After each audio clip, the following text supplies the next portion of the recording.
The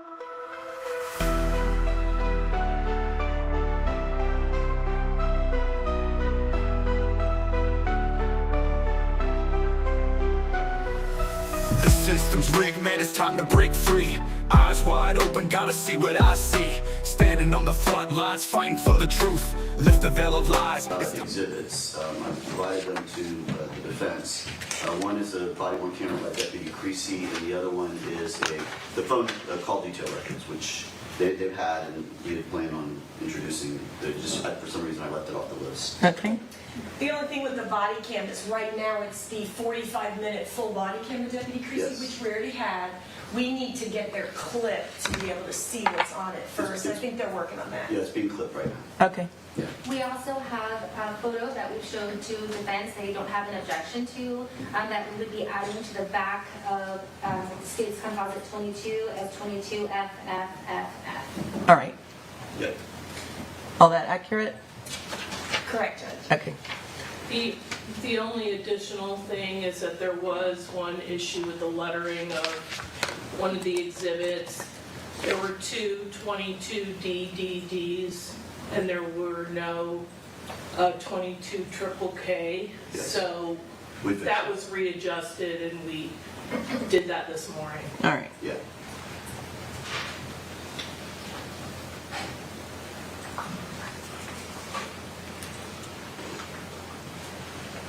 All right.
All right, be seated. Good morning. Good morning. How are you? Did you enjoy your early day yesterday? Yes. All right. Have any of you seen or heard or learned anything about this case or the people and places involved in this case? No. No's from everyone. All right, the state can call your next witness. State will call crime scene investigator Robert. Raise your right hand, please. Do you solemnly swear or affirm that the testimony that you're about to give in this cause will be the truth, the whole truth, and nothing but the truth? Yes, I do. Thank you, sir. Let me step this way.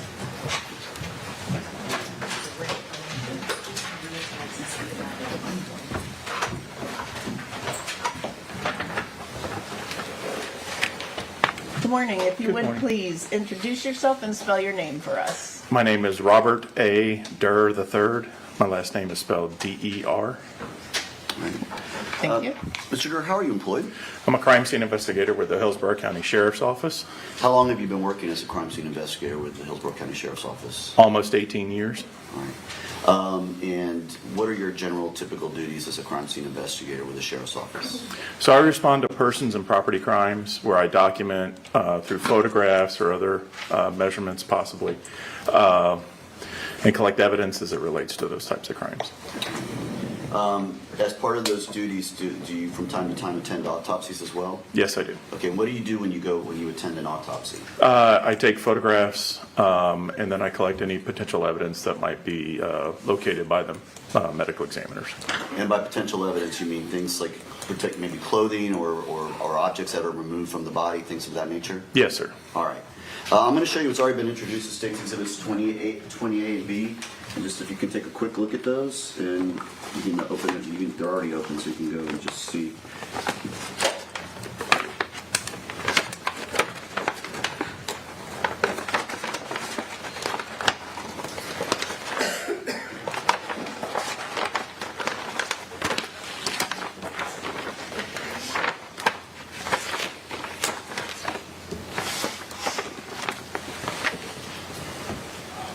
In this particular case, or do you recognize those? Yes, sir. And what are they? They're the projectiles that I recovered. All right, and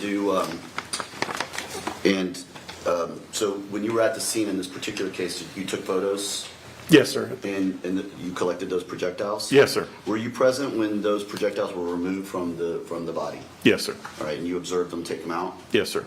And so then do you photograph and document them being taken out? Yes, sir. And then you collect them yourself? Yes, sir. All right.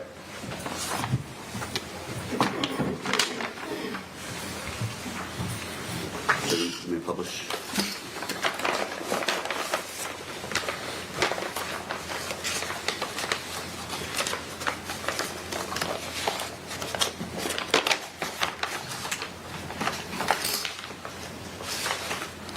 Okay, I'm going to start with specifically 20A.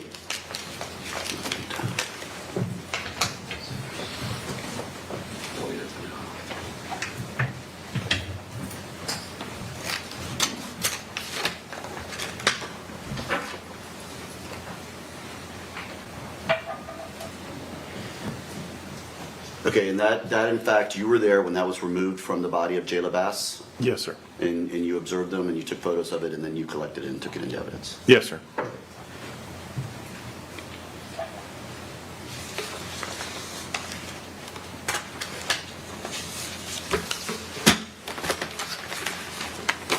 Now, besides that one projectile, did they also recover some fragments from inside Jermaine Bass's body? Yes, sir. All right, now I'm going to show you 20B again, which has already been admitted into evidence.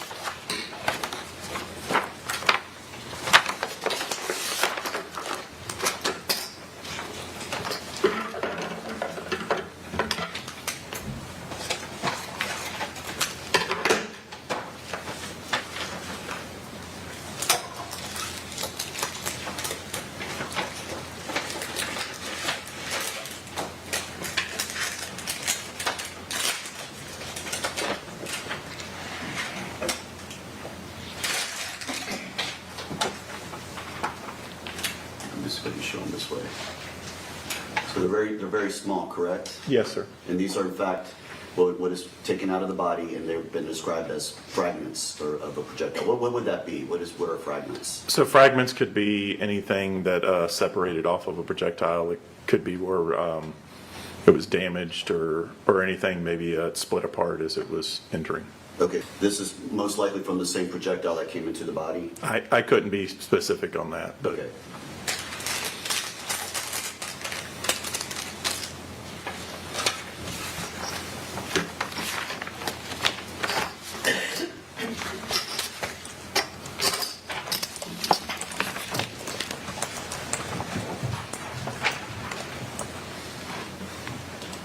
One moment, Your Honor. Yes? Judge will pass witness. All right. Cross?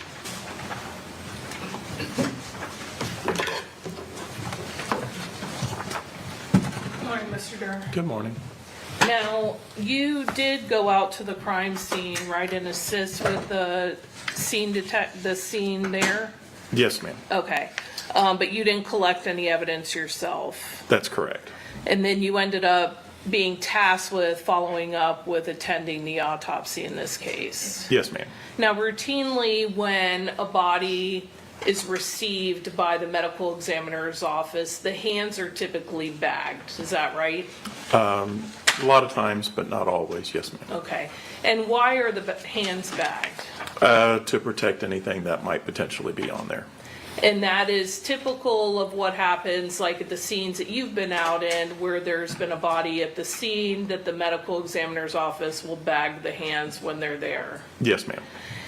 In this case, when you attended the autopsy, was there any swabbing done of Jayla's hands? No, ma'am, I did not. Okay, and then sometimes GSR testing is requested by the detectives, is that right? Sometimes, yes, ma'am. And in this case, that was not done. Correct. Nothing further. Anything else? No, Your Honor. All right, you can step down, sir. Thank you. He released from his subpoena. Yes, Ms. State. Yes, Your Honor. All right. Call your next witness. State calls Detective Clay Hobelmann. Oh, actually, Judge, can we call Shyanne Miley first, please.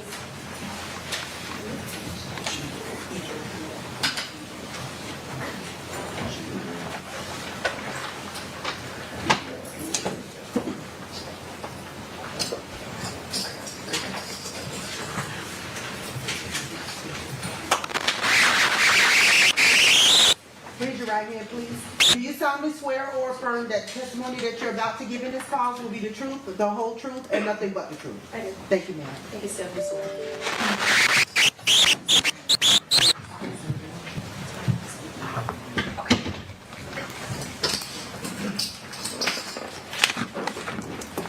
Hi, good morning. If you would please introduce yourself and spell your name for us. Good morning. It's Shyanne Shyanne Miley. It was Wheaton. It's an investigation. I apologize. It's Shyanne. Last name Miley, Miley. Good morning. Good morning. Please tell the jury where you work. I work for Sorry, can you hear me? I work for Hillsborough County Sheriff's Office as a detective with our homicide section.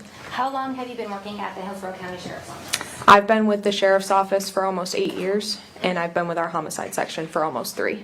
So on the night of this event, August 29th of 2022, were you working with the homicide department as a detective? I was. What part did you play in this investigation for why we're here today, the events of August 29th of 2022?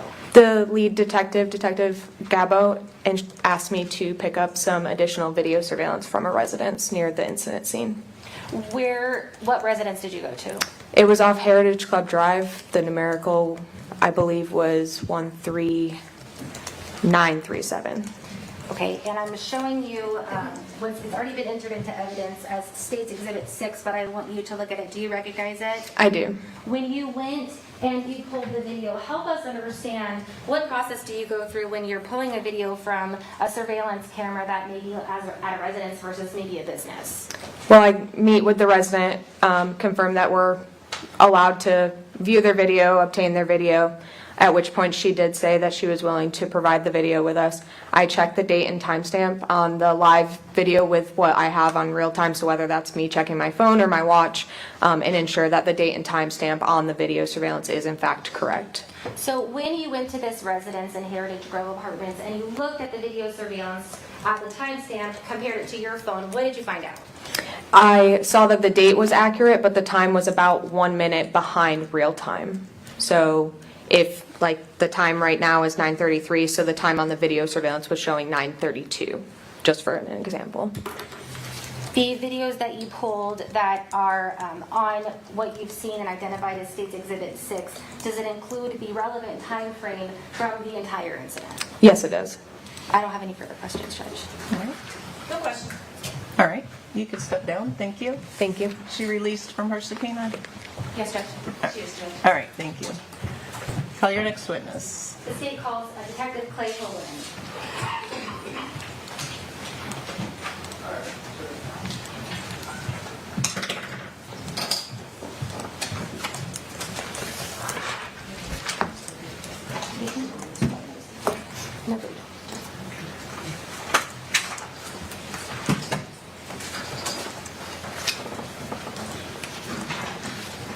Raise your right hand, please. Do you solemnly swear or affirm that the testimony that you're about to give in this cause will be the truth, the whole truth, and nothing but the truth? Yes, ma'am. Thank you, sir. Come this way.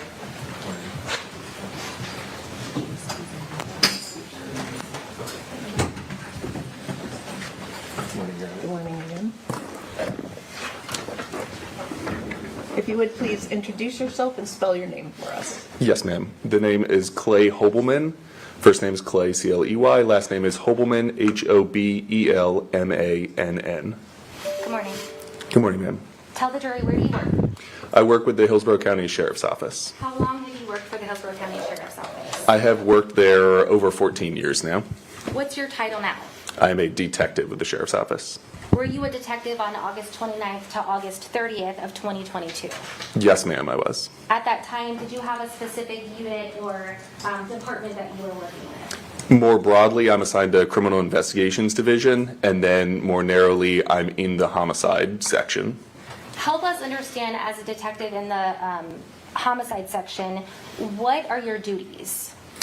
We investigate a number of different cases exclusively homicides, as the name would suggest, but we also investigate cases that include any natural deaths through suicides, overdoses, and then we have a couple other assignments that we will assist on if there are kidnappings. So we do a broad range of things, and then we will also cover for other criminal investigation units as well to assist in their investigations. During a homicide investigation, is there just one detective that's decided to be involved in the investigation, or are there multiple? Generally, we have no less than 3 for 3 specific and designated roles, and then we may also have other detectives assisting those primary 3 roles. Explain to the jury so that they understand what is the purpose of having at least the 3 detectives involved in each homicide investigation. Those 3 roles are going to include your lead detective, who is responsible for a majority of the activities or requirements for the investigation. You have your assist that is working in tandem with your lead investigator, and then you also have a scene detective or scene investigator whose responsibility is managing the scene and understanding all the facts of the scene, and then working with the lead investigator throughout the remainder of the investigation. When you are a detective working with the homicide department, do you typically perform one of these duties of lead, assist, or scene at every single homicide that you go out to, or does it differ? Yes, in every one of those cases, at least those 3 roles are assigned. As individual detectives, we may be assigned one role for one investigation, and we may shift to a different role for another investigation. But at least those 3 roles are always covered in every assignment or in every investigation that we go out to. So since you became a detective in the homicide department of Hillsborough County Sheriff's Office, have you had occasions where you were the lead detective? Yes, ma'am. Have you also had occasions where you were the scene detective? Yes, ma'am. Now, in this case involving the defendant Jermaine Bass, on August 29th, August 30th of 2022, tell the jury what your role was in this homicide investigation. I was assigned as the scene detective. When you say scene detective, I understand you just explained that it was walking around documenting the scene. Let's get into the more detailed part of what exactly you do. So let's say you're called out to a scene, you're given the role of scene detective. Walk the jury through what you generally do when you are assigned to be the scene detective for a homicide. So the scene detective is responsible for, first and foremost, the scene, the location where the incident is happening, as well as any secondary, tertiary locations that might be included. It might include vehicles. It's essentially everything that is going to be a physical portion of the investigation. Generally speaking, our scene detective is responsible for. That could include writing all of the search warrants for those physical locations or addresses. That includes the searching of those locations, and that includes the documentation, both collection of evidence as well as documenting through photographs, taking photographs, overseeing that the proper photographs are being taken. So I understand that at a homicide investigation, there's these at least three positions that are assigned. But is it safe to say that homicide detectives are generally not the first people to respond to a, for instance, shots called that call that comes in to 911?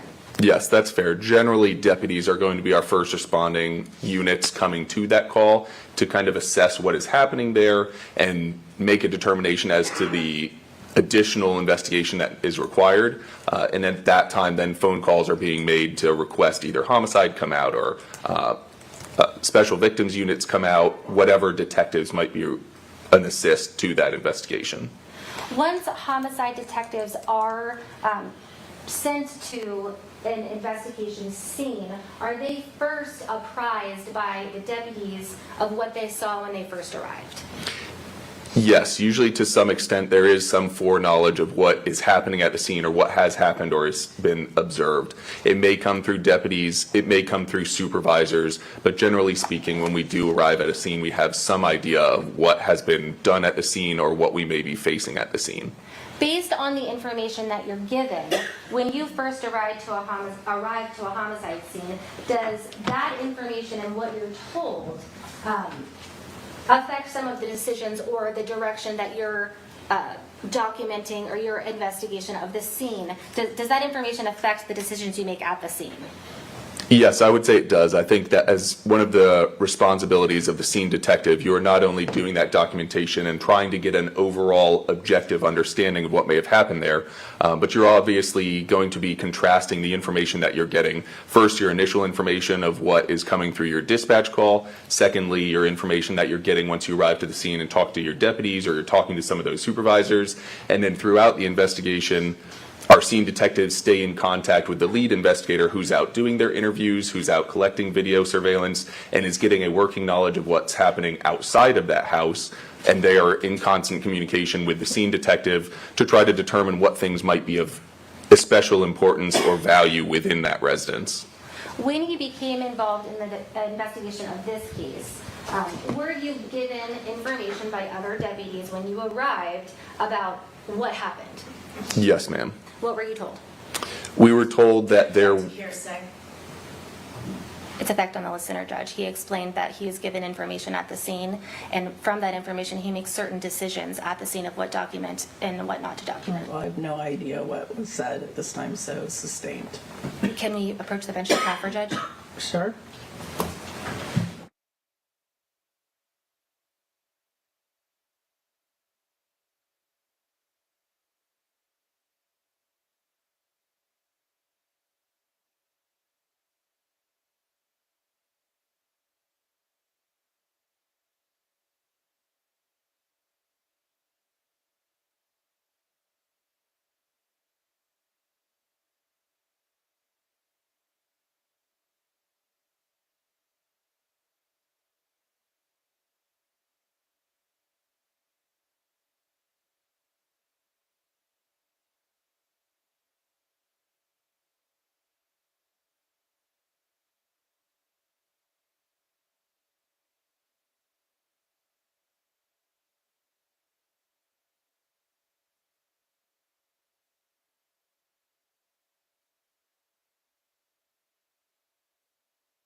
After you received information about what the other deputies saw or heard when they first arrived, what did you decide to do next?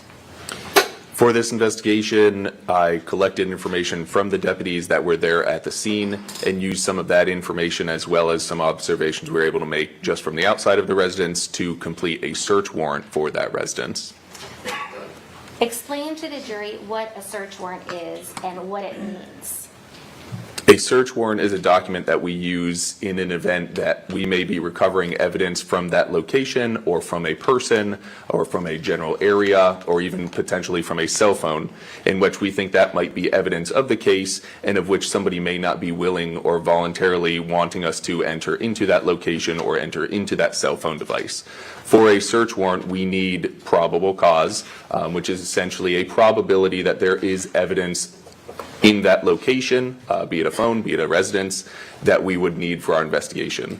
We use a combination of our own observations as well as observations of other fellow deputies or detectives to put information into that document explaining why we feel that we need to go into that residence and collect evidence or potentially collect photographs, anything that may be of value for our investigation. That has to be signed by the state attorney's, or excuse me, approved by the state attorney's office and signed by a judge saying, yes, you're allowed to go into that location to do whatever you need to do for your investigation. So in this investigation, you obtained a search warrant. Did you search the entirety of the townhome involved in this case? Yes, ma'am, we did. So after that, did you begin documenting the scene?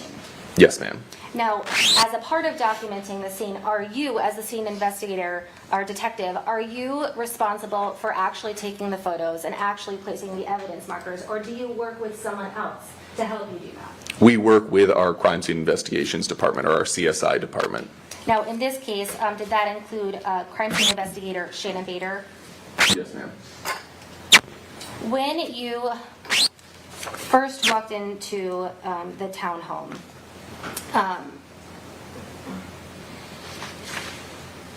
what did you see of relevance when you first walked in? And I'm putting on the Elmo 22A.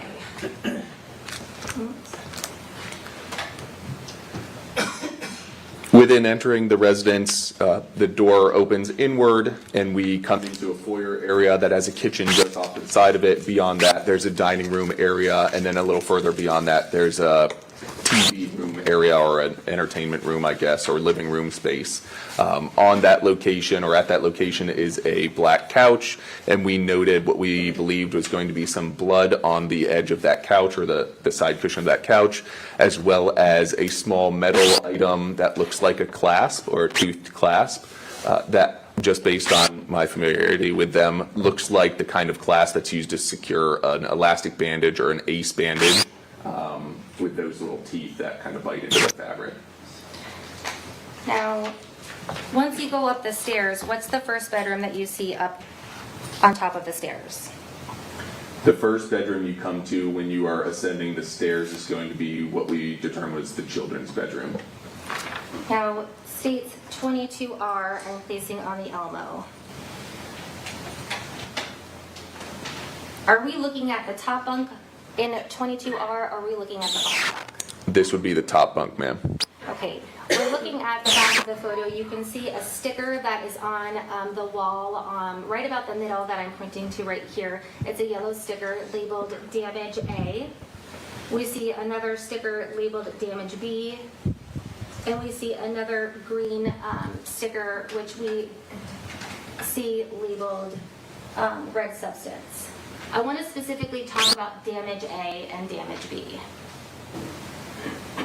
What wall are we looking at that we're pointing to where Damage A sticker is labeled on? What is on the other side of this wall? On the other side of that wall is going to be a bathroom. Now, I'm placing... One moment, I'm sorry.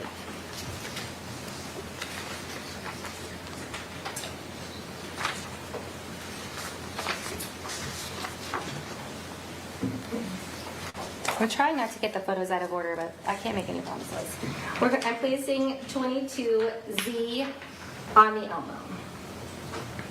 Tell us to the right over here, what room is this? You can see like a small, maybe what, a quarter of an inch opening, and it looks like it's going into a room. Explain to the jury what room that this is going in. So the darkened margin on the right side of your photograph as you're looking at it is going to be the darkened space, just because of the lighting at that time, of the children's bedroom or of the kids' bedroom, where that same bunk bed we just saw in the previous photograph would be located.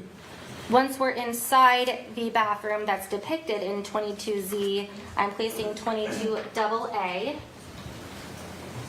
on the Elmo. Is this a closer up image of that exact same wall? And am I correct in pointing to the yellow marker on A1 to the right?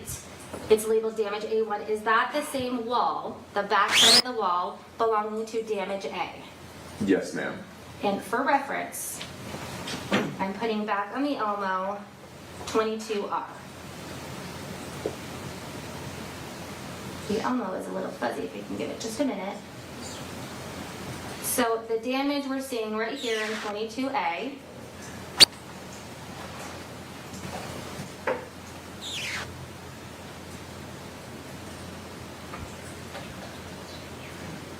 is it your testimony from what you saw?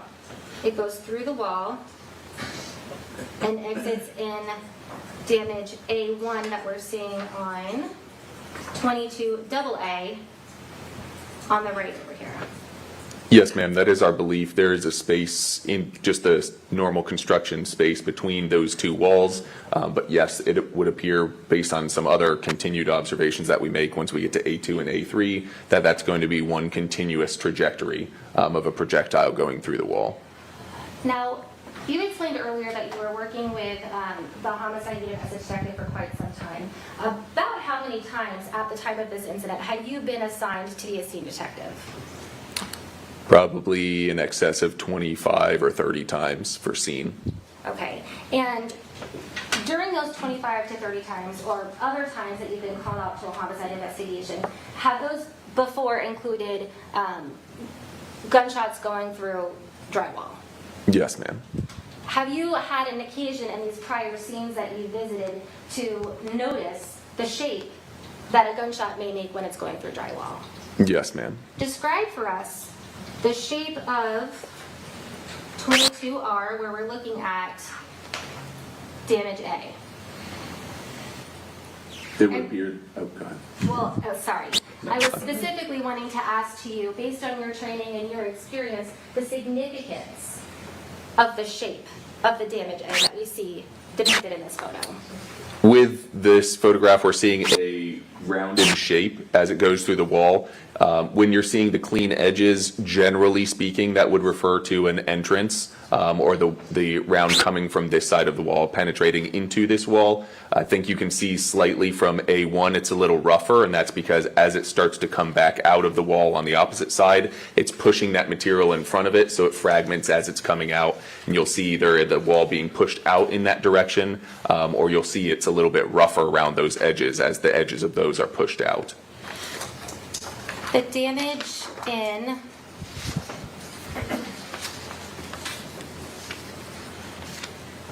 A1 depicted in 22A that we see on the shower wall. You just mentioned if a projectile was going through the wall, you may see the sides of the shape made in the wall be pushed out slightly. Am I understanding that correctly? From the exiting side, yes, ma'am. And let's see, 22 double B, I'm placing on the Elmo. Describe for the record what we're looking at in damage A1, specifically around the shape that you notice. So this would be what we believe is the corresponding exit from the A damage or the initial A damage, and you'll see where the paint is kind of chipped as that force is pushing that out, and we'll start pushing portions of the wall out with it as the bullet comes out of the wall or would be exiting from the wall. That's a hallmark of what we would typically see with that. It's not impossible to be reversed, but this would generally speak to us as this being an exit of a projectile coming out through the wall. Now, when you're given information, when you first arrive to a homicide scene about what may have happened or may not have happened, as part of your duties as a scene investigator, are you looking to see whether or not the forensic evidence or the physical evidence at the scene either match up or don't match up to the story that you had been told may or may not have happened? Yes, that's correct. Now, we're looking at 22C. It looks like we're in the same shower that we've been talking about, our bathroom that we've been talking about, that is right next to the children's room. Is that correct? That's correct. Is this shower curtain also depicted in, or part of the shower that's in 22Z that we've been using for reference? If you were to walk in to the left, would you immediately see what we're looking at in 22Z, the shower curtain? Yes, ma'am, that's correct. Now, tell us what you notice about damage A2. It's- Specifically the shape. It is somewhat rounded, at least for a portion of the side. The upper, as we see in the photograph, the upper and then the right side of that damage or defect does appear to be rounded. And then there are, you can't see it in this photograph specifically, but you can kind of start to see it. There are subsequent holes behind that, or tearings of the same plastic shower material behind that, as it would appear a projectile continues on its path through the shower curtain. We're looking at, on the Elmo, 22D. For reference, we see the same damage A2 that we were just discussing in the previous photo, but we also see it slightly blurred on the tile, a damage A3 on a yellow sticky label. Now, I'm placing 22E. Tell the jury what is significant to you based on your training and experience about the shape of damage A in the shower. Damage A3 appears to be the termination of that projectile going through the wall, impacting the tile of the shower, and then embedding itself in the tile or the substrate that is below the tile. And that's what we're seeing kind of centered in that damage there, is the backside of the projectile or bullet.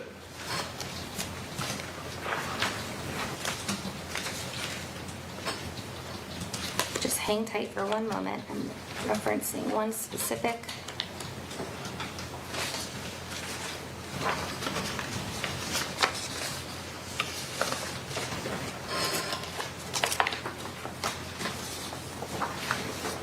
Now, during your investigations as a scene detective, at some point during certain investigations, does it become important to take measurements? Yes, ma'am. Help us understand, in what situations do you decide to take measurements, and what situations do you decide it may not be necessary? Most all of our collected items are going to have some measurement to them. You'll see many of these stickers that are being photographed have a scale or have a measurement already on the sticker that helps us understand if it's next to something, what the size is that we're dealing with.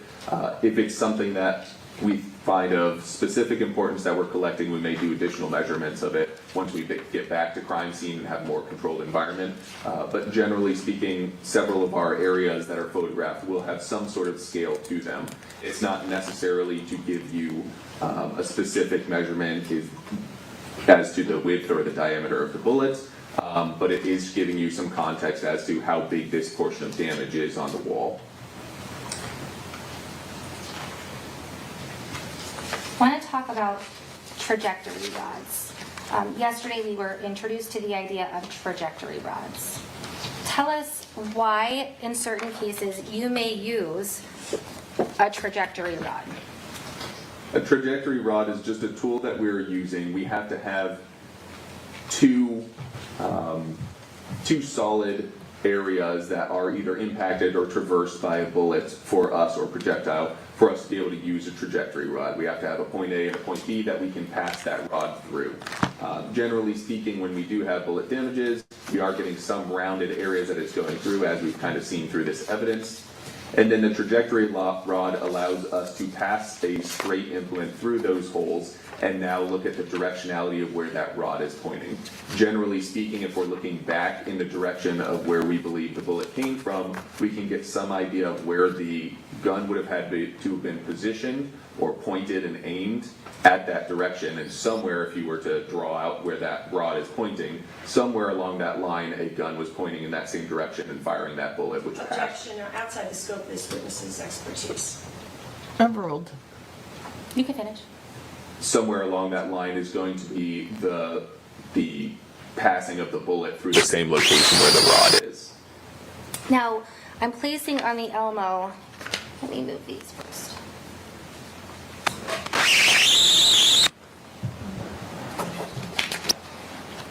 I'm placing on the Elmo 22JJ. We see in this photo the bunk beds and a measuring tool. Are we looking at the top bunk here, or are we looking at the bottom bunk here? This is still the top bunk, ma'am. How tall is the topmost portion of the top rail of the top bunk? It's measured at 5 feet with the large red 5, and then 5 inches with the smaller white in the black background 5. So is it safe to say that I'm understanding the top most tall portion of the top bunk is 5 feet 5 inches? Yes, ma'am. The very top of tippy top of the rail, so to speak, would be 5 feet and 5 inches from the floor height. And to orient the jury, we see in the top left a green sticker that's placed on the wall, and on the photo it's to the left of the measuring tool. Do you see where I'm talking about? Yes, When ma'am. we talk right here? Yes. I'm placing on the Elmo, states 22R. Is that the same, and for the record, once I've placed 22R in the Elmo, I'm pointing to the left portion. There's only one green sticker on the wall, and I'm pointing to it right now. Is that the same sticker that I'm pointing to in 22R that is apparent in 22JJ? J that we see to the left of the measuring marker? Yes, ma'am, that would be the same sticker. Okay. Based on your training and experience, the fact that you were at the scene, I'm placing 22 RRR on the Elmo. And it's fuzzy. Let's give it just a second.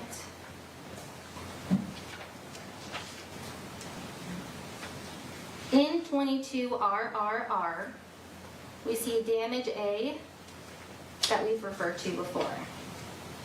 Knowing that the topmost portion that I'm pointing to on the left side is 5 feet and 5 inches, can you confirm, because you were there, damage A is at least 5 feet 5 inches or higher? Yes, ma'am, that would be accurate.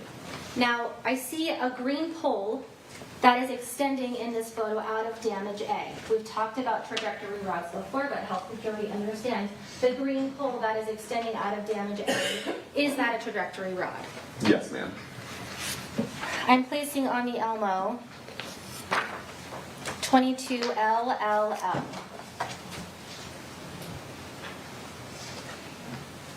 This is labeled, damage A1. And just to orient all of us again, there's a lot of A's, A1s, B's. We determined A is in the children's room above the bunk bed, at least 5 feet 5 inches high. Now, where are we for B or for A1? Now we're on the bathroom side of the wall, so opposite or the adjoining wall from the bedroom. And this is a measurement of that what we believe to be the corresponding damage of A1. So, based on the measurement that is in the photo, we have a measuring tool placed to the right of damage A1 that we see. What is the measurement or the height of damage A1 in the children's bathroom? I would put it between 5'5" and 5'6", somewhere right in that area. Now, before, when we looked at damage 22 RRR with a green trajectory pole poking out, the corresponding same green pole, 22 LLL, is it the same green trajectory pole?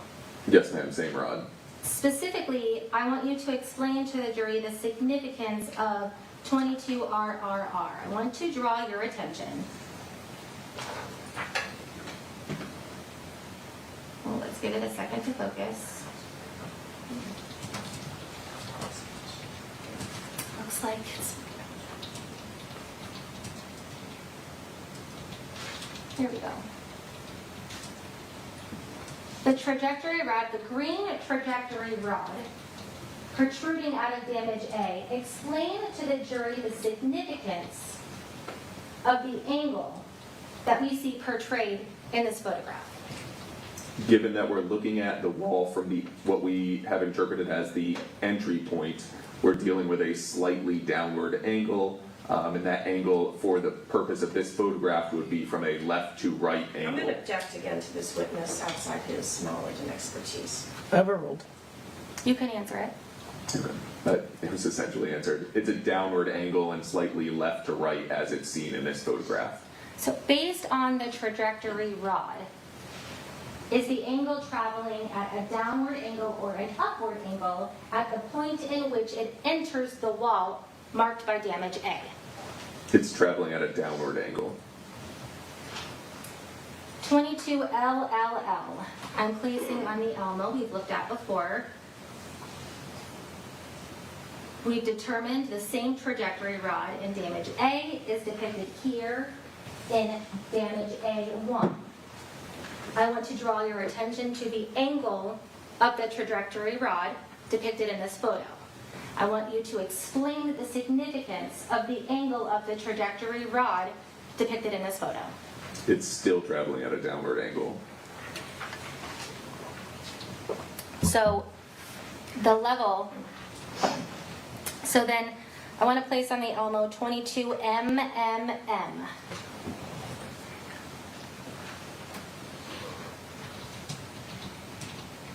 To orient us, we're looking at the shower curtain with the marker damage A. Is that 2 or 1? A2. I see a measuring tool to the left of A2. Tell the jury, and I'll actually zoom in a little more because it's kind of hard to see the defect or the hole of damage A2. What is the height of damage A2 that's depicted in this photo on the shower curtain? We're looking at just a little below the 5-foot mark. So let's say 4'11" and 5 foot. 4'11", right between 4'11" and 5 foot. Yes, ma'am. Now, you testified before that, and we can see, I'm placing back on the elbow. 22JJJ. I'm giving the elbow a minute. Where we are using for reference the 5 foot, 5 inch height of the outermost, tallest portion of the bunk bed. Then I'm placing 22RRR, where it shows, and we've determined that damage A is higher than that 5 feet, 5 inch measuring marker of our vantage point right here, the pole that I'm pointing to over in the outermost corner. You've previously testified that the trajectory pole shows a downward trajectory in the photo that we're showing here. And we know 22LLL, you explained, was also showing a downward trajectory of the pole. Is the measurement in 22 MMM that I'm placing on the elbow consistent with the trajectory being at a downward angle coming from the wall, damage A1, to the shower curtain, damage A2? Objection just again, and ask for continuing objection to this witness giving his explanation. All right. The objections are overruled. You have a continuing objection. This line of questioning. You can answer. Yes, it would be consistent with the round still descending or being in a downward trajectory as it is traveling towards what we can pretty easily identify as its terminal point where it's embedded in the wall. Now we're looking on 22NNN, placing it on the elbow, where we see damage A3. Next to damage A3, we see a measuring tool. Tell the jury, what is the measurement from the floor, the height of damage A3? It's between 4'10" and 4'11". 4'10" being kind of the bottom margin of that, where the grout is for that tile, and then 4'11" being the top edge of that damage, and we would expect the actual penetration to be somewhere probably in the middle between 4'10" and 4'11". Comparing the height of damage A2, that we've determined to be about 5'11" and a half or so. Or 4'11". 4'11", excuse me. I was looking at the number 5. You're correct. 4'11" of damage A2 and a half or so, to the height of damage A3 being slightly below that at 4 foot, between 10 and 11. It kind of encompasses the whole inch there. Is that consistent with the trajectory rod that we saw in damage A and A1 to be at a downward angle? Yes, it's still downward or still descending. I'm placing on the elbow 22000.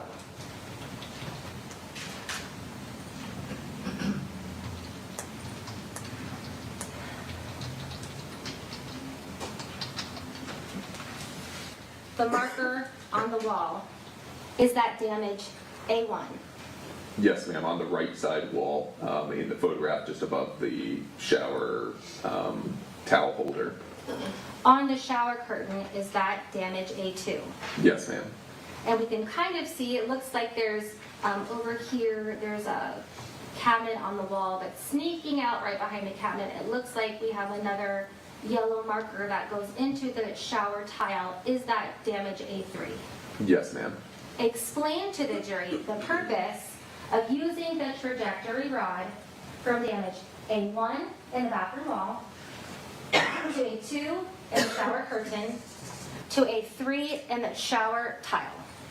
To again show the path of the projectile as it went through the bathroom, or the likely path of the projectile as it's penetrating through the wall, going through the shower curtain, and then embedding in the tile. So this is a fairly accurate representation of what that path would have looked like. You just used the word the path a few times. What is the path? The path of the bullet or the projectile as it's going through the wall and then ending up in the other wall. And what is the path? It's at a what angle? The path and trajectory is at a downward angle in this instance. Is this the same hole that we see in 22 RRR depicted right above damage A? Yes, ma'am, it is. Now, based on your training and your experience and your evaluation of the trajectory rod used in this investigation, what occurred from damage A to damage A1 to damage A2 and to damage A3? I think this has been asked and answered, Judge. Sustained.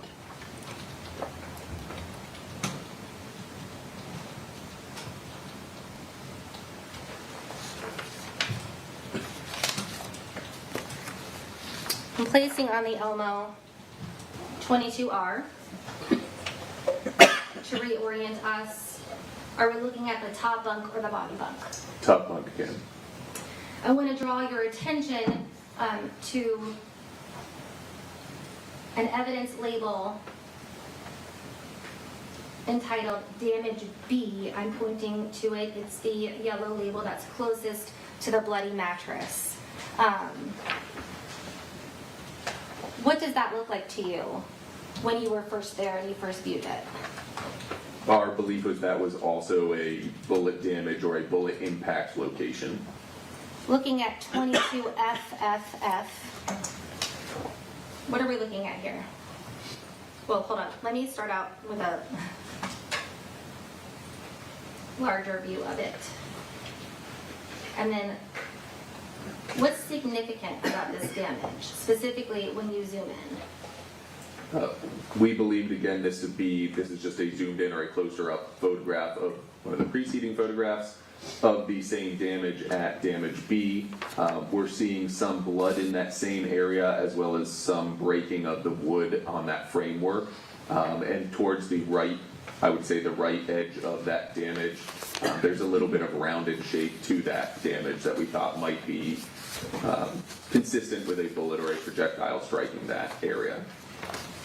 Now, was that damage that's depicted in damage B what sometimes law enforcement would call a through and through, meaning that there's an entrance and an exit? In terms of a medium before making that impact? Correct. Like, is there a hole on the other side? So for this area of wood, no, when we moved that rail away and moved the whole bed away from the wall, we did not see a corresponding hole coming through that piece of wood. So to us, it just looked like a fracture or a damage on the front side of the wood. Looking at 22XX.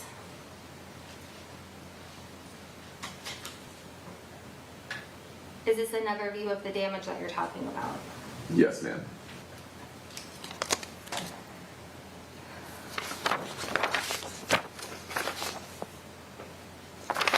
I can just have a moment.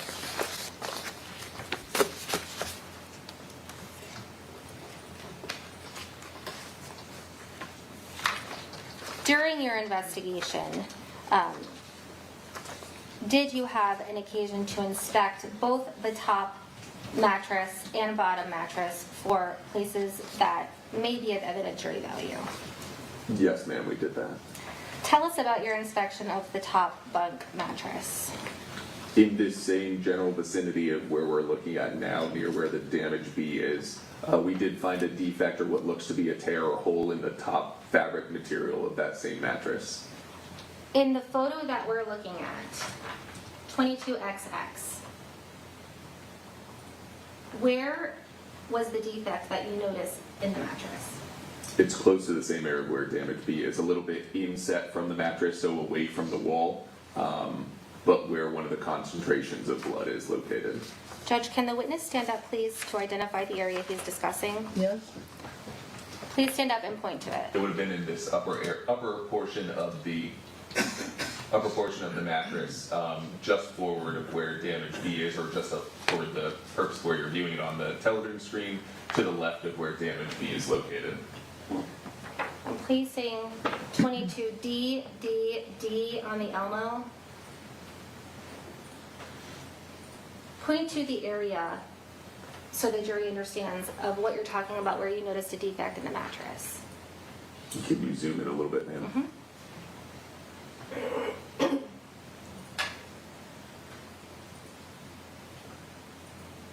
The area of defect for this is going to be along where the same area. There's a splitting of kind of the foam in the mattress here, and that's part of where the blood was also. There's a little bit of blood that came through the mattress in that same location. We're using the term defect, which feels like a more scientific term. In lay terms, what do you mean by the word defect? A damage to it or a hole that is coming through it, some sort of tear or hole in the fabric. Could that be seen from the top of the mattress before it's peeled up as we see depicted in this photo?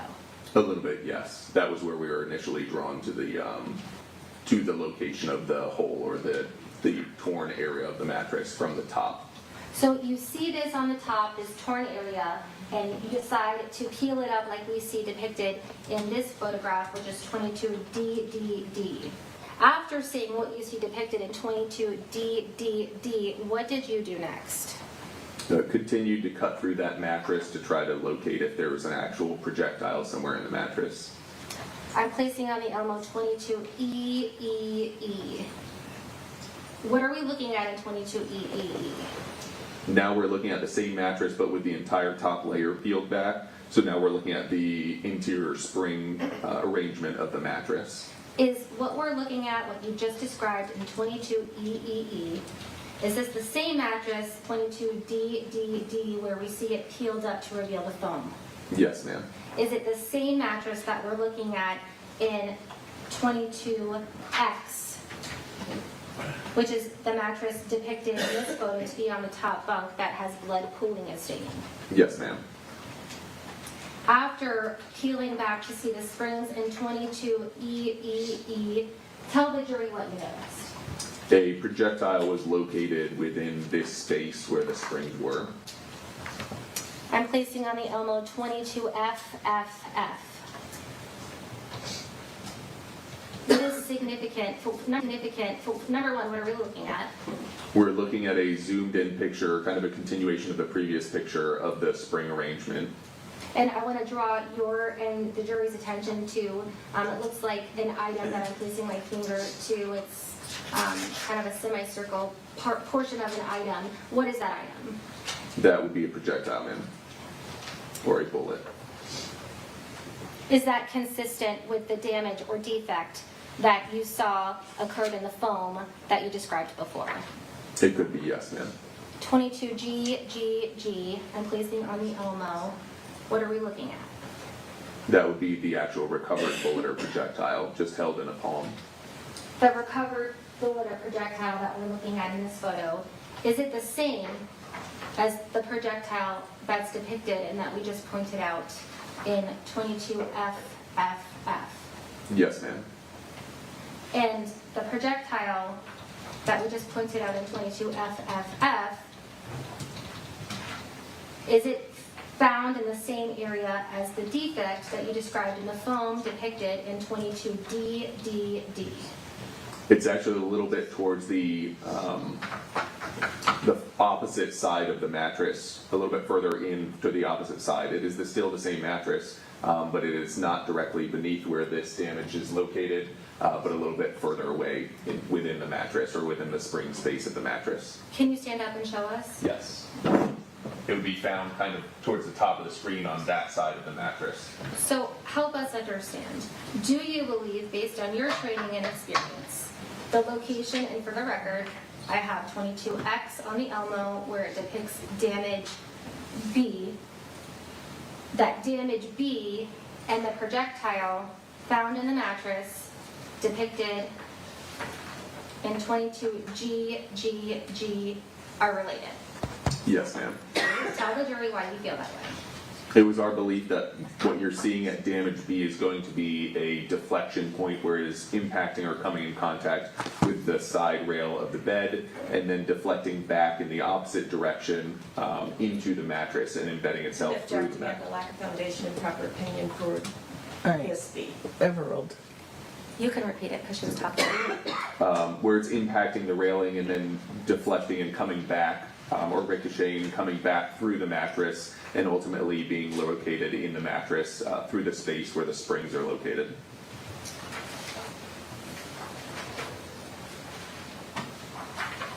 If I may just have a moment, Judge, I need to set these aside.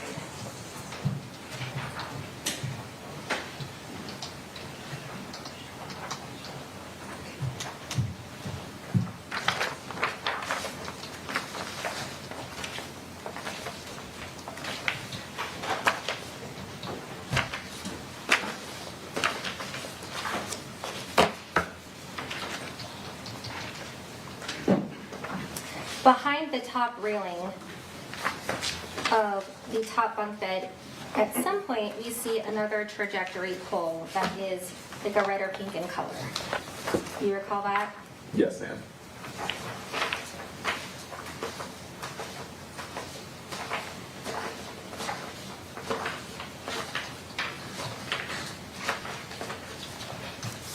One moment.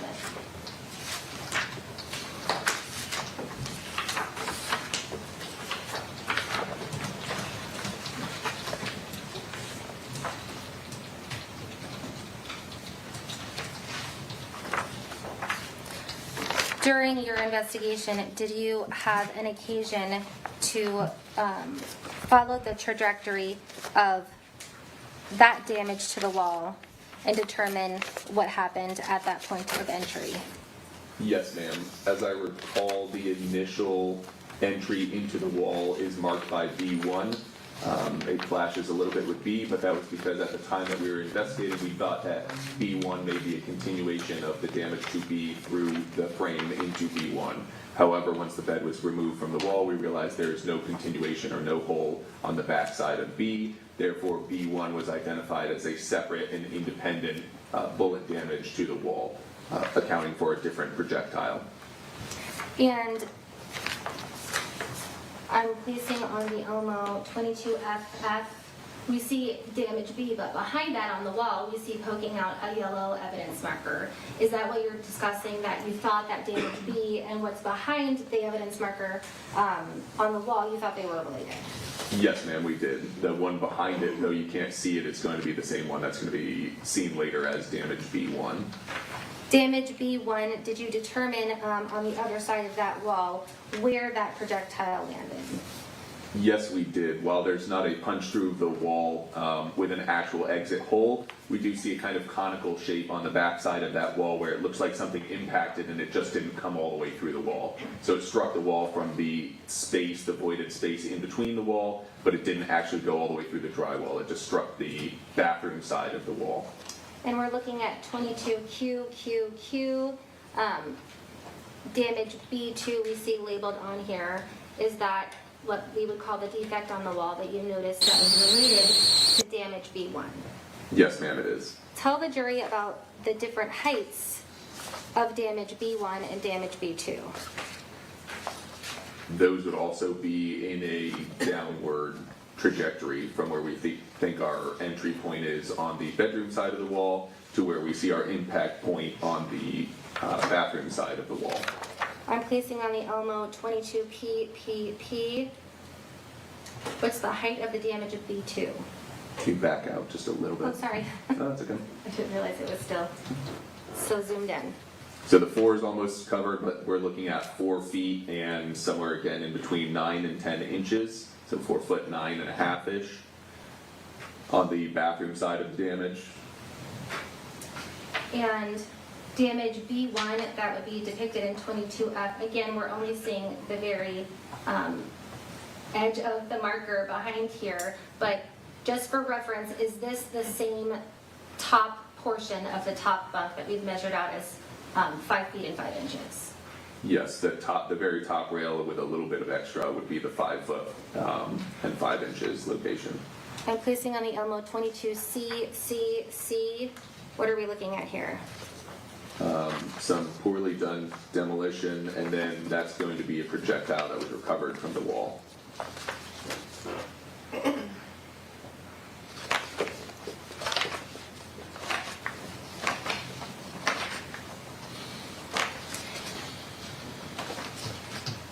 After the search warrant was conducted, did you walk around the whole townhome alongside Shannon Bader and help direct her as to what needed to be photographed and what needed to be marked with the different evidence markers?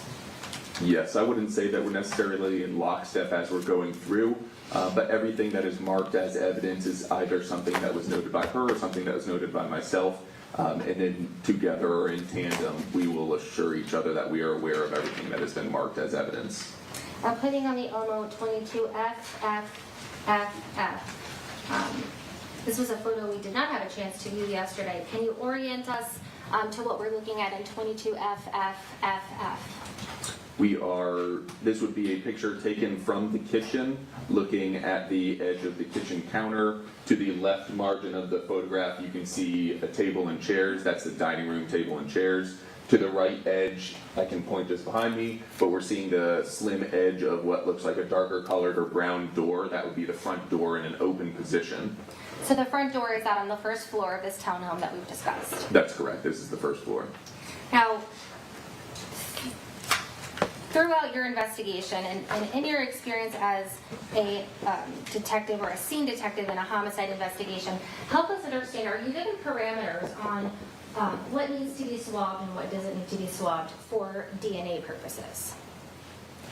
No, I think that's something that generally evolves as we're going through the investigation. There's no hard, fast rule for what does need to swab or what doesn't need to swab. Generally, we're doing an accumulation of different swabs for target areas, either heavily saturated areas. For instance, if we have what we perceive to be a trail or a series of droplets that start from A all the way to Z, we may take just some of the swabs along that way because we're demonstrating it is a path or it is something we can readily identify as a continuation of droplets.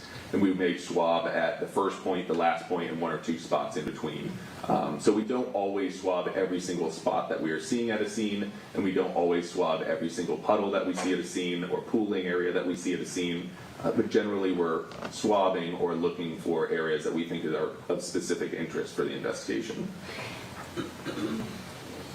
When you decide what needs to be swabbed or what doesn't need to be swabbed, do you take into consideration the information that you were given by the responding deputies when you first arrived at a homicide scene? Yes, ma'am, that's fair. In this scene, when you arrived, did you ever become aware that there were any other victims other than the children, Jayla and JJ Bass, in this scene? For trauma, no, we were not aware of there being any other victims. Did you have occasion to inspect or look at the firearm when it was found during the execution of the search warrant? Yes, ma'am, I did. And the magazine of that firearm that was found during the execution of the search warrant,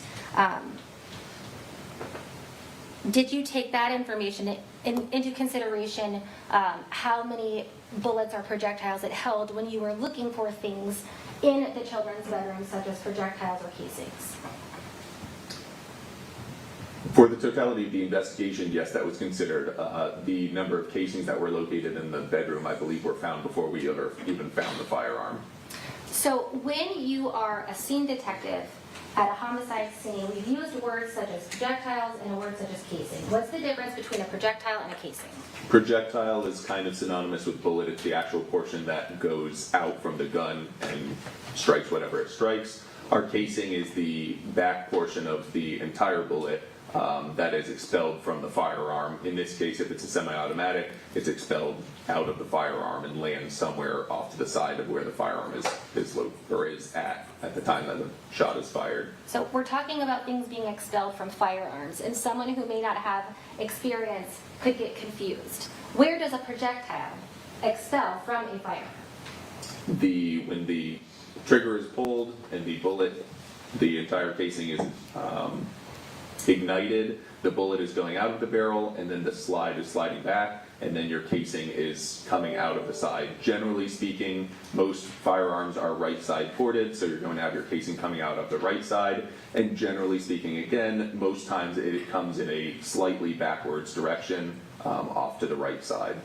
That is in a standard position of holding the firearm. Any variation of rotating the firearm or angling the firearm will cause that casing to come out at a slightly different angle. How many total casings were found at this crime scene associated with this case? We recovered 5 stent casings from the bedroom. How many projectiles were recovered at the scene of this investigation? We recovered 3 projectiles from the scene. When you're saying 3 projectiles, does that include things like fragments? Include what? Things like fragments. In this instance, I don't believe we recovered fragments. I think every one of the projectiles we recovered was intact. During this investigation, you explained to us before that you work closely with the lead investigator and other detectives in the case. Does that include finding out whether or not any of the victims who were transported to the hospital or to the medical examiner's office had projectiles or fragments contained within their bodies? We would eventually become aware of that. I don't know if we were aware of that at the time that we were working our scene. How many other projectiles were recovered? There was 1 other projectile recovered from autopsy. From whose body? From Jayla Bass's body.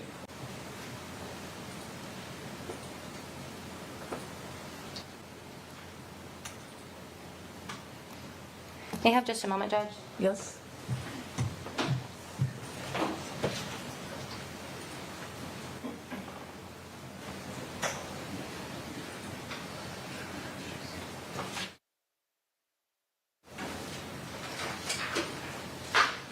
I can just have a moment, Judge. I don't have any further questions, but I've made a bit of a mess, so I'm going to try to...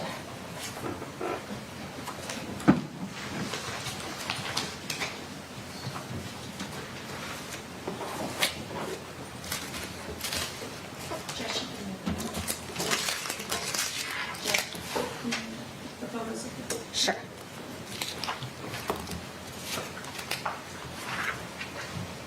I don't have any further questions. All right. Cross.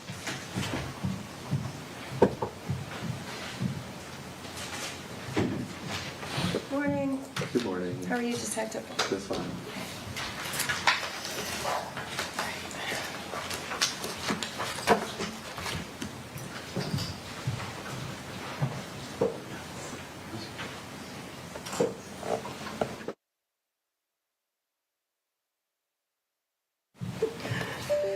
All right, so how long have you been with the Sheriff's Department?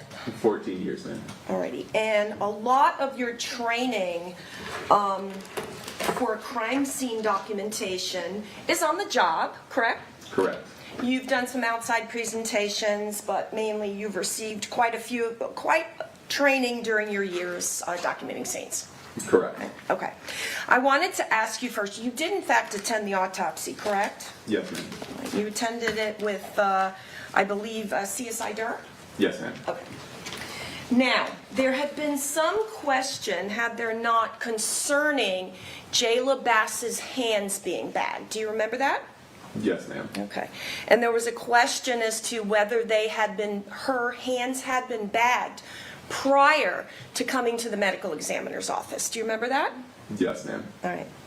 And the medical examiner's office, based on that, contacted you, advised you it had not been done per your agency, and asked you if you wished to have any special processing done on Jayla's hands. Yes, I believe that's correct. All right.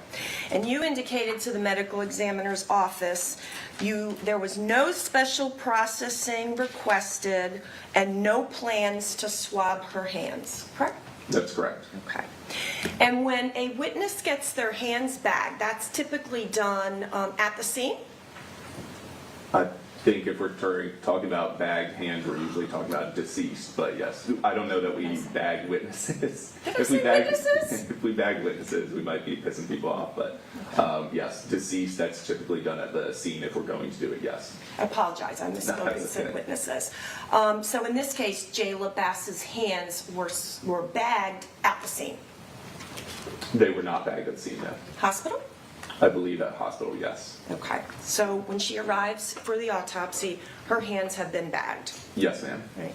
And that bagging is to protect and preserve any evidence that might be on a person's hand, under their fingernails. Yes, it can, correct.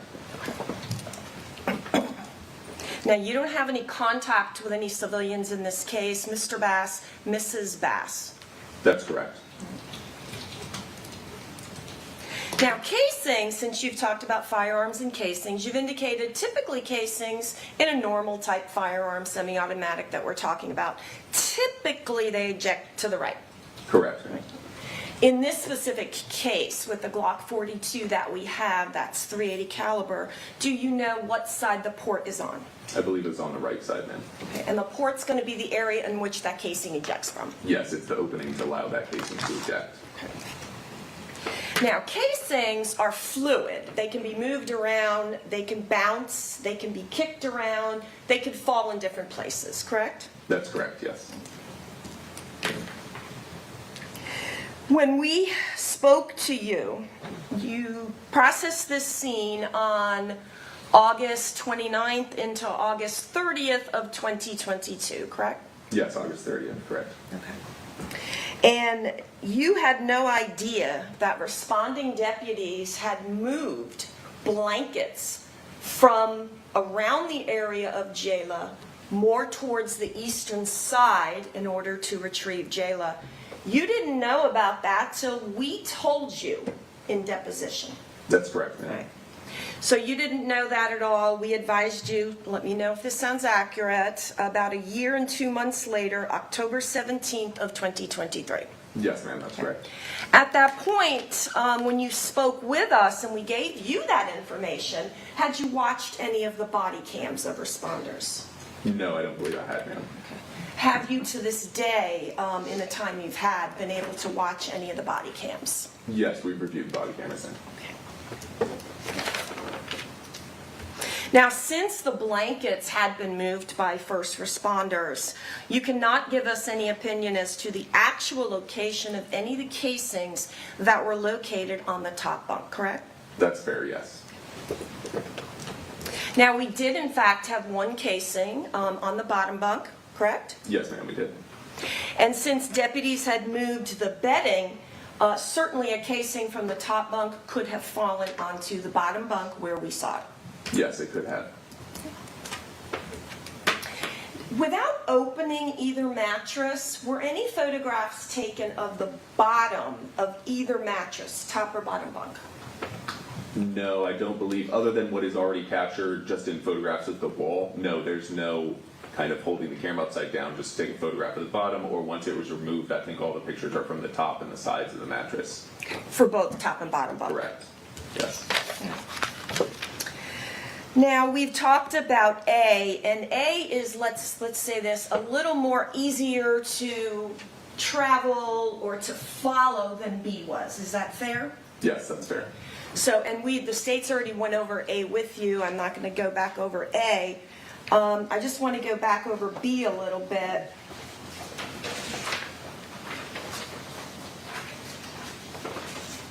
And bear with me, please, Detective Hobelmann. There's a lot of pictures.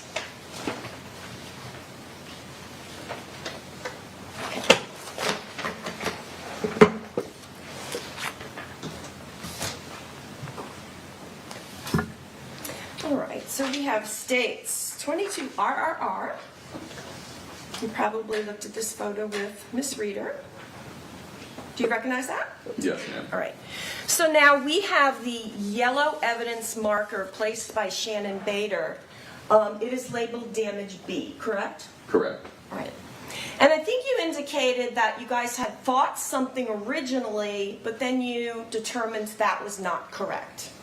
That's fair, yes. All right. So basically, damage B was, and can we call it like a nick or so? What do you call it? Just an impact point or an impact site, I would say. Okay. So you originally thought, you and your agency thought, that damage B went through and through the top of the bunk bed into the hole that was behind the bunk bed, which is labeled B1. That's correct. And then you thought that that same hole or that same travel went to B2, which was in the bathroom and dug out of the drywall. I think by the time we established B1 and B2 and rotted it, we realized it's pretty clearly not going to be the same as damage B. So I don't know if we ever got to assuming B2 might be an extension of that. Okay. So B1 and B2, based on what you're seeing at the scene, you believe are clearly not a continuation of damage B, despite your original thought. Correct. You said something, let me see if we can see it in the same photo. I think we can. You said something about damage B having what is blood, that there's some blood around damage B, is that right? Yes, ma'am. You just testified to that? All right. Was that area swabbed above damage B? I don't believe it was. Was any sort of phenolphthalein testing done to determine that any item you saw of red substance above damage B was in fact blood? No, I don't. If it wasn't swabbed, then I don't believe there would have been any pheno testing for it. Okay. So when you're using the term blood, you're kind of assuming. Presumptive, yes. And it may very well be blood, right? Right. Okay. But you don't know. You can't tell this jury it was blood. Right, on a chemical analysis, say that's blood.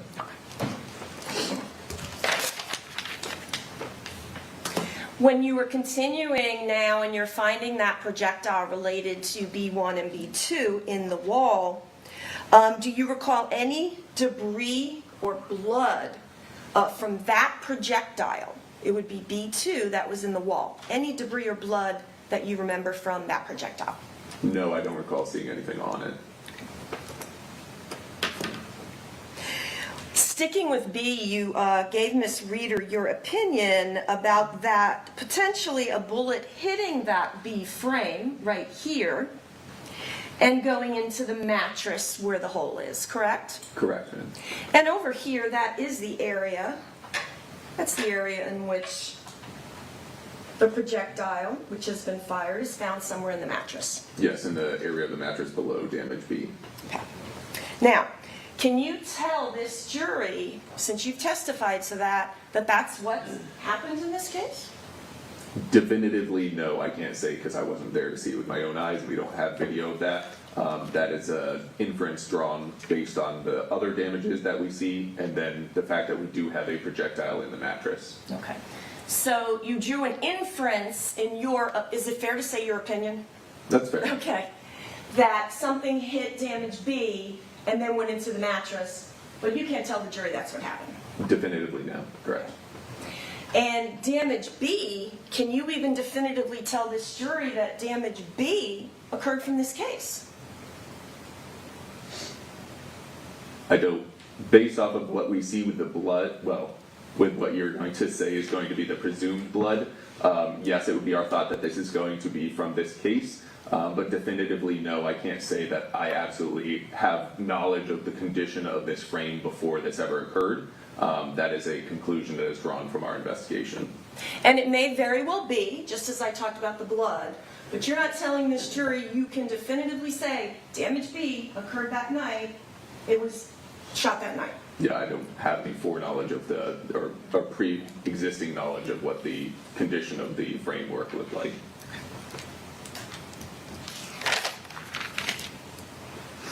Now, when the mattress had been opened up, and Ms. Reeder was showing you photographs of the mattress, we could see the coils, correct? Correct. All right. Springs coils, yes. And that's where you and your agency located a fired projectile? Yes, ma'am. Now, when Ms. Reeder was showing you that photograph, and you know which one I'm talking about, right? Yes. Or I'll have to sift through all the photos. Yeah, It was the opposite side that we should have been looking at? Is that correct? The location of where the projectile is that you're asking? Yeah. Yes, if you're looking at the mattress as it would have been on the top bunk, it would have been nearer the front side of the frame, the open side, opposite to the wall side. So the defect or the damage that we believe is the entry point of that projectile is nearer to the frame where we saw B. The projectile is actually recovered nearer or on the opposite side of the mattress, away from the wall. So it's kind of turned. Yes, that was part of our conclusion of having impact. If it had impacted B and deflected or come ricocheting back, it's now coming in a direction back towards the direction it came from, and that's why it's located further onto the side of the mattress away from the wall. Okay. So when I'm looking at that mattress, it's on the bottom bunk at the time that you guys are examining it and take the photos, correct? Yes, it's photographed on the bottom bunk. But that is actually the mattress from the From top the top bunk, correct. Right. So when I'm looking at that, and in the lower right-hand corner where we could see it pulled back, where would that specific area have been in terms of the frame and the wall? That area that is peeled back from the frame of the wall is right there where damage B is, and below the green marker that's on the wall. That saturated area that we see in that corner of the mattress. Okay, thank you. That clarifies that for me. So basically what we've done is we've moved the mattress from the top to the bottom, and then we have pulled it back to get the projectile out of there. Correct. Okay.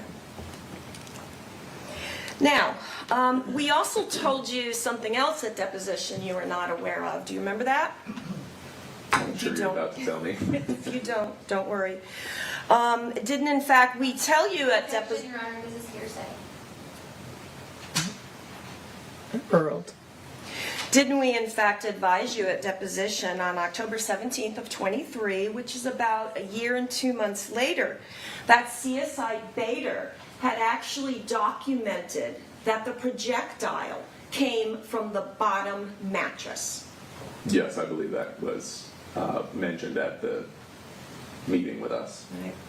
And she had indicated that in reports. It's even on property receipts where evidence is listed, correct? I did specifically see it on property, yes. Okay, thank you. My question then, Detective Hobelmann, did you discuss that with her after our deposition where we pointed that out to you? Did you kind of discuss it with her and let her know she made an error? I'm sure I did. I don't recall specifically the conversation, but yes. Sure. And that's something you should do, Yes. right?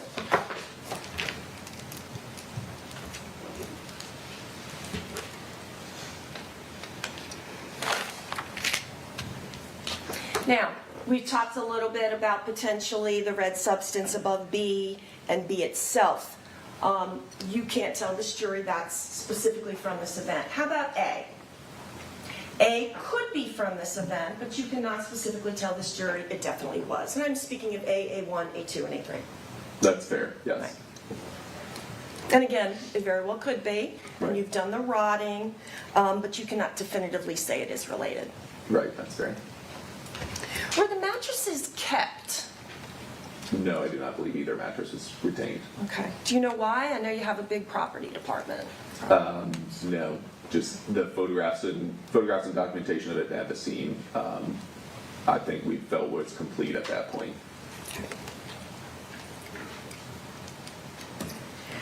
You also told us, you gave an opinion about where the gun was, that the gun would be facing towards A. You can't say that's where the gun was facing, correct?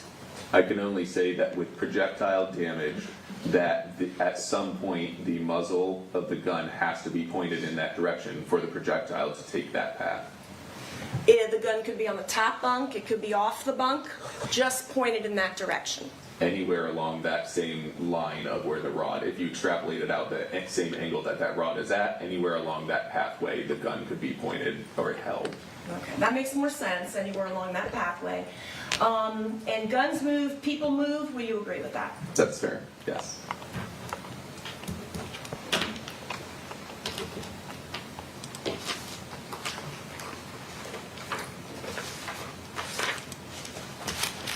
And I know you had some involvement with additional items in the kids' room, and I would like to find those photos, if you could bear with me, Detective Hobelmann.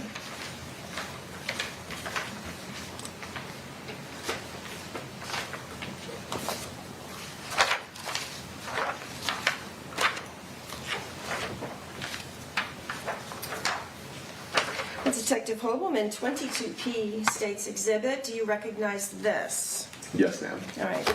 And this appears to be, and Ms. Bader talked about it yesterday as well, this appears to be some sort of baby bassinet with an evidence marker 7, and there's some items contained within it.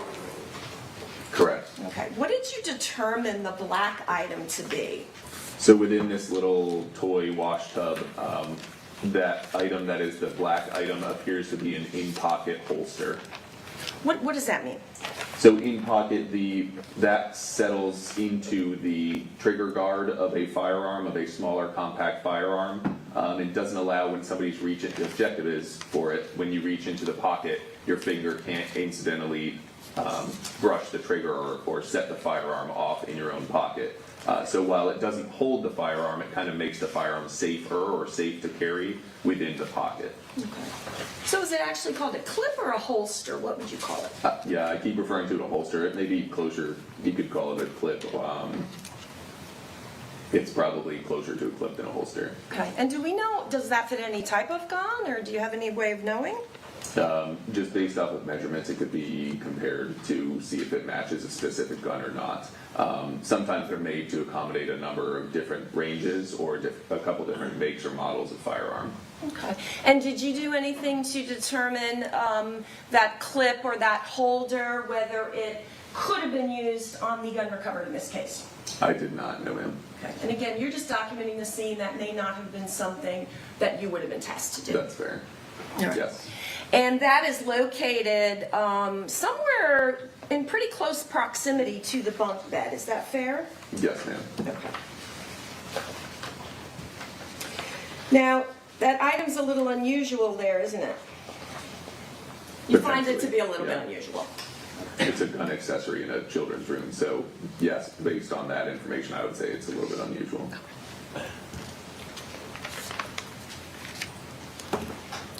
Now, you helped execute the search warrant, collected items, documented the scene. Yes, ma'am. Okay. And in fact, there's no full search done of the townhouse until you have that warrant signed. Correct. Right. And one of the other areas that you noticed was the children's bedroom closet. Do you remember the closet in the children's bedroom? Yes, ma'am. This is Defense Exhibit 1 entered into evidence. Do you recognize that, Detective Hobelmann? Yes, ma'am. And what does that picture depict in Defense Exhibit 1? This is, I believe, is the children's the children's closet. And what of significance was located in the children's closet? As I recall, a brownish bag or backpack. Okay. Can we see it in the photo, maybe? I think that is the top of it, down at the bottom of the photograph. And for the record, I'm just To the pointing... right of where the dark pants are. Yeah. There you go. Okay, to the right of the dark pants, under this brown coat. Correct. Thank you, Detective. Was anything else collected out of that closet? Just some of the materials that were in that bag. Okay, and we're going to talk about that a little bit more. Let me ask you first. 380 live rounds that could have then been fired in a firearm. Were there any 380 live rounds found anywhere in the home? Yes, ma'am. Okay. Where were they found? In the children's bedroom. All right, we have 22 UUU. I'm back to the state's exhibit. Is this the, as you've described it, backpack? Is this the same one that we just talked about in Defense Exhibit 1? Yes, ma'am, it is. All right, and tell the jury, and we talked to Shyanne about this yesterday, Ms. Bader, but you tell us what in fact you saw, and it is marked by evidence marker, a yellow evidence marker 19. What was in that, Detective? What we see here, what appears to be a portion of a holster, a box fully loaded or all 50 cartridges of .380 Norma ammunition, and then a spare magazine. Okay. And that Norma ammunition, I think you already know, but I will go closer. It is .380. Correct, ma'am. And how about that magazine? Do we know if it fits in a .380? I don't recall if it's a .380 magazine or not. And the other item you said was a holster? Yes, it does appear to be a holster. Is that going to be a little bit different than the clip we looked at a little bit ago? Yes, this one would actually attach to the belt or the pants. Okay. And do we know if that would fit a .380? I don't know. I think it was soft-sided, so again, that usually runs a range of different makes or models that it could accommodate. Okay. Thank you. Now, the bag itself was not collected by your agency, only the items inside, correct? That's correct. Okay. Do you know why the bag was not collected? I think what we identified as evidentiary were the materials that were inside the bag. The bag didn't appear to be involved directly, worn by somebody, or anything identifiable on the bag that would have assisted with the investigation. And finding that bag with .380 ammo, a magazine, and a holster, did you also find that odd that it was in the children's closet? It could be seen as odd, yes. It's not generally a place that we would find those items, yes. Now, there was blood down on the east end of the bunk bed. We have or the top mattress. We have talked a lot about the west side where the pillow is and where the projectile holes are that we've already discussed, correct? Yes, ma'am. Okay. And there's blood down on the eastern side. Can you give us any opinion as to who that blood is? I did not know we were doing the investigation whose blood that might be. Okay. And to this day, you would not know whose blood that was, correct? That's correct. And any of those areas on the eastern end, and we used the photos yesterday with Miss Bader, are you aware of any swabs taken from the mattress itself on the east end? No. Mandalorian comforter was. Right, All right. yes. There was also, and again, we looked at the picture yesterday with Miss Bader, there was also some blood on the wall and the blood on the back railing, kind of where you're V-shaping around the east end. I'm not talking about the staircase. Right. There was also what appeared to be a red substance. Did you have her swab any of that? No, I don't believe any of that swabbed. Okay. There were some swabbing done, I believe L, M, and N on the ladder, correct, Detective? Yes, ma'am. All right. There were some other areas down on the ladder, potentially other transfer stains, also maybe a drip on the stair, on the ladder. Those were not swabbed. That's correct. Okay. Did you have any concern whatsoever of contamination by the fact that mattress was moved to the bottom? At the time that we were moving that mattress, we'd already taken all of our swabs of the areas that we were intending on collecting. So at that point, we were not as worried about contamination. I don't believe any other swabs were taken once that mattress starts getting moved. Okay. And what happens to the bottom mattress when you're moving the top mattress to the bottom? I recall the bottom mattress being pushed further in, but I don't know. I think the mattresses would have been in contact with each other at some point. All right. What do you mean pushed further in? Because there's a little bit of a void there. I think it was moved a little bit further in to accommodate a little bit of room for the top mattress. So you're saying that both mattresses were somehow on that bottom bunk while you were testing the top mattress that had been moved there? No, there's no testing being done. That's just the cutting into the mattress. Well, that's what I meant. I apologize. Yes, the very end. It's almost the very last thing we did before leaving the house is remove the mattress from the top bunk, photograph it as we're cutting into it, and then remove the projectile from it. Okay. As you went through with Miss Reader in detail. Correct. All right. But are you saying then that both mattresses were still on the bottom slats when you did that? That's correct. Okay.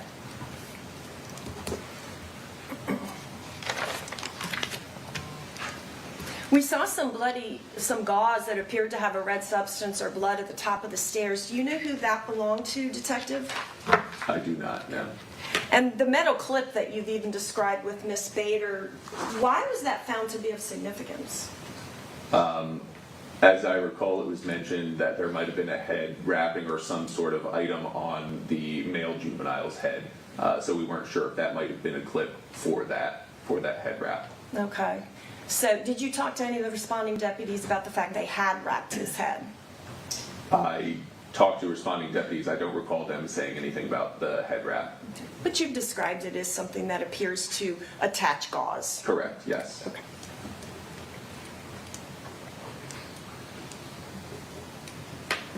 Were you responsible for collecting any phones from the scene? As I recall, we did collect one phone from the couch. A blue iPhone? Yes, I believe so. Okay, do you know who that phone belonged to? No, ma'am, I do not. Now, downstairs by the couch, there appeared to be some substance on the floor. Do you remember that? Let me try to find the photo for you.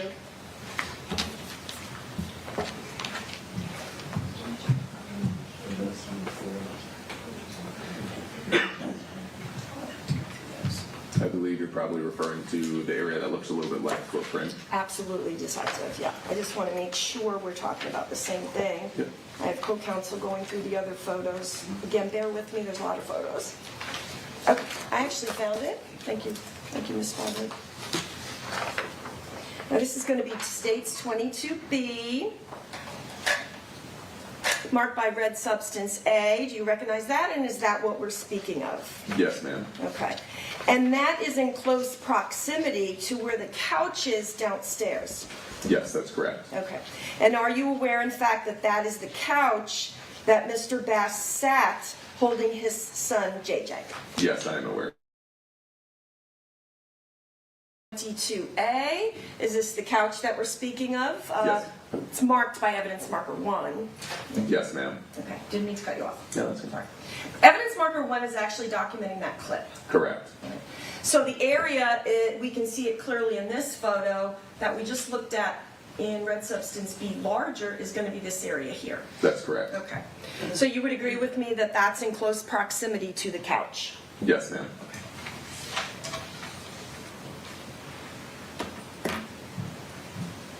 Was anything done, what was done with that? Just the photographs with the measurements as seen that we just looked at. Okay. Was there anything that could have been done, amido black or anything else to see if it was a footprint, to see if there could be any sort of identification? I think based on size and what the general appearance of it, at a couple different angles, you can even see where it looks like there might have been toe prints. Based on training experience, it was our thought it is a footprint. In terms of blood collection or processing, I don't believe any was done. I know the floor was textured, so I don't recall. There may have been conversation about there being a difficulty of trying to lift that print with the texture of the floor, but I don't recall there being any processing like amido black done for it. Now, it's not really surprising for you to see that because you know from the facts of this case that Mr. Bass carried his son down and they were down in that area. That's correct. Right. Okay.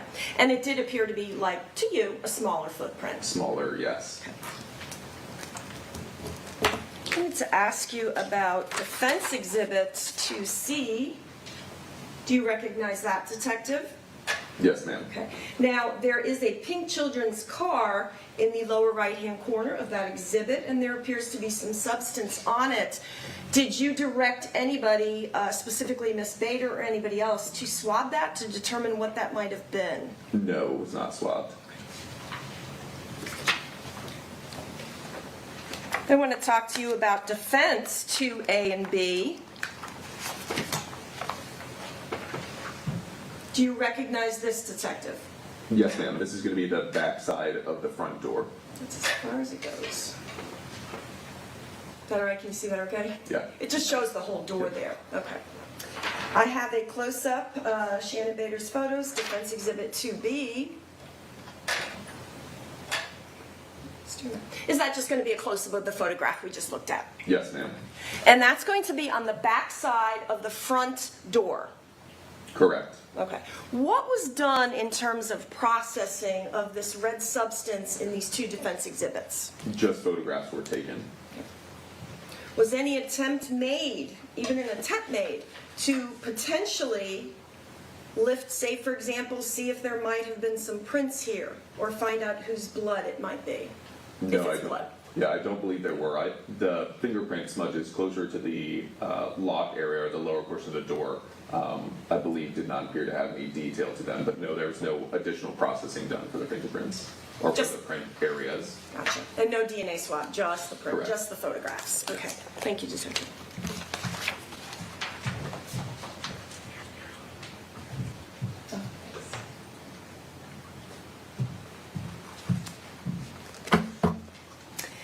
Were you involved in searching the master bedroom? Yes, ma'am. Okay. And in terms of the master bedroom, there was not anything recovered ballistics-wise that involved 380s, correct? That's correct.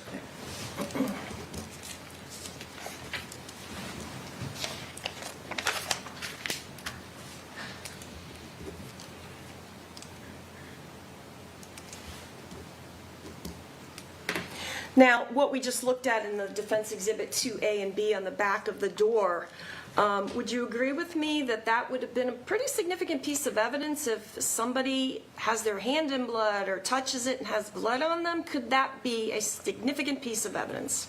It could have been. We knew there were multiple people going in and out of the door that had potentially bloody hands. Right. Yes. Did you see in the body cams how the door remains open?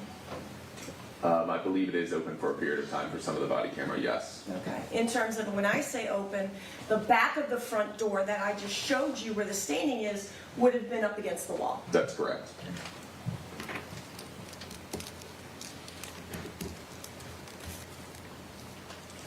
Was any GSR testing done in this case that you're aware of, Detective, on Jayla Bass, on the son, JJ Bass?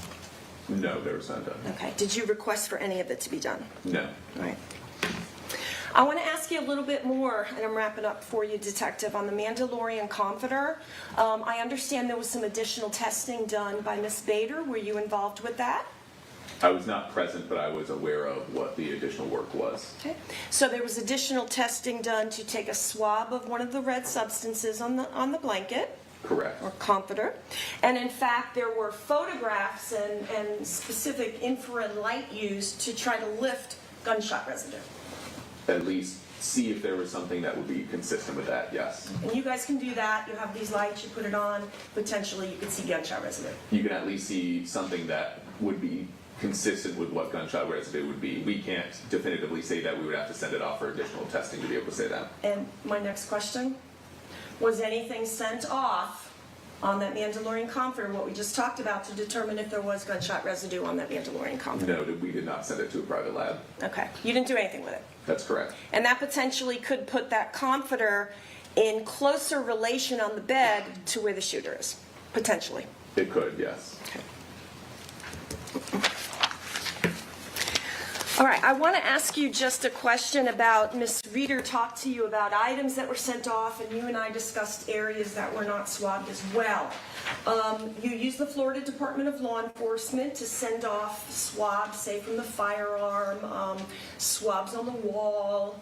There was a swab labeled O that was on the mattress. That is the agency you use, correct? Yes, Florida Department of Law Enforcement, FDLE. Yes, ma'am. Now, Florida Department of Law Enforcement does have a limit, correct? That's correct. However, they have a limit per submission. Is that not correct? That's correct. All right. So technically, in this case, are you privy to how many submissions there were? I don't know the full number of submissions that there were now. Quite a few. Yes. All right. So a limit, and it's 5 per submission. Correct. All right. So you could submit 5 per submission, and technically then you could keep doing that. There's really no limit on what you can send. Just time, correct. Just what? Just time. Oh, okay. Too much time to do all that? No, too much time in terms of usually 10 to 12 months until we're getting a turnaround for I DNA got to you. come back. Yeah. I got you. It would take too long to send that many items. We would potentially not have some of those items returned to us before trial was done. Okay. When were the items sent off? I don't recall the specific date that they're sent off. Because what is it now, at about 2.5 years since this incident took place, roughly? Correct, yes. Okay. All right, but in addition to that submission limit, you can even get exceptions for that, Occasion, right? yes, Right, yes. and it's just a phone call or an email. Above us, but yes, yeah. Right, okay. Your superiors Correct. make a phone Yeah. call or send an email, so really, there's no limit.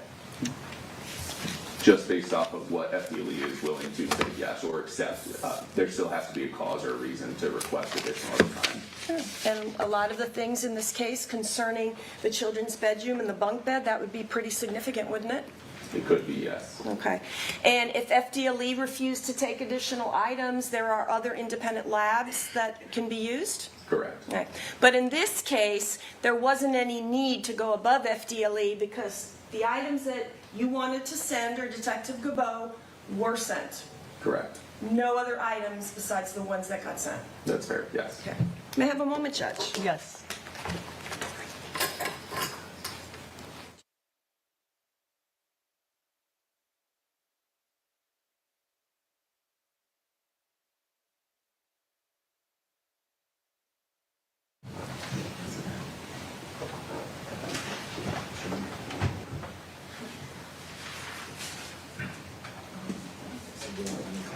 Just a second. Just a second.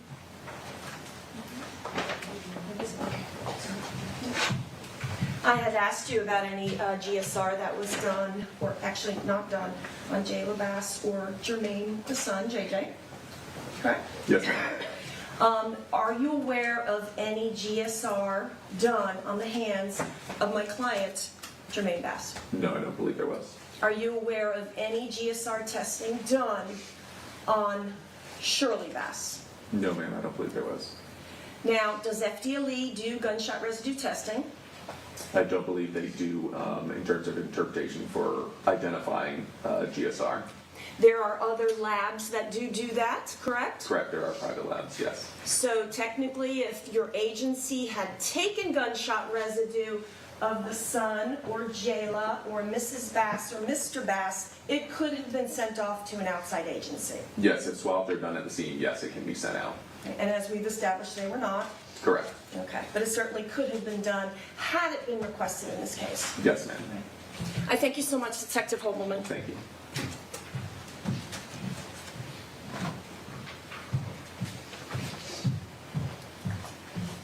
Defense counsel showed you a picture of what looked like a handprint on the back of the front door. Do you recall that photo? Yes, ma'am. You said that there was no further testing done on it. Did you submit it to anyone else at your agency to look at it any further? We did submit to our fingerprint analysis unit. Were you able to get any results from that request for fingerprint analysis of that photo? No, we were not. It was a not of value comparison, meaning they were not able to get sufficient detail from the photograph and or the contents of the photograph to be able to make an identification. Now, at the beginning, when you first arrived to the scene and throughout your investigation, did you ever become aware or of anyone else being injured in this case besides Jermaine Bass, the little boy, or Jayla Bass, the little girl? No, ma'am. I was not aware of anybody else being injured.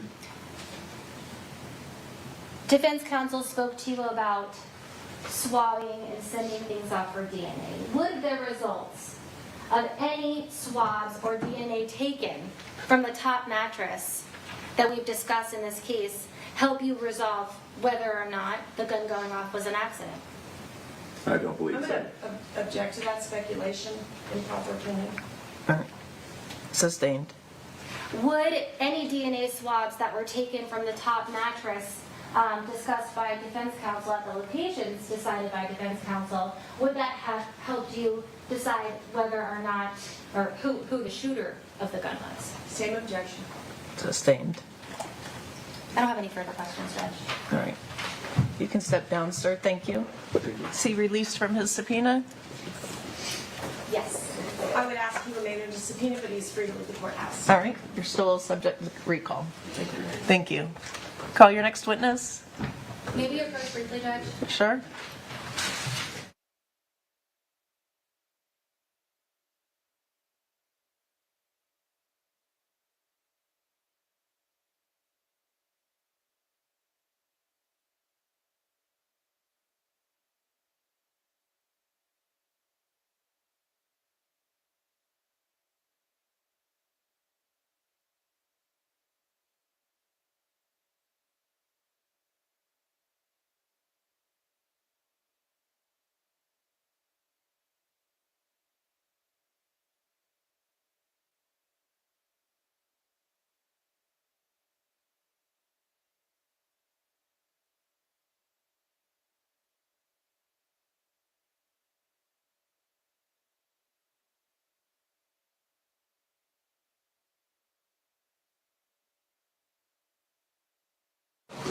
All right.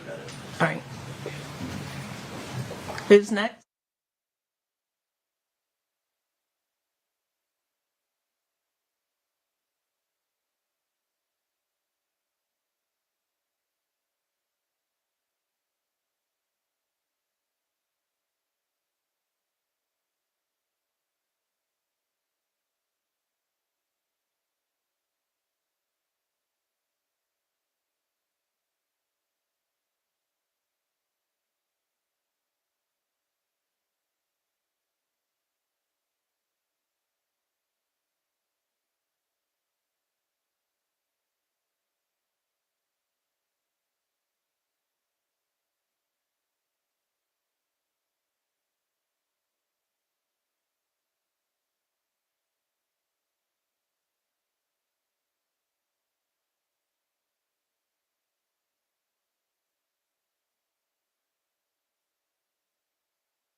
right, be seated. Call your next witness. They're called Danielle Weinstein.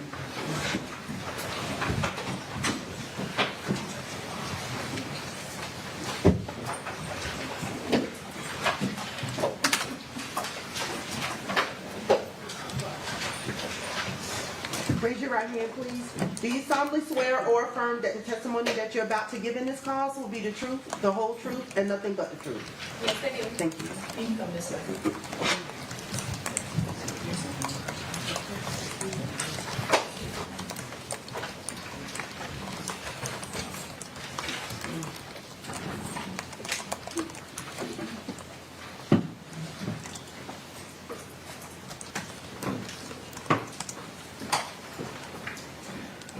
Good morning. If you would please introduce yourself and spell your name for us. Good morning. My name is Danielle Weinstein, D-A-N-I-E-L-L-E, W-E-I-N-S-T-E-I-N. Thank you. Thank you, Ms. Weinstein. Ms. Weinstein, where are you employed? I'm employed by the Florida Department of Law Enforcement, or FDLE. And what is the Florida Department of Law Enforcement? If you can explain what that agency is to the jury. Sure. It is an agency that helps out with criminal investigations. We have a laboratory and an investigative services. All right. How long have you been working with the Florida Department of Law Enforcement? For about 8 years. All right. What did you do before you started working at the Florida Department of Law Enforcement? I was just getting my degrees before then. Okay. What degree did you obtain? So I went to Cedar Crest College, which was in Allentown, Pennsylvania, where I received my Bachelor of Science in Genetic Engineering with a concentration in Forensic Science, and then I continued to receive my Master of Science in Forensic Science. At the same school? Yes. Okay. And after receiving those, did you have any training before starting work with Florida Department of Law Enforcement? I had a training that was given by the Florida Department of Law Enforcement. All right. And what does that training involve? So the training through FDLE takes about 1.5 years. In the first part, I'm doing readings of journal articles and textbooks. I'm working on practice samples, and I'm taking written, oral, and practical exams. And then in the second part, I'm working on casework underneath the supervision of a trained analyst. And the entire thing finishes with an oral board, which I successfully completed. And that means that I am certified by FDLE in forensic serology and DNA analysis. Do you have a particular title? I'm a crime laboratory analyst in the biology section. And what are your duties as a crime laboratory analyst, like on a general basis? So generally, I'm assigned cases by my supervisor, and I may do forensic serology testing, so that's testing for body fluids such as blood, semen, and saliva. And then I may forward samples through the DNA analysis process to develop DNA profiles. I can look at any questioned DNA profiles from the evidence, and I can compare any known DNA profiles from known people in the case. I can write reports, and I can come to court on an as-needed basis. All right, and so you just mentioned some words. Can you explain to the jury what is forensic serology and DNA analysis? Sure. So forensic serology is the testing of body fluids such as blood, semen, and saliva. And then forensic DNA analysis is the further testing of those cells or body fluids in order to develop DNA profiles. And these are all done on items of evidence. And what are DNA profiles? What does that mean? A DNA profile essentially looks like peaks on a graph. It is representative of being from human DNA. That's essentially what DNA profiles are. Do you belong to any professional organizations? No, I do not. Okay. And is the lab work you do accredited? Yes, it is. And is the lab itself accredited? Yes. Okay. Approximately how many DNA analysis have you done, do you believe, in your career? Definitely, I've worked on over 800 cases at this point. Do you have any continuing educational training as part of your job with FDLE? Yes, we do. We are required to have 16 hours at least of continuing education per year. This involves reading journal articles to keep up with everything that's going on, and watching webinars, and going to conferences as well. All right. And do you ever take proficiency tests? Yes, I do. What are those? A proficiency test is a test that, as a DNA analyst, I need to take twice per year. It's essentially a test that's given by an external agency where no one at FDLE knows the answers. I treat it just as if I would, using our normal procedures, working it as if it's evidence. And then I send the results back to the agency, and they grade it on a pass-fail basis. And have you passed every proficiency test you've been given? Yes, I have. And have you ever testified in court as an expert in DNA analysis? Yes, I have. Approximately how many times? About 19 times. Judge, this time I would tender the witness if they have any questions. No questions. Okay, thank you. All right, explain, and you kind of started this a little bit when I was talking about DNA. Now, what is DNA? If you can explain what DNA is to the jurors in terms that might, for lay people to understand. Sure. So DNA stands for deoxyribonucleic acid. It is the building blocks of all living things that make up everything in the world that's alive. DNA in the human body is within every cell, with the exception of mature red blood cells. You're going to get half of your DNA from your mother and half from your father to make you who you are. Greater than 99% of our DNA is the same from person to person, and less than 1% is different. So it's within that less than 1% where people are going to be unique and where I do my testing. There is the caveat of I would not be able to tell identical twins apart. They would appear to have the same DNA profile. Even that unique 1% would be the same when you're talking about identical twins? With my testing, yes, that's okay. correct. And where is DNA? You mentioned on every cell of the body. So where is it found typically? It is found all over the entire body, every single cell. So in all of the body fluids, in cells in the hands. It's found in the roots of the hair as well. So like skin cells? Yes, skin cells as well. What is the method of DNA testing that you use in your lab? So we use STR DNA testing. And what does that mean? What is STR testing? STR stands for short tandem repeats. These are short repeating areas along the DNA. I look at a total of 21 different STR areas, and that's what makes up the DNA profile. As I had mentioned, getting half your DNA from your mother and half from your father, you're going to have one DNA type from each parent at each of those 21 areas. So a DNA profile will contain 2 DNA types at each area for one person. All right. And how long has STR testing been used? That's been used for over 30 years, since the 1990s. All right. Is it generally accepted in the forensic science community? Yes, it is. All right. Now, when did you first become involved in the Jermaine Bass case? I first received evidence back in the beginning of 2022, I believe. Or 2023. If you need to look at your report Sorry, yeah. to refresh your recollection, you can.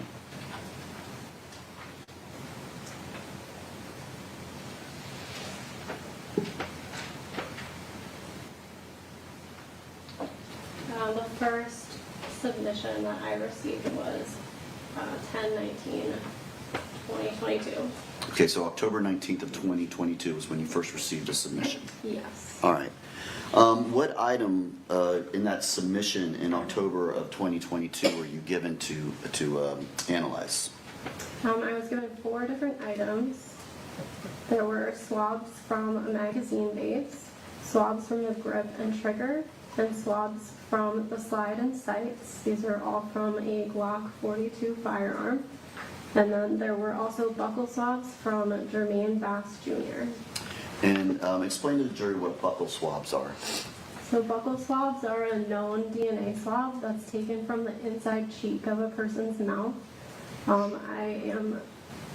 I'm given the buccal swabs to use as a known standard for the person, so I'll get a known DNA profile for them.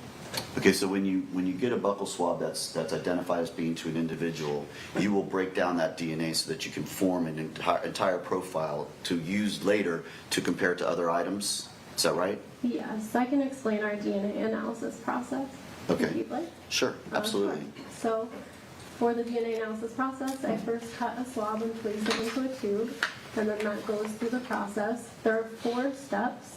The first step is called extraction. That's where I'm using chemicals and heat to break open the cells and release the DNA.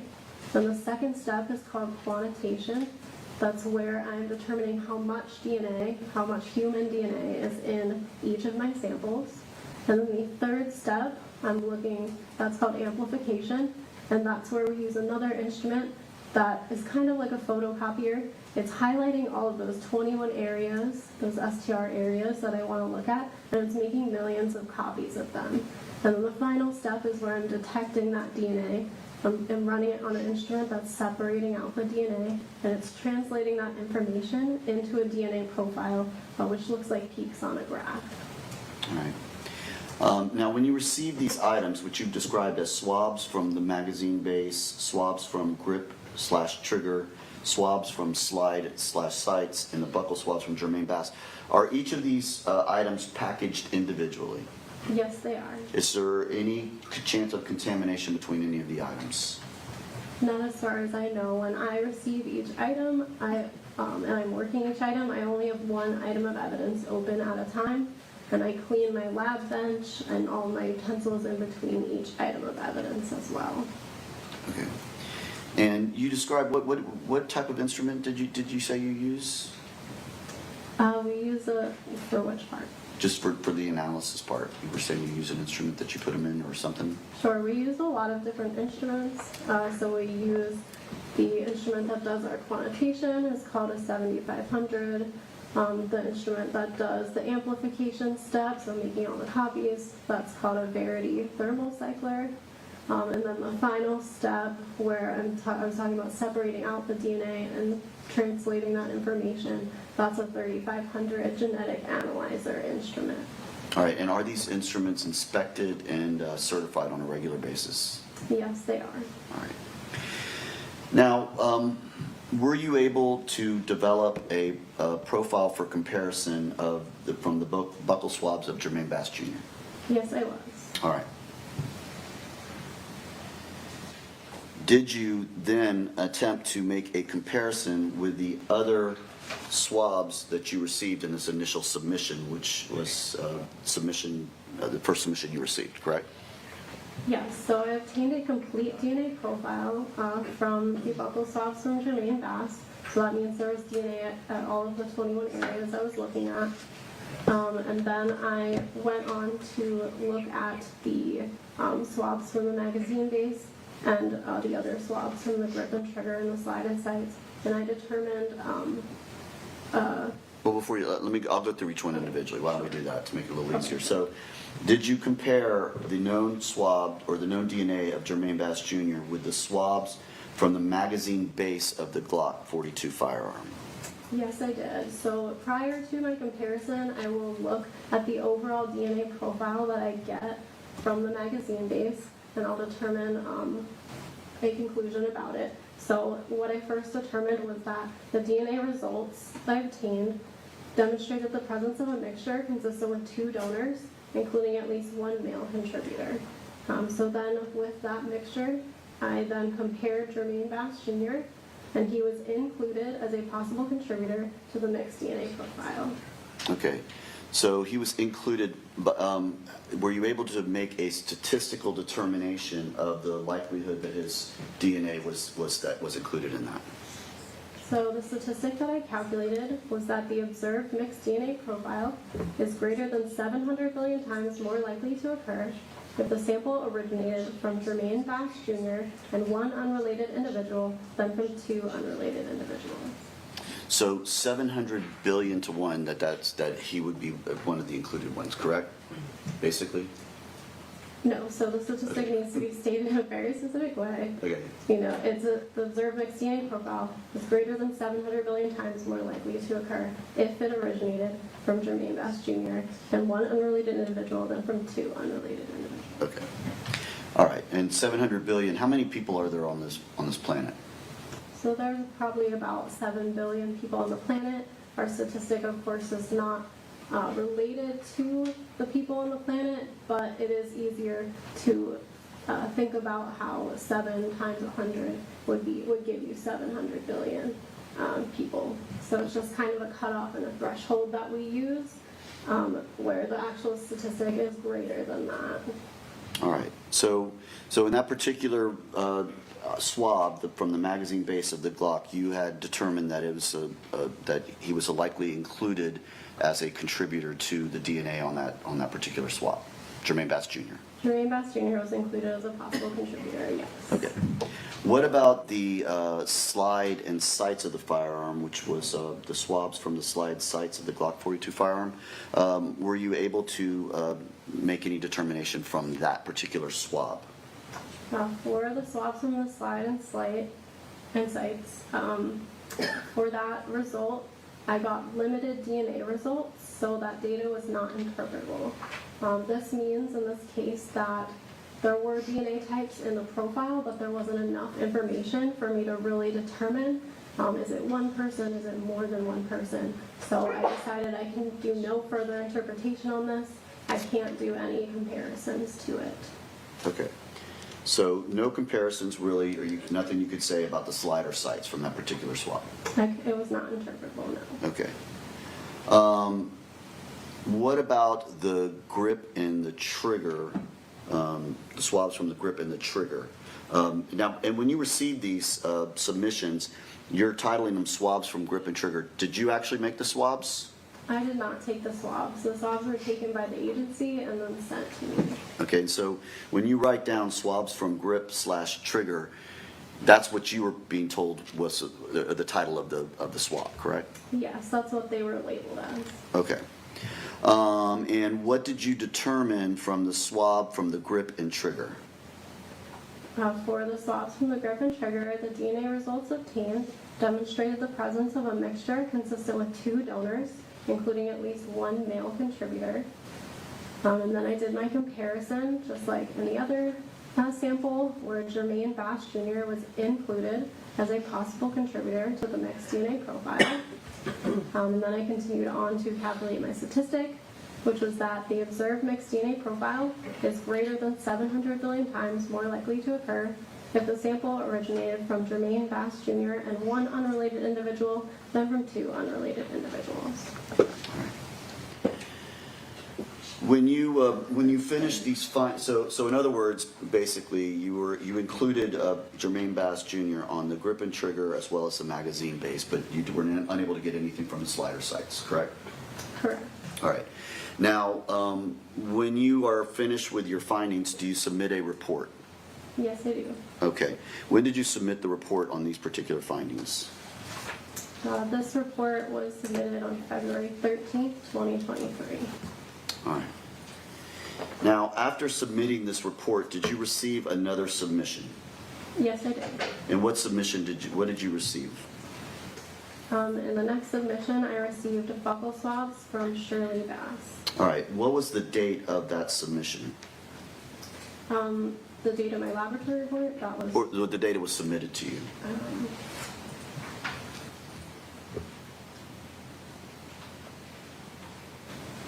I'm not sure if I have that number. If I can, may I approach the witness, Judge?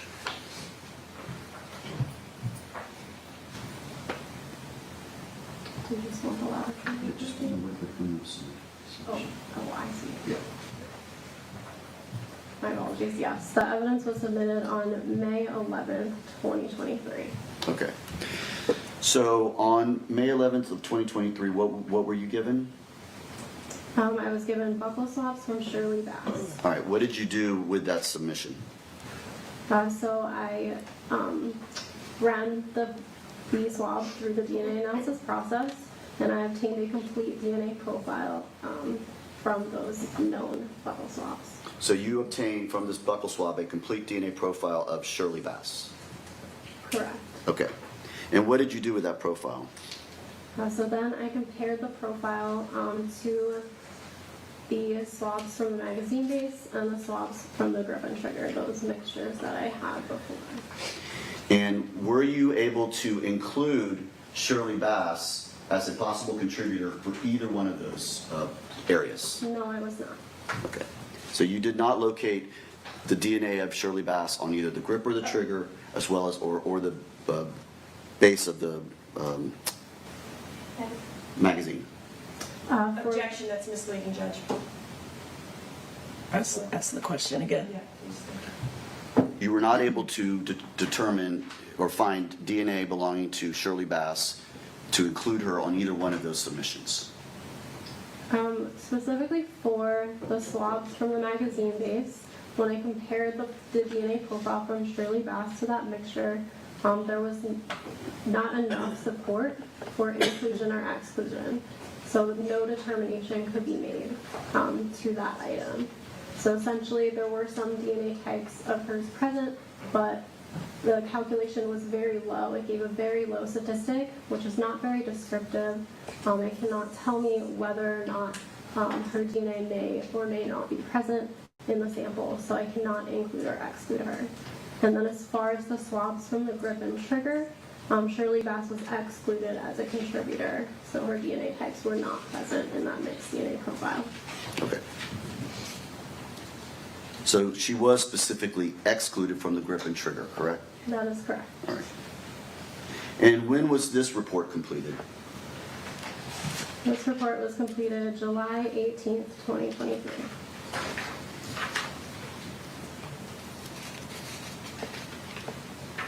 Did you, after receiving or after completing this report and submitting it, did you receive another submission on this case? Yes, I did.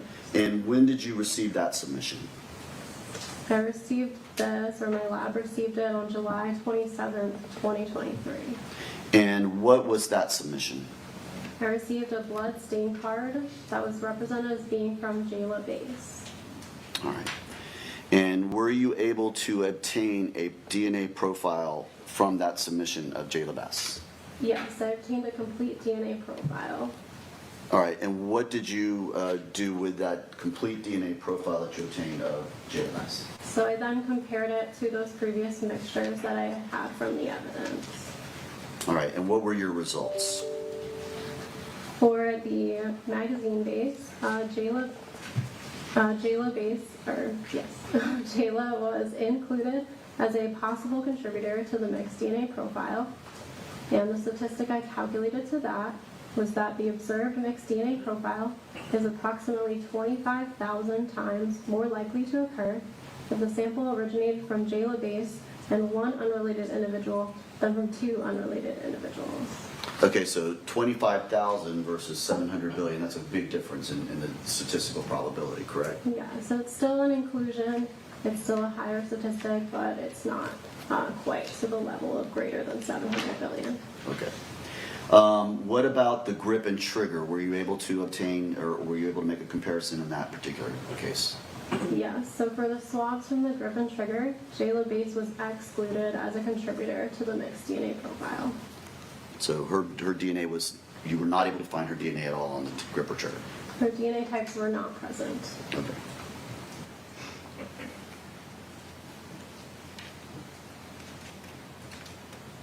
And when was this report done? This report was completed September 13th, 2023.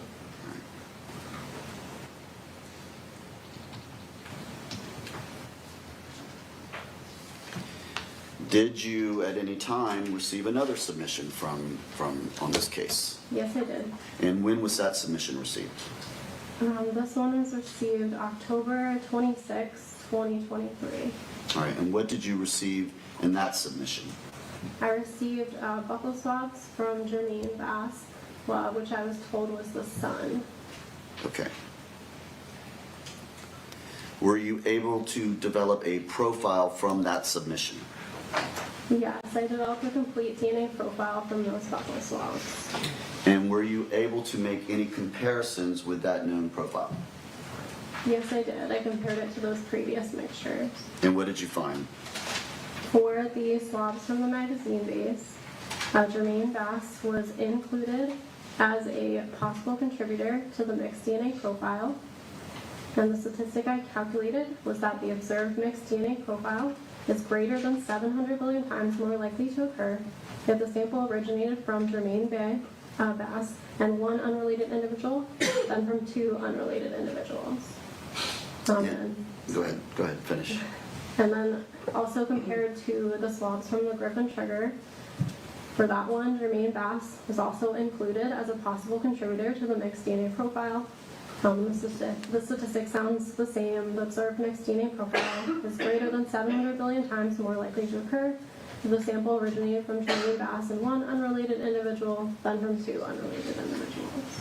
So in this particular case, and I'm going to go through, so you have on the grip and trigger 2 potential contributors, and you've now identified both the father and the son as potential or possible inclusion in those 2 as the 2 donors, correct? For the grip and trigger, I have included both the father and son, yes. Right. And on the base of the magazine, you indicated 2 donors, but in this particular case, you've indicated now to the jury that there was the father, the son, and potentially the daughter as well. So that's 3 donors, correct? Yes, that is correct. Which doesn't totally make sense for a mixture of 2 donors to have 3 people included to it. But the reasoning for this is because they're all related biologically. So I did go back and do further figuring out who may be actually included. And what did you determine? Explain that to the jury, what you determined. Sure. So I had written another report, actually, that was just about doing more statistics to try to figure out who may be included. So I was able to compare combinations of 2 people. So again, like the reason for all 3 appearing to be included is because they're all related, they're all sharing DNA, right? A father is going to give half their DNA to the children. So it can look like somebody, when compared individually, is present because their DNA types are present. But in comparing them in combinations of 2 instead, I'm able to figure out who may be in the profile. So essentially, I did combinations of comparing both Jermaine Bass Jr. and Jayla Bass, and comparison of comparing Jermaine Bass the son and Jayla Bass. And for both of those, when looking at the profiles taken together, and I also calculated statistics to it as well, both of them were not possible to occur together. So the father-daughter together and the 2 siblings together could not occur together. So when compared together, they were excluded. And then so basically what I was trying to determine is what's the best explanation for this data. So this mixture is best explained if the father, Jermaine Bass Jr., and the son, Jermaine Bass, are included together. So that statistic that I calculated to that inclusion is that the observed mixed DNA profile is greater than 700 billion times more likely to occur if the sample originated from Jermaine Bass Jr. and Jermaine Bass than if it originated from 2 unrelated individuals. All right. So basically, by doing those combinations, it excludes Jayla Bass as being a contributor to this mixture. Yes, that is correct. Okay. Now, did you do a test to determine what type of DNA? Meaning, was it touch DNA? Was it from saliva? Was it from blood? Were you able to did you do any of that type of determination with these swabs? I did not. I'm not able to know what the DNA came from. Okay. And so we talk about touch DNA. Explain to the jury what touch DNA is. Sure. So touch DNA is just DNA that comes from the hands, from handling or touching an object or a person. All right. And would, like, say, perspiration, say you were sweating, could that transfer or go onto a gun? Or go onto any object, basically? Yes, so touch DNA transfers at any time you're touching an item. So in general, it's going to vary throughout the day, even from with one person. If somebody has recently washed their hands, they're obviously going to have less DNA on their hands. If somebody, say, has recently coughed into their hand, they maybe have some saliva in their hand, and body fluids are going to contain more DNA than just cells from the hand. So they could have more DNA in that case to transfer to an item. Yeah, those are different ways. How long does it take to touch something and leave DNA? It really only takes a brief touch, but it just will also depend on whether I can detect it, how like swabs are collected, for instance. Okay. But it doesn't take much time. In other words, if I were to grab this right here or push that or something, I could leave touch DNA on that particular location. Yes, you could.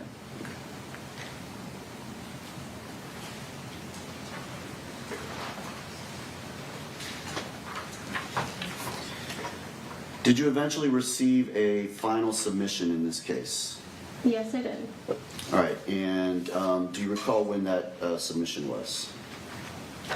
It was submitted to me on March 7th, 2024. Okay, and what was that submission in March 7th of 2024? So this was swabs from a Mandalorian comforter from area number 6 on the comforter. All right, what did you do with that swab? So that swab did have red-brown staining on it. So I used a color change test, which gave chemical indications for the presence of blood. And then I continued to send the swab through the DNA analysis process. And I obtained a complete DNA profile consistent with a male individual.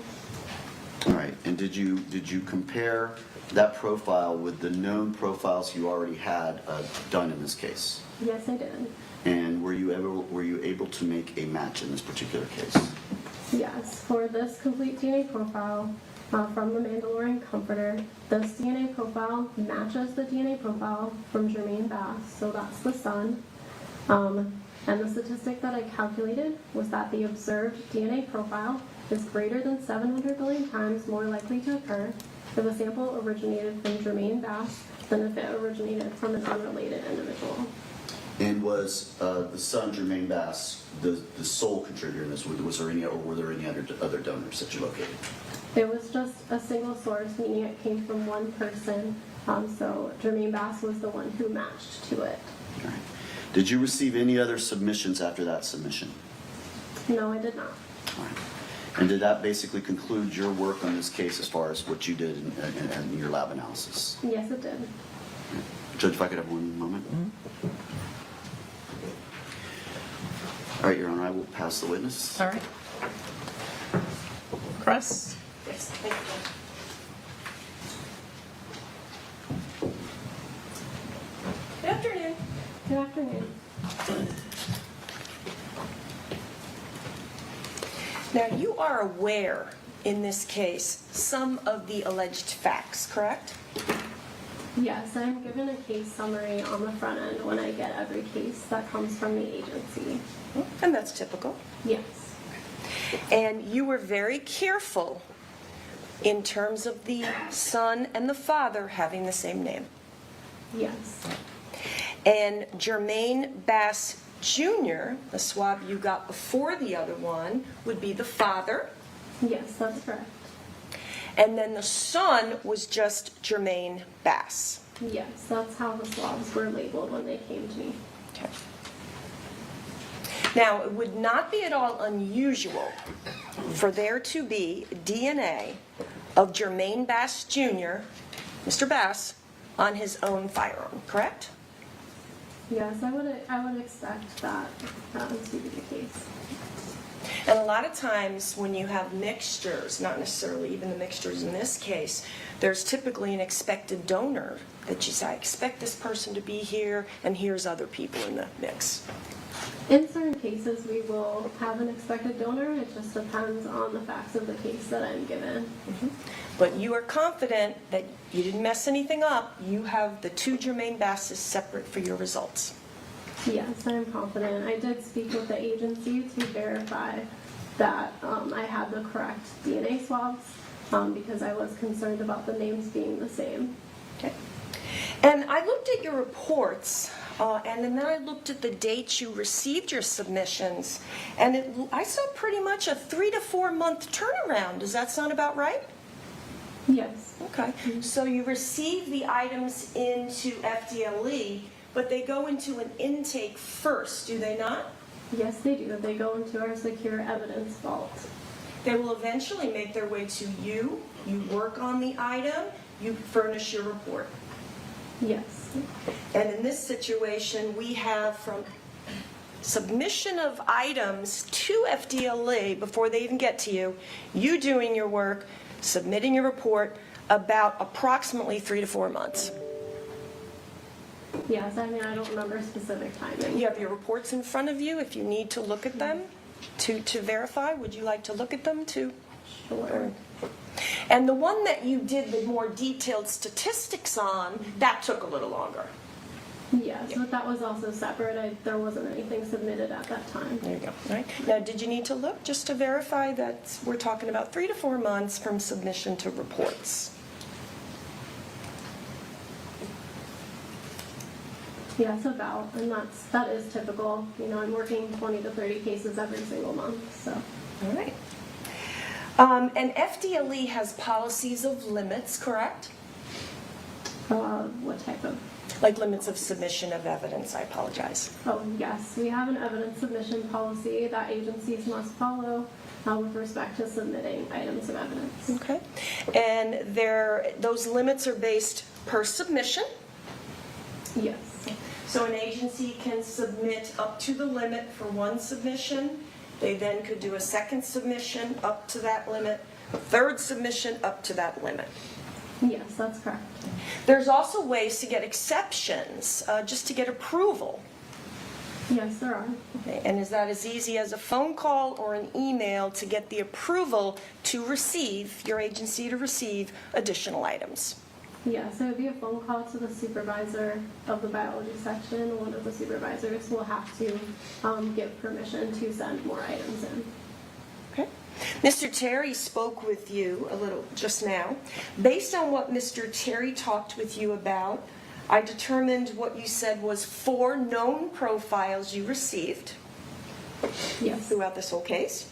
And you received sets of 4 swabs, sets magazine, grip and trigger, slide and sight, and comforter. Yes, that is correct. All right. Now, you cannot testify here today or tell this jury that Shirley Bass did not touch that firearm. As far as the DNA results that I obtained and what I compared to with Shirley Bass, there was no determination as far as her contribution of DNA to the magazine base. And then for the grip and trigger, she was excluded as a contributor. Okay, now I know those are your results. What I'm asking you is because somebody has been excluded from DNA, either from a single source profile or a mixture, that does not mean they didn't touch the item. It doesn't necessarily mean they've never touched the item. I can only report what my DNA results show at this specific time. I can't tell you what may have occurred at any given time, prior or after, of course. And I cannot tell you how DNA gets there or when it gets there. So you're not telling this jury Shirley Bass never touched that firearm that night. You can't. And that's not your job to do that. Correct. Okay. When you were looking at the swabs you received, the swabs from the magazine base, the grip trigger, or the slide, you did not note any red staining, correct? Correct. I noted that there's a light grayish staining on these swabs. Which swab is that? On all of those swabs from the magazine base, the grip trigger, and the slide and sights. Because it was not a red substance, was there any need to go any further and do maybe a phenolphthalein test? So the phenolphthalein test is our test for blood, and no, I did not use it in this case with those 3 swabs. Did you in fact use it on the Mandalorian comforter swab? Yes, I did, because those swabs were a red-brown color, which is typically consistent with what we see with possible blood. And when I asked you just a little bit ago that you cannot tell this jury that Shirley Bass did not touch that firearm that evening, the same applies to Jayla Bass, correct? Well, I know what your results are. Right, go ahead and look at it. Right.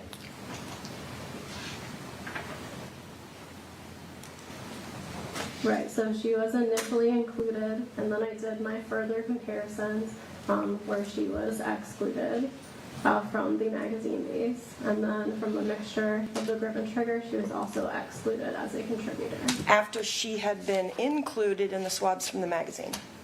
Yes. Now, those are your results, and as you said, basically, you get your items, you get your swabs, you have your known profiles. All you can tell us is what those swabs are telling you at that time. Yes, I just do my individual comparisons when I get the swabs. Right. So you can't sit here and tell this jury that Jayla Bass didn't touch that firearm that evening. I don't have any knowledge of any activities that occur. I can only tell you what my DNA results show.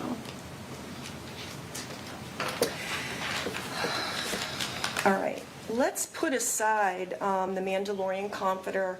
That is a single source profile, and that matches Jermaine Bass, the son, and that is item 15. Yes. Okay, yeah, I'm going to kind of put those aside and concentrate on the other two.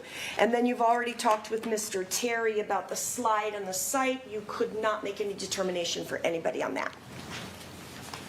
I'm sorry, for what?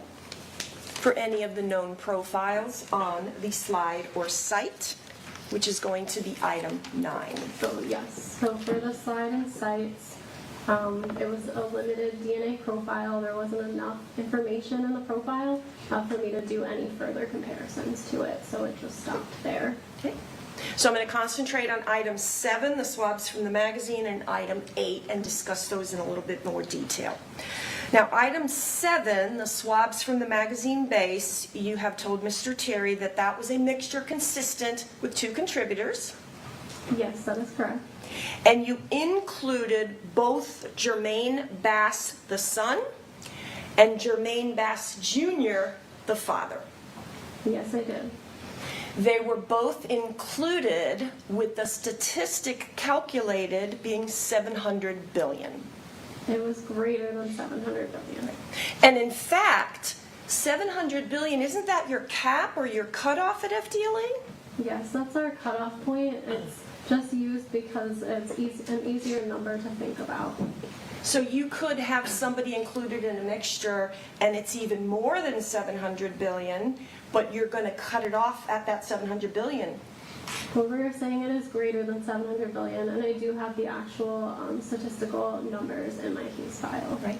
And I want to talk to you a little bit about that on the grip and trigger. We'll go through that. All right.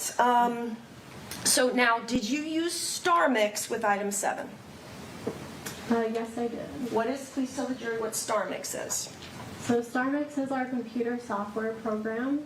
It's essentially a calculator. It helps me separate out the contributors to a mixture, so the people that are in a mixture, and then it also helps me calculate my statistics. Okay. Back to item 7. You then make a determination after having a mixture consistent with 2. You have identified both male Basses. Now you end up getting a buckle for Jayla Bass, and she's included as well with a statistic of 25,000. Yes, that is correct. Okay. And Mr. Terry had said to you originally you didn't find Shirley's DNA, but you actually couldn't include her, nor could you exclude her. That is correct. It was too low of a statistic for me to make any determination whether she could be included or excluded. So she certainly then cannot be excluded, correct? She cannot be either included or excluded.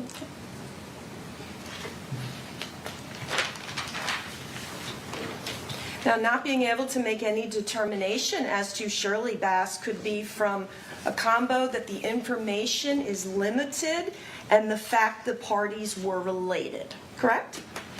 Correct. So for that profile, there was a little bit of information missing out of it. It was more low level, a little bit less DNA that was in it, as well as because the mother, of course, would be related to the children with half of her DNA being given to the children. Of course, that would also impact the comparison. It may look like some of her DNA types are in the profile, even if maybe they wouldn't be normally. Okay. Now, before you did the additional statistics, and you did that at the request of Mr. Terry. Correct, I did speak with him. And this is again based, we're talking just about item 7, where now you have a third contributor, correct? I have two donors to that mixture, where 3 people have been included to it. Okay. Now, before you did the additional statistics for Mr. Terry, did you discuss this mixture of 2 contributors with your supervisors? Yes, I did. I discussed with my supervisor and also our technical leader about how to go about using StarMix and using comparisons, obviously like my physical comparison as well, in order to determine who the 2 donors may be in the mixture.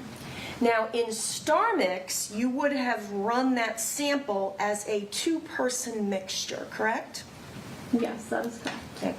You could have run it as a 3-person mixture, correct? If there was any indication that there were 3 people in the mixture, then I would have run it as 3 people in StarMix.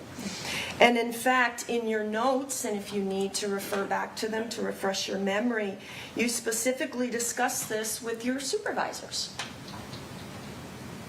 I don't recall. Page, oh sure. Would looking at your report and your correspondence refresh your memory as to your conversations with your supervisor? Yes, it would. Okay. Go ahead and look at page 3 of the correspondence and see if that refreshes your memory.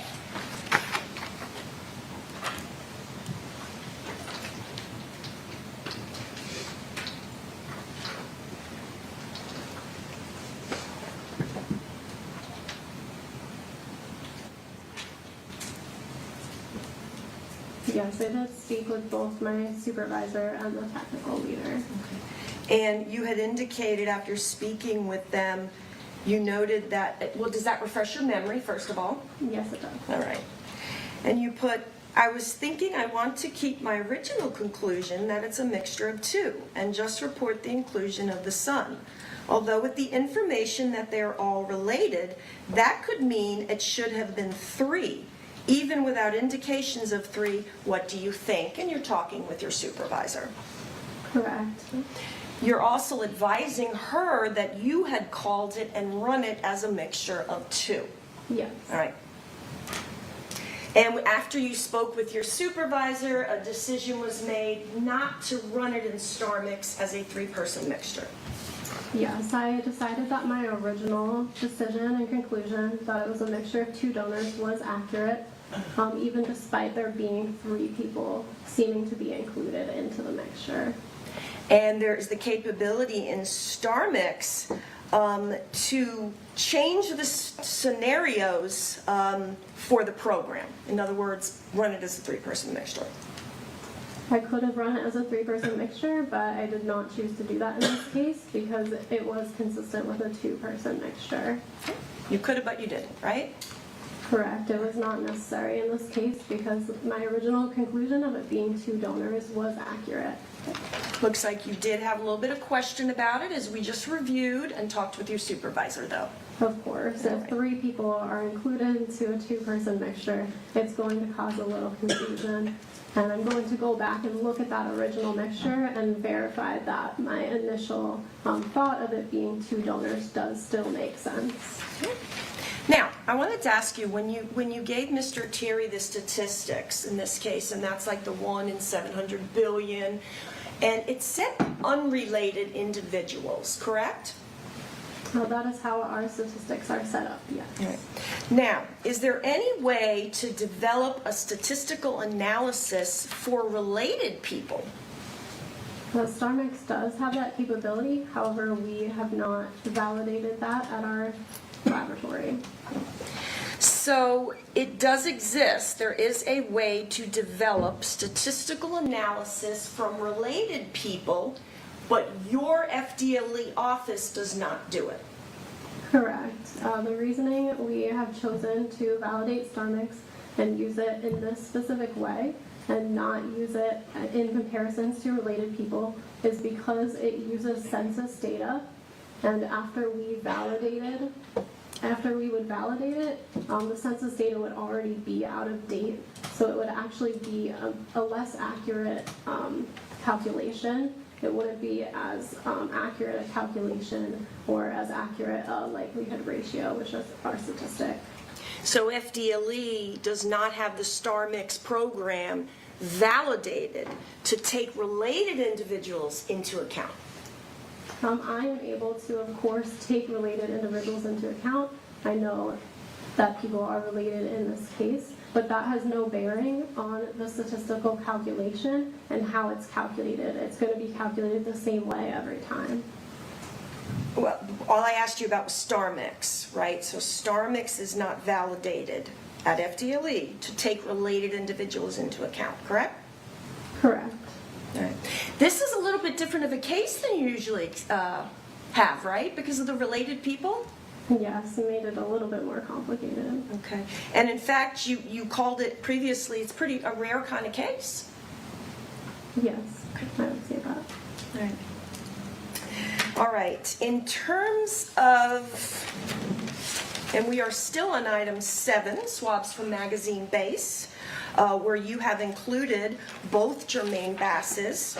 I wanted to ask you what the actual statistic you have, and you said you had it in your notes. If it will refresh your memory, please look at it. For the son, Jermaine Bass, what is the actual statistic for item number 7, swabs from magazine base? Sure. So for the son, the swabs from the magazine base.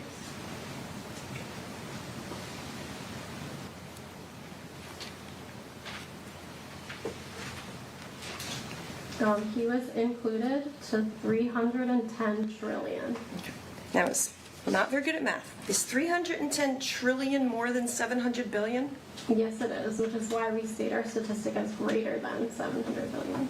Okay, your kind of cap that you put in. Yes. On FDLE. Okay. All right. Now, item 8 then, finally, again, that's the swab from the grip and trigger, correct? Yes. It's going to kind of be a little bit consistent with the fact that it's a mixture consistent with 2 donors, according to you, and you have included both Jermaine Bass's, the son and Jermaine Bass Jr. Yes, both were included as possible contributors.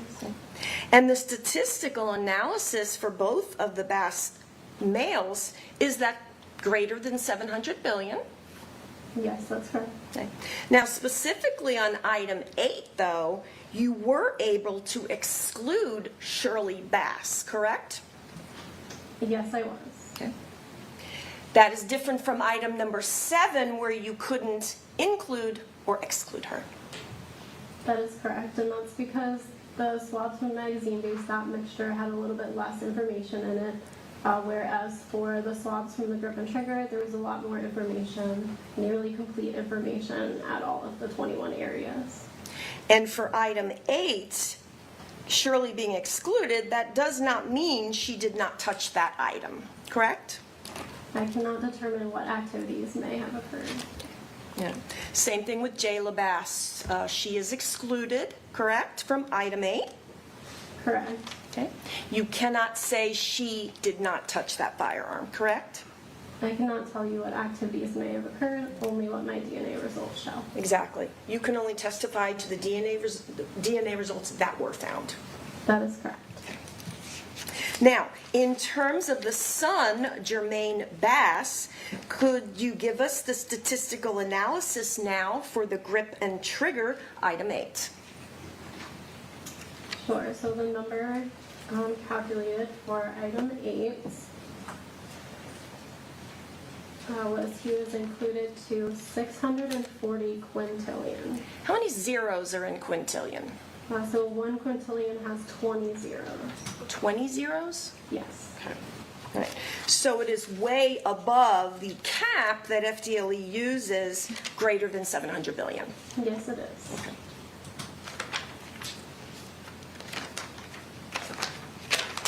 Okay. May I have a moment, Your Honor? Yes. Thank you, Ms. Weinstein. Did I say it right? Weinstein. Weinstein. Thank you. Anything else from the state? No, Your Honor. All right. You can step down, ma'am. Thank you. Thank you. She released from her subpoena? Yes, Your Honor. Yes, Your Honor. Right. Thank you. Thank you. All right, so we'll go ahead and take our lunch break. Same admonitions. I will see you back here at 12:30, 1:45.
The caller, we would ask that you read this stipulation from both sides to the jury. Okay.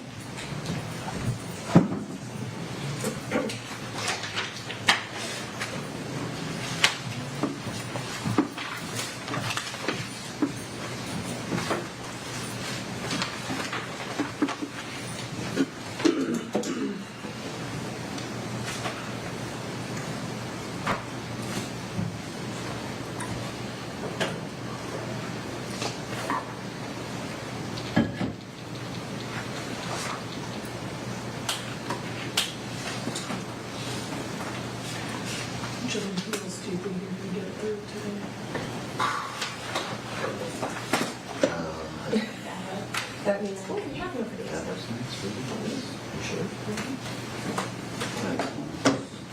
Oh, right. Gotcha. Really, I mean, there's two other people there. Myceisha and Shyanne. Okay. I think we can do all of them. And where's the James, bring me a sinister? That's kind of where we stopped at the call. Okay.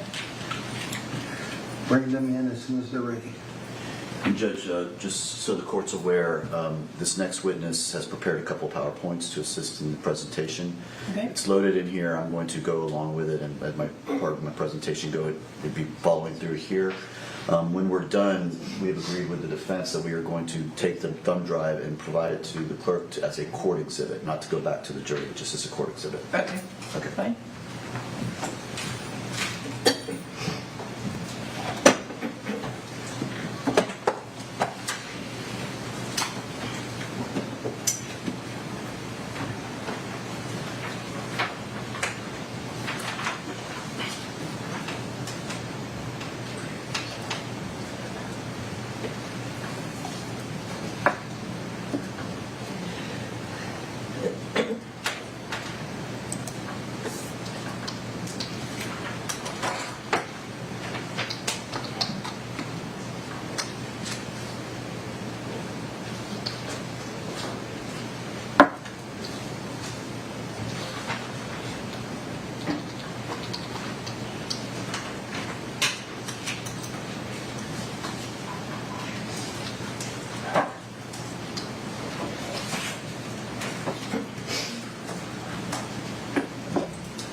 How was lunch? Good. State can call your next witness. Judge, before we proceed, we would ask if the court could read that stipulation. Sure. I have a stipulation between the parties. The stipulation is a fact that the parties have agreed among themselves to be true, facts to have been proven to be true. So in this case, it's stipulated to additional DNA results. And the state and the defendant, Jermaine Bass, stipulate to the following additional DNA results. Pure Gold Forensics conducted additional DNA testing in this case with the following results. HCSO item 96112, number 36, swab from the ladder, labeled GSM-L by CSI Bader, is a single source male profile belonging to Jermaine Bass, JJ, the son. Jayla Bass is excluded from the DNA profile from this item. HCSO number 96112, number 37, swab from the ledge labeled GSM-M by CSI Bader is a single source male profile belonging to Jermaine Bass, JJ, the son. Jayla Bass is excluded from the DNA profile for this item. HCSO item 96112, number 38, swab from the ledge labeled GSM-N by CSI Bader is a single source male DNA profile belonging to Jermaine Bass, JJ, the son. Jayla Bass is excluded from the DNA profile for this item. HCSO item 96112, number 39, swab top the bed, labeled GSM-O by CSI Bader, is a single source male DNA profile belonging to Jermaine Bass, JJ, the son. Jayla Bass is excluded from the DNA profile from this item. HCSO item 96112, number 40, swab wall top, labeled GSM-P by CSI Bader, is a mixture of at least 2 contributors. In terms of Jermaine Bass, JJ, the son, there is a limited support for inclusion in the DNA mixture. In the terms of Jayla Bass, there is a very strong support for inclusion in the DNA mixture. HCSO item number 96112, number 41, swall wab bottom, labeled GSM-Q by CSI Bader, is a single source female DNA profile belonging to Jayla Bass. Jermaine Bass, JJ, the son, is excluded from the DNA profile for this item. HCSO item 96112, number 42, swab wall bottom, labeled GSM-R by CSI Bader, is a mixture of at least 2 contributors. In terms of Jermaine Bass, JJ, the son, there is a very strong support for inclusion in the DNA mixture. In terms of Jayla Bass, there is a very strong support for inclusion in the DNA mixture. And so this stipulation is agreed upon and signed by both Mr. Bass, the defendant, his attorney, Ms. Schlimmer, and the state attorney, John Terry. And this will be back with you as a piece of evidence should you need further reference to it. All right. Thank you, Judge. If you could, will you call Anna Cox? Sure.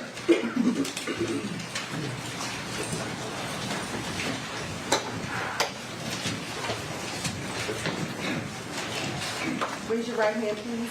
Do you solemnly swear or affirm that the testimony that you're about to give in this cause will be the truth, the whole truth, and nothing but the truth?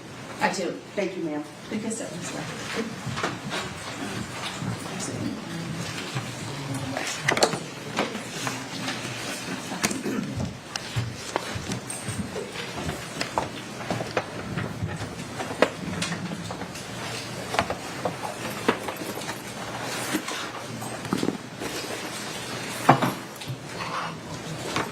Good afternoon. Good afternoon. If you would please introduce yourself and spell your name for us.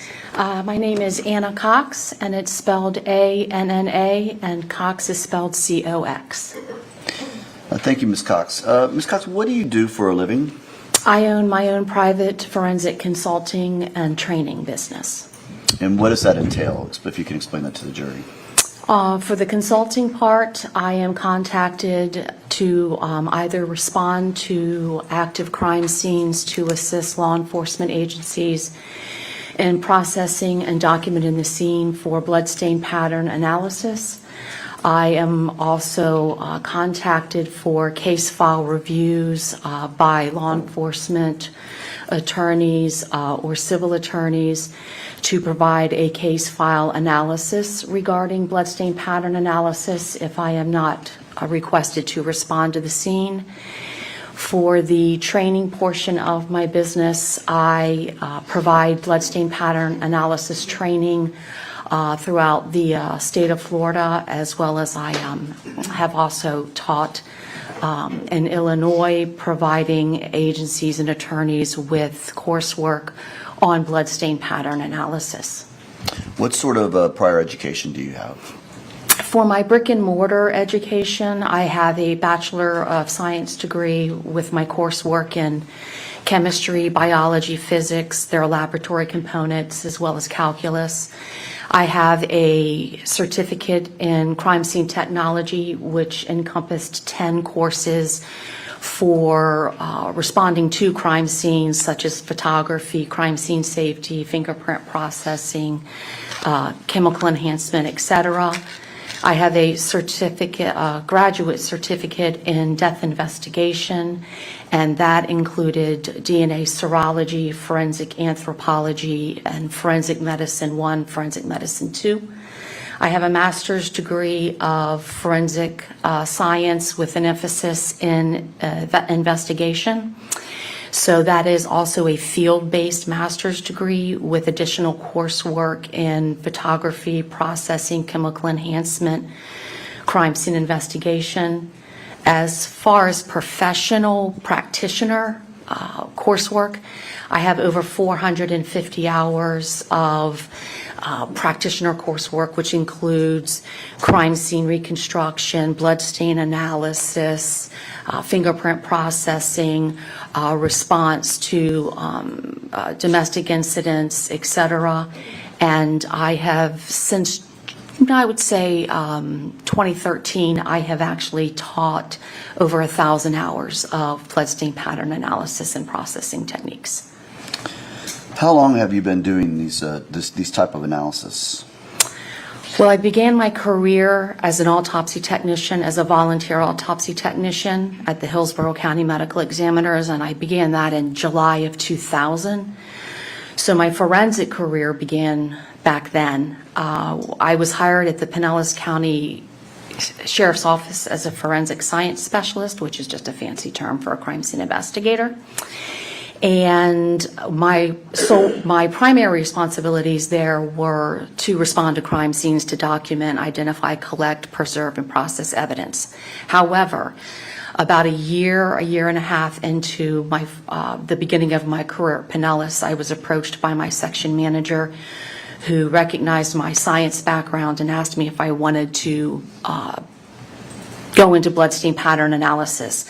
So I actually began my bloodstain pattern analysis training, which is a specialized training, in 2001, and have been working and focusing on blood analysis since then.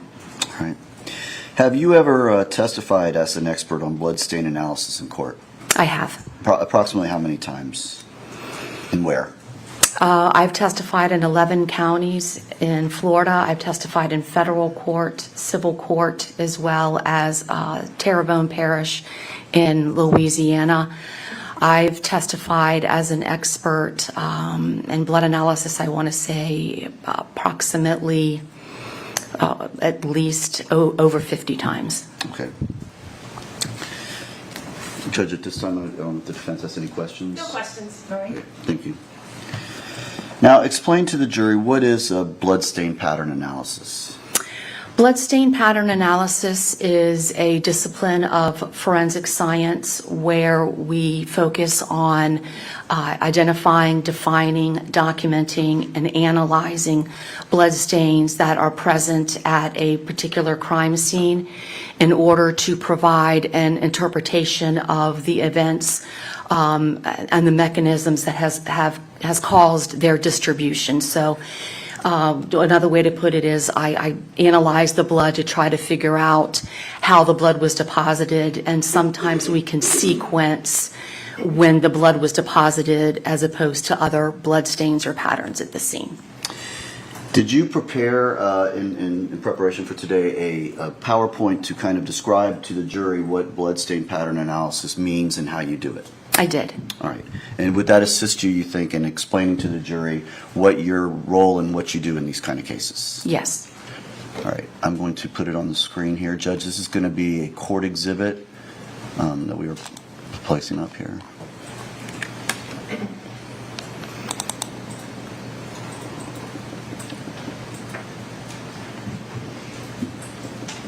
All right, we'll just call it Court Exhibit 1 for the record. Yes, Judge, that'd be great. Okay. Now, Ms. Cox, I'm going to have you just kind of go through this with me. Let me see if I can figure out how to get this on the slideshow. There it is up here. Okay.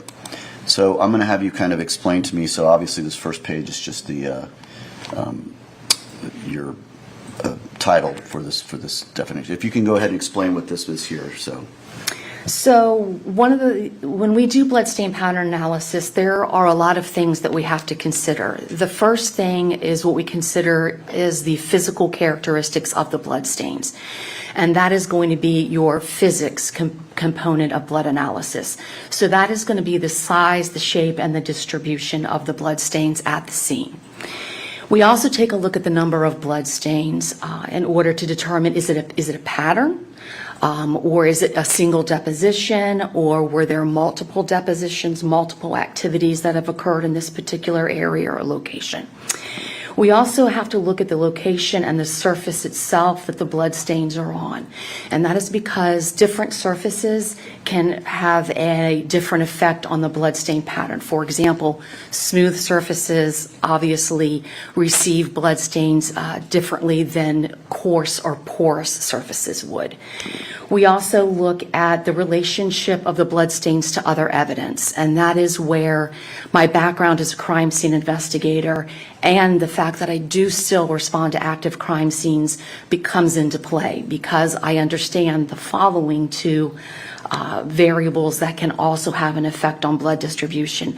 That would be the scene-specific variables, how the room is set up, temperature, have there been any alterations. We also have to take a look at the history of the scene and the evidence to see how items were collected, their original locations, those types of things.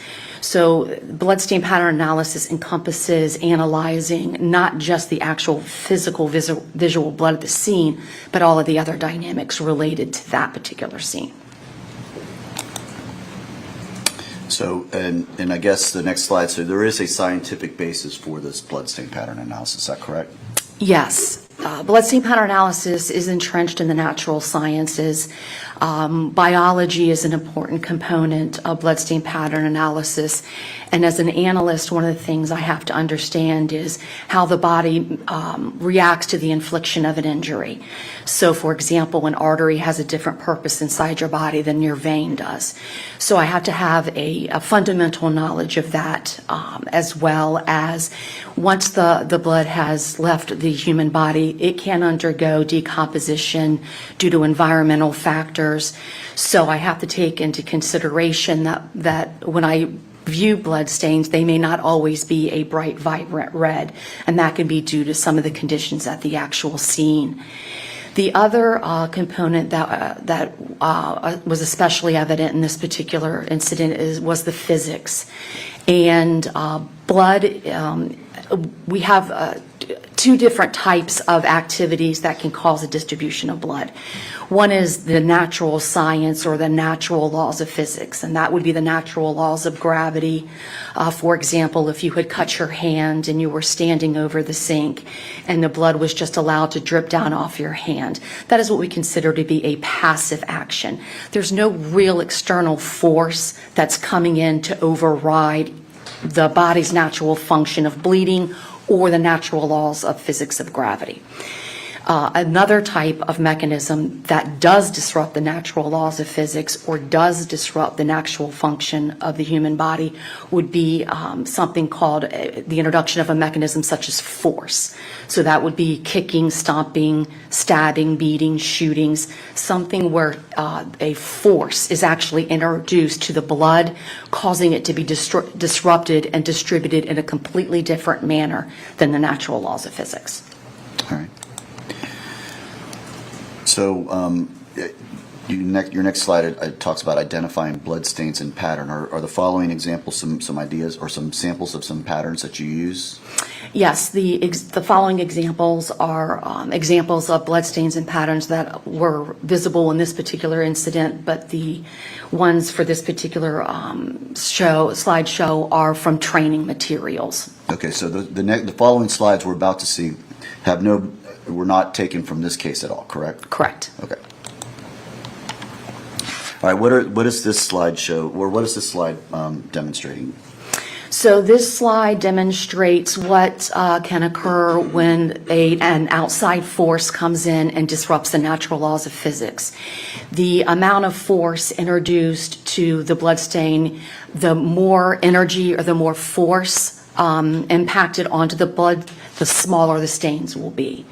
So, for example, this is something called blood spatter, and that is a blood stain resulting from an airborne drop created when the external force is introduced to the liquid blood. Now, these are what we call impact spatter patterns, and that is when an actual object is striking the liquid blood.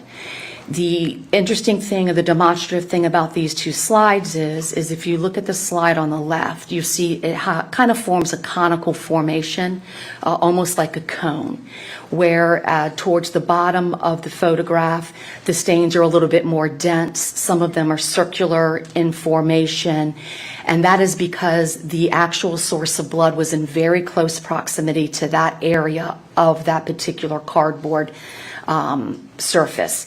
As the blood source is further away and the blood is allowed to travel up in the conical formation, you'll actually see it becomes more sparsely distributed, and you'll actually start to see an elongation of your blood stains.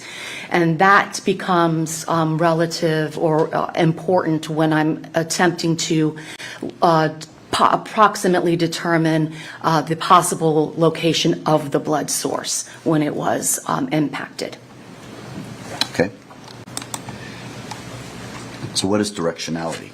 Directionality is the characteristic of a blood stain that would indicate the direction the blood was traveling or moving when it made contact with the surface. So at the time of its deposition on the surface, if it is elongated and has a tail that you see in this particular photograph, it tells me the direction the blood was actually moving. So the blood was traveling from left to right. Okay. And we call that our leading edge, and then the tail is what is actually pointing the direction the blood is moving. Okay. And what are we looking at in this slide? This is a flow pattern, and a flow pattern is, once again, this is another passive action. This is not the same as spatter. This is completely different. This is a blood stain that has resulted by the movement of a volume of blood on a surface due to gravity or the movement of the surface. So one of the distinguishing characteristics of the flow pattern is it appears to be almost linear, and it has delineated perimeter edges, forming basically a passive elongated stain traveling downward. All right. And what are we looking at in this particular slide? This is also considered to be a passive action. This is something called satellite staining, and this is when a smaller blood stain is formed when the parent stain or the original blood stain actually makes contact with the surface.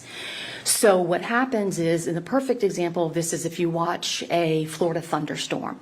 If you watch a Florida thunderstorm and you're looking at your driveway and you're watching the rain come down, you'll see it'll hit your driveway and smaller drops will actually bounce up and outward.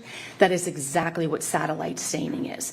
So this is different from impact spatter. This is the blood actually making contact with the surface, and either due to the rapid distribution of the blood or the surface itself itself or both, the blood bounces and breaks out around it. And what you'll see a lot of the time, as you do in the slide on the right, is you'll see a lot of little tiny stains that surround what we call the larger parent stain, and it tends to be rather uniform in distribution, unlike what you saw with the impact spatter. And what is in this slide? This is also a passive action. This is pooled blood and saturation. The actual mechanism is the same. A blood source is just allowed to bleed freely onto a surface. Pooled blood is a hard surface. Saturation is an absorbent surface. But once again, it is a passive action where bloodletting has occurred and the blood is just being deposited and following either the topography of the hard structure or the actual textile design. And then in this slide, we're talking about transfer. What is that? Transfer is also what we consider to be a passive action. It is a blood stain that results from contact from a pre-existing wet blood surface or item onto another surface. So once again, the bloodletting event has already occurred or is occurring, and an item is contaminated with the wet blood coming into contact with another surface, depositing the blood onto that secondary surface. And you indicate on the slide, it looks like that some of these can be comparable and some are not. Correct. So a transfer stain, you can get fingerprints, bloody shoe prints, bloody tire marks, bloody weapon impressions. Sometimes you have a transfer from an item and the characteristics are not distinguishable, but the mechanism and the action is still the same. It's just the wet surface coming into contact with the secondary surface. And this is a drip stain. What is that? That's a blood stain that falls from a blood source due to gravity. So this would be the example of if you've cut your hand and you're rendering aid to yourself over the sink and blood is just dripping down. The two slides show the drastic difference between a smooth surface and a coarse surface. So the photograph on the left is basically blood drops on a smooth surface. They have a nice uniform perimeter. The other blood stain is on cardboard, which is a little bit more textured. So it broke the stain, but the actual deposition was still what we consider to be passive. All right. And finally, what is cast off? Cast off is where a blood stain results from blood being released from an object due to its motion. That motion can be a swinging, a flinging, a strong push or movement of a bloodied item. And what happens is either the sudden movement forward or the sudden movement backward of the item will cause blood to be flung off. So, for example, if I had blood on my hand and I swung it, that would cause what we consider to be cast off. And you're able to differentiate that from other types of blood stains? Correct, yes. All right, thank you, Ms. Cox. So, Ms. Cox, were you in fact hired by the state of Florida in this case? I was. All right. And you were given some materials in order to give an opinion regarding the blood stains in this particular case. Is that correct? Correct. What materials were you given to analyze in this case regarding the death of Jayla Bass? I received multiple items. The items that I used for my analysis included body-worn camera footage. And I received multiple body-worn camera footages, so I watched them and I found 4 that provided me the information that I needed regarding the condition of the scene upon first responders' arrival. I also received photographs, including photographs of the scene and evidence collected from the scene, photographs taken at the hospital of both children as well as the parents. I received autopsy photographs of Jayla Bass, and I also received photographs of the clothing that had been collected from the children and from Mr. Bass. I received the medical examiner reports and forms.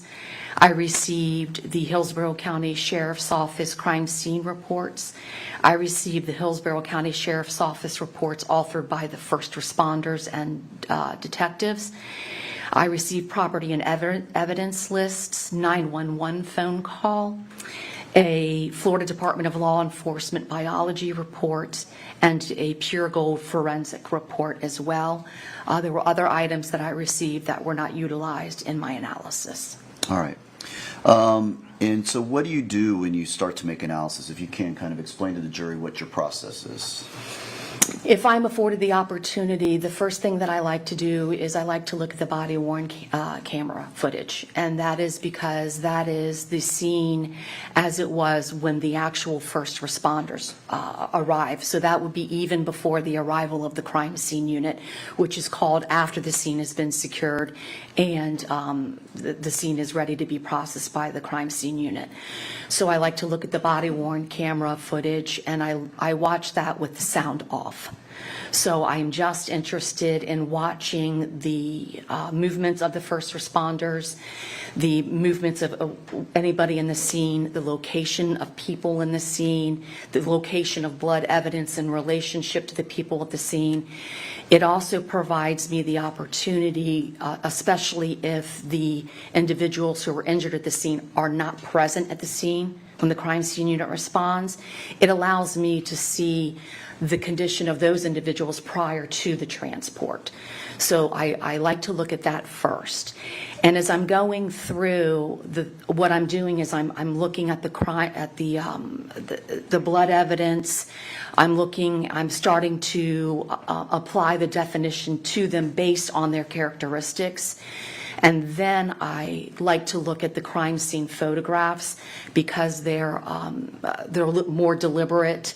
They provide me overall mid-range close-up documentation of the evidence. It also gives me a clearer picture of the location of the evidence in relationship to other evidence or other items at the scene.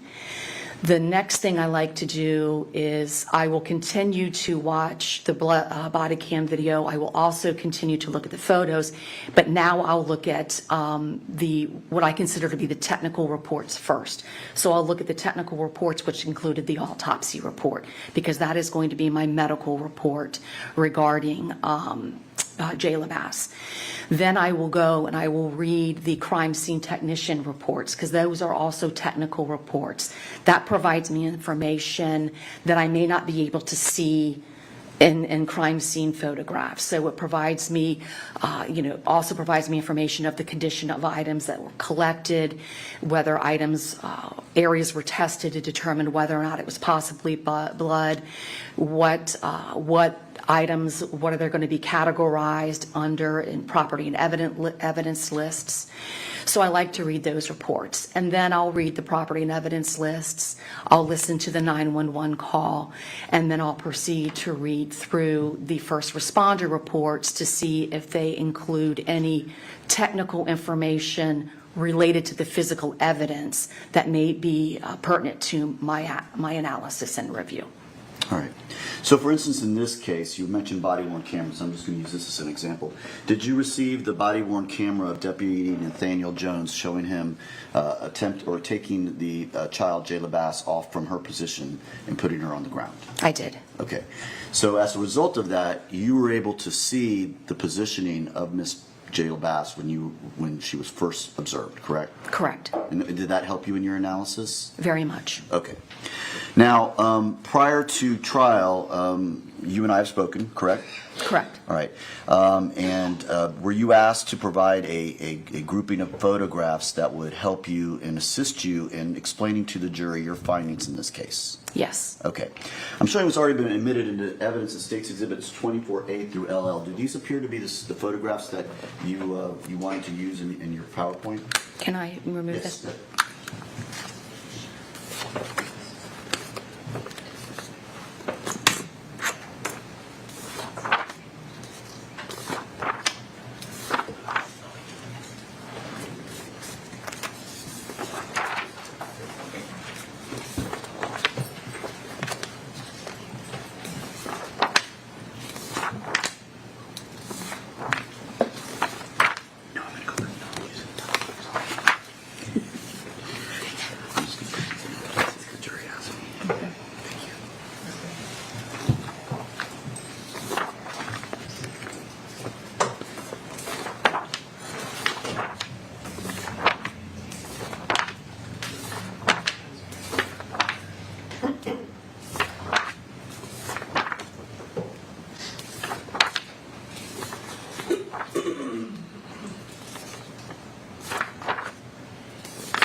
Yes, those are the photographs Okay. that I selected.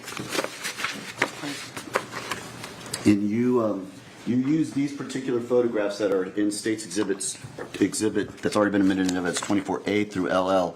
These are the photographs you used in putting together a PowerPoint to assist you in presenting this evidence to the jury. Is that correct? Yes. All right. And do you believe that that PowerPoint would aid you in describing to the jury your findings in this case? Yes.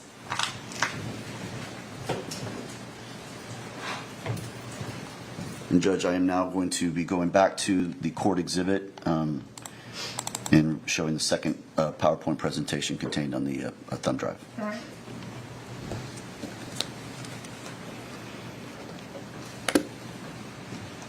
All right, so I'm going to just go through the slides and have you explain the significance of each of these slides to the jury as far as your findings in this particular case. Okay? Okay. All right, so explain this first slide, if you could, for the jury.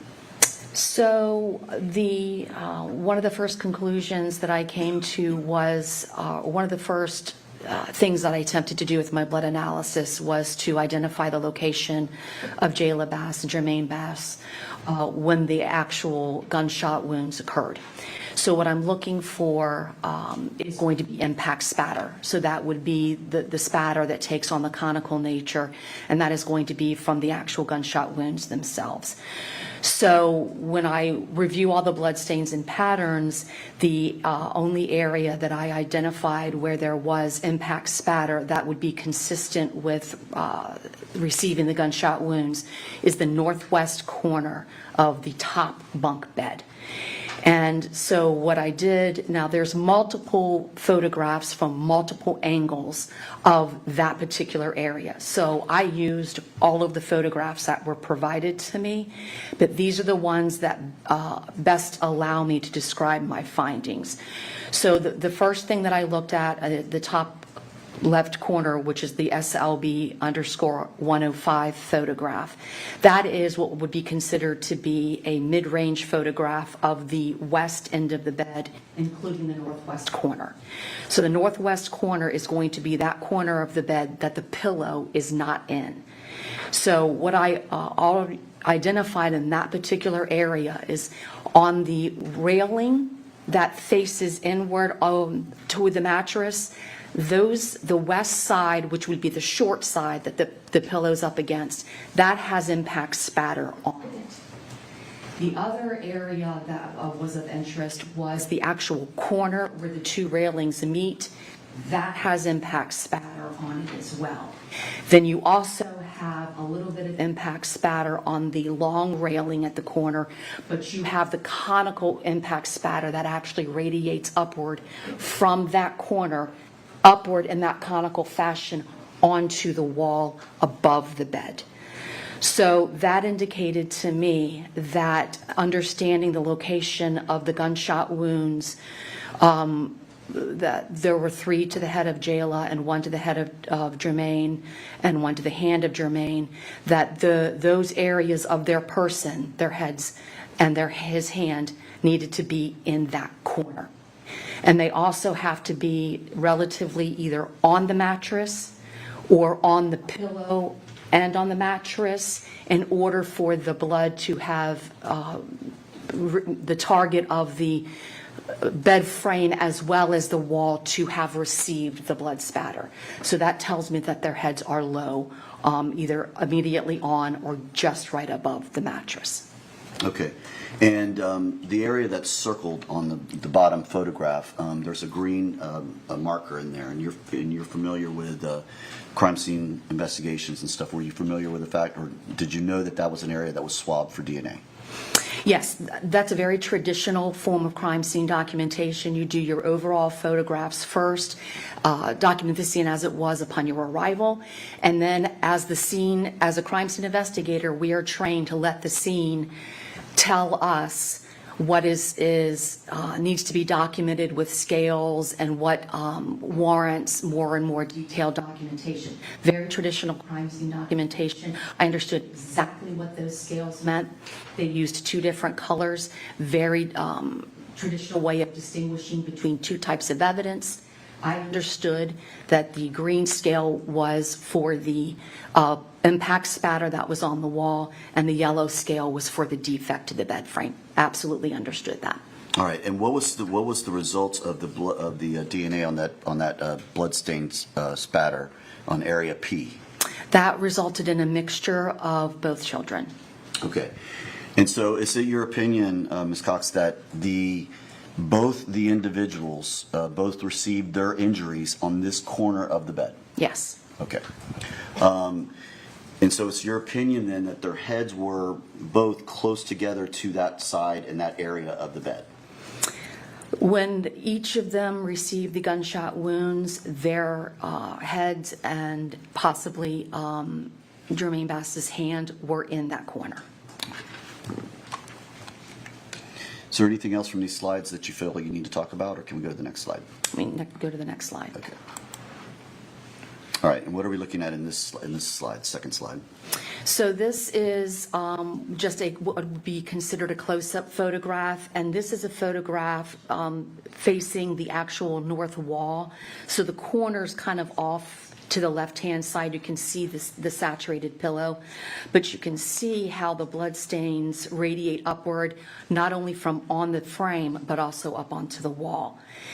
The next area that was of interest to me was what allowed me to place the incident occurring in the northwest corner was once the pillow was removed from the bed frame, there is a distinct stop to the impact spatter on the west side of the frame.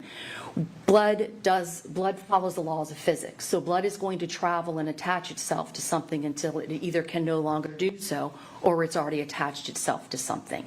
So the fact that the blood on the west frame abruptly stopped indicated to me that that pillow was most likely in that location when the actual gunshots occurred.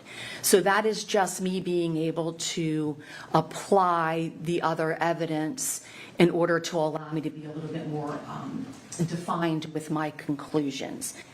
And that is also, that was done sequentially, which is a very traditional type of crime scene documentation. You photograph things, then you move things, then you re-photograph things. And let me ask you that, Ms. Cox, while we're on the subject of that, because you talk about a lot that you've done this before. You've been a crime scene investigator. You go out, you know how they're done.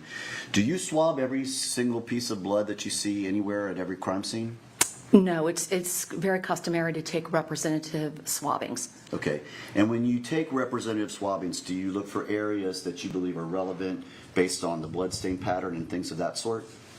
Yes, your amount of training, both professional training, practitioner training, brick and mortar training, as well as your training in just responding to crime scenes on a daily basis, that is why one of the reasons is we have to consider all of the scene-specific variables, because the scene will tell you and help guide you to allow you to collect the evidence that may be probative in a future investigation.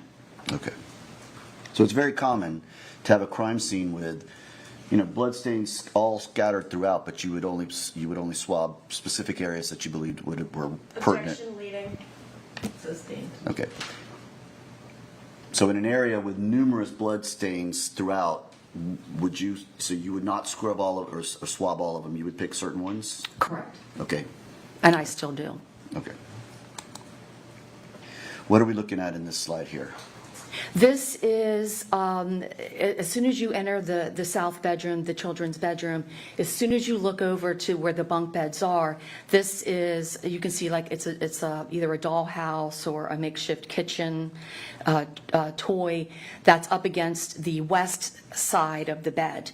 So you can see the top bunk is higher than the actual toy that is sitting on the floor, even though it is a rather large toy. What is of interest to this is now the stains and patterns that I'm analyzing are not by force. The stains and patterns that I have conclusions on from hereafter are what are all considered to be passive. So I've already identified the area where the gunshot wounds occurred. Now I'm identifying what is happening after the bloodletting events have occurred. What this particular photograph and then the photograph, well, actually what both of these photographs show me is that not only do I have saturation to the top of the mattress in the corner, once again, this is in the northwest corner, the saturation is such that the textile itself is starting to have it overflow onto the west edge of the mattress.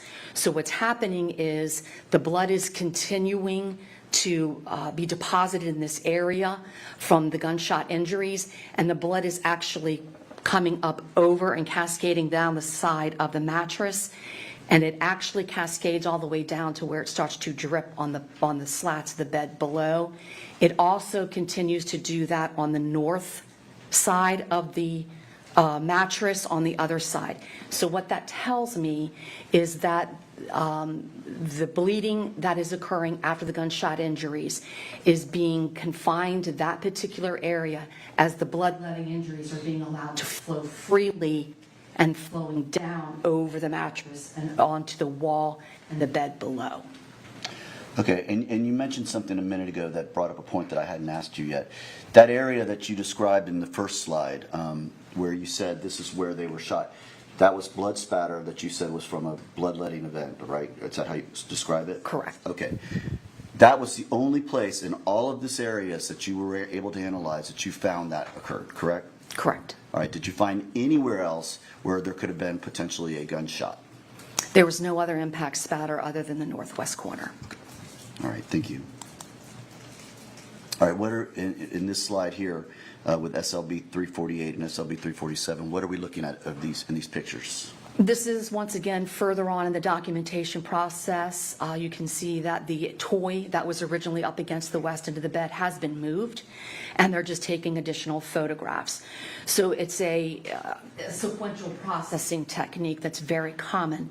And what you're seeing in the first photograph, which is indicator 348, you have almost a straight-on view of the top bunk, and you actually can see the flow patterns that are coming over the top of the bunk and down the west side of the bunk bed. The photograph that's identified as 347 is an actual photograph looking down at an angle towards the bottom bunk area. You can see that the bottom bunk, the bed, the actual mattress itself, did not fit the frame. So you can actually see that there is a rather significant area where there is no mattress. So the slats of the bed frame are actually exposed, and you can just now start to see that the blood has been dripping down, and it's actually dripping down and hitting the slats and bouncing out. And that's your satellite staining, like your rainstorm. So that's what's occurring there. So once again, that is indicating to me that the blood source is in the northwest corner and is bleeding uninterrupted as the blood is flowing downward. In our next slide, what do we see here? So this became even more evident. Now we're looking at the north side of the mattress that was originally in contact with the frame against the wall. So this is once again further on in the documentation process where they have taken a downward photograph to identify the location of not only the dowel rod but also the relationship of it to the mattress. What's of interest to me is I'm starting to see what's called coagulation, which is where the blood is actually starting to become gelatinous and coagulate and start to adhere to itself, and it's forming almost like an outline. And the second slide was demonstrated to me what I had already started to believe was that is where Jayla Bass's head was laying. And that was confirmed when I kept reviewing the body cam video. I was able to see in the body cam video the proximity of her head, and that is where her face and her head was lying while the blood was starting to coagulate around her and then drip down the north side of the mattress, and then it began to drip down the wall, the north wall. And is this just more of a close-up shot of what you were just describing? That's a close-up shot, which gives you more of an indication of the not only can you see the blood that's coming down on the north side and the coagulation, but you can also see the another saturation stain just above it, and you can see where that's going down the west side. So you basically have two areas where the blood is actually coming over down the side of the actual mattress. Okay. What do we see in this particular slide here? So at this point, this is documentation of the wall and the bottom bunk. So this is the area underneath the top bunk.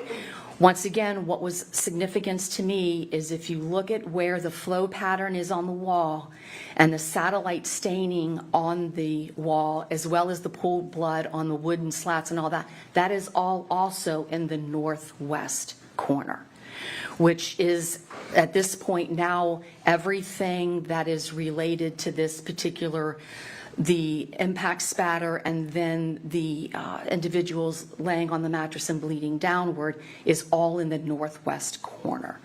And that is just solidified when you look at the relationship of the downward flow pattern on the wall as well as the satellite staining. So for instance, in SLB 304, the middle picture towards the bottom, I'm going to move my cursor. Here's the cursor here. There's these along the top up here. What is that along the top ledge of the bunk bed? That is actual blood that has dripped off the mattress onto the frame and dripping down onto the frame below. Okay, and then on SLB 120, this area here, that is not spatter, you're saying? Correct. That is not impact spatter. The reason I was able to distinguish between that and I was able to identify that as satellite staining was because of the scene-specific variables of this particular case. So I was able to take into consideration the saturation stain above to the mattress above, the flow pattern on the wall that travels down the wall, the flow patterns on the mattress. There's additional photographs where these items have been removed and you can actually see where the blood is starting to pool on the bottom frame, on the wooden slats, and on the floor below because it's just being allowed to drip down. So that is a perfect example of I need to have an understanding of the scene-specific variables and dynamics here. There was another thing that was important for me to consider, which was there's a towel and a stuffed animal that is laying on top of the slats. Well, the towel is also receiving blood. Now, because that's a porous surface, it's going to interact a little differently when it receives the blood than the hard frame is. So that's why some of the stains look a little distorted, or a non-technical term, a little wonky, is because that is a very specific scene variable that did have an effect on how some of those blood stains were distributed. So that's an example of the history and variables of the scene coming into play in the analysis. Okay, and you have a yellow arrow that indicates an area R. What is the area R? Is it that green, and I'll move the cursor to the, is it that green sticker that's on the lower part of this picture, closest to the towel and the blood pattern? Yes, so the stickers identified, they were green, so that identified the blood, that was a blood substance. And also that was confirmed in the report that I read from the technician who documented this scene. And then when I went and looked at the DNA report, knowing that that area had been tested, that was also an area that was a mixture of both children. Okay, so what does that tell you, the fact that both Jermaine and Jayla's DNA is in that blood stain down there? That would indicate that they were both actively bleeding in the northwest corner of the top bunk while the blood was deposited over the sides of the mattress and down onto the bottom bunk. Okay, so to be clear, the blood that's dripping down is a combination of both of the children. That's what the DNA results indicated to me. And I guess what do we have? These are closer up views of those? Correct. So in slide 305, the first slide on the left, you can actually see the flow pattern. It's a very delineated downward flow pattern. It's got the delineated perimeter lines, and it's just the blood following the laws of physics, just going down the wall based on gravity.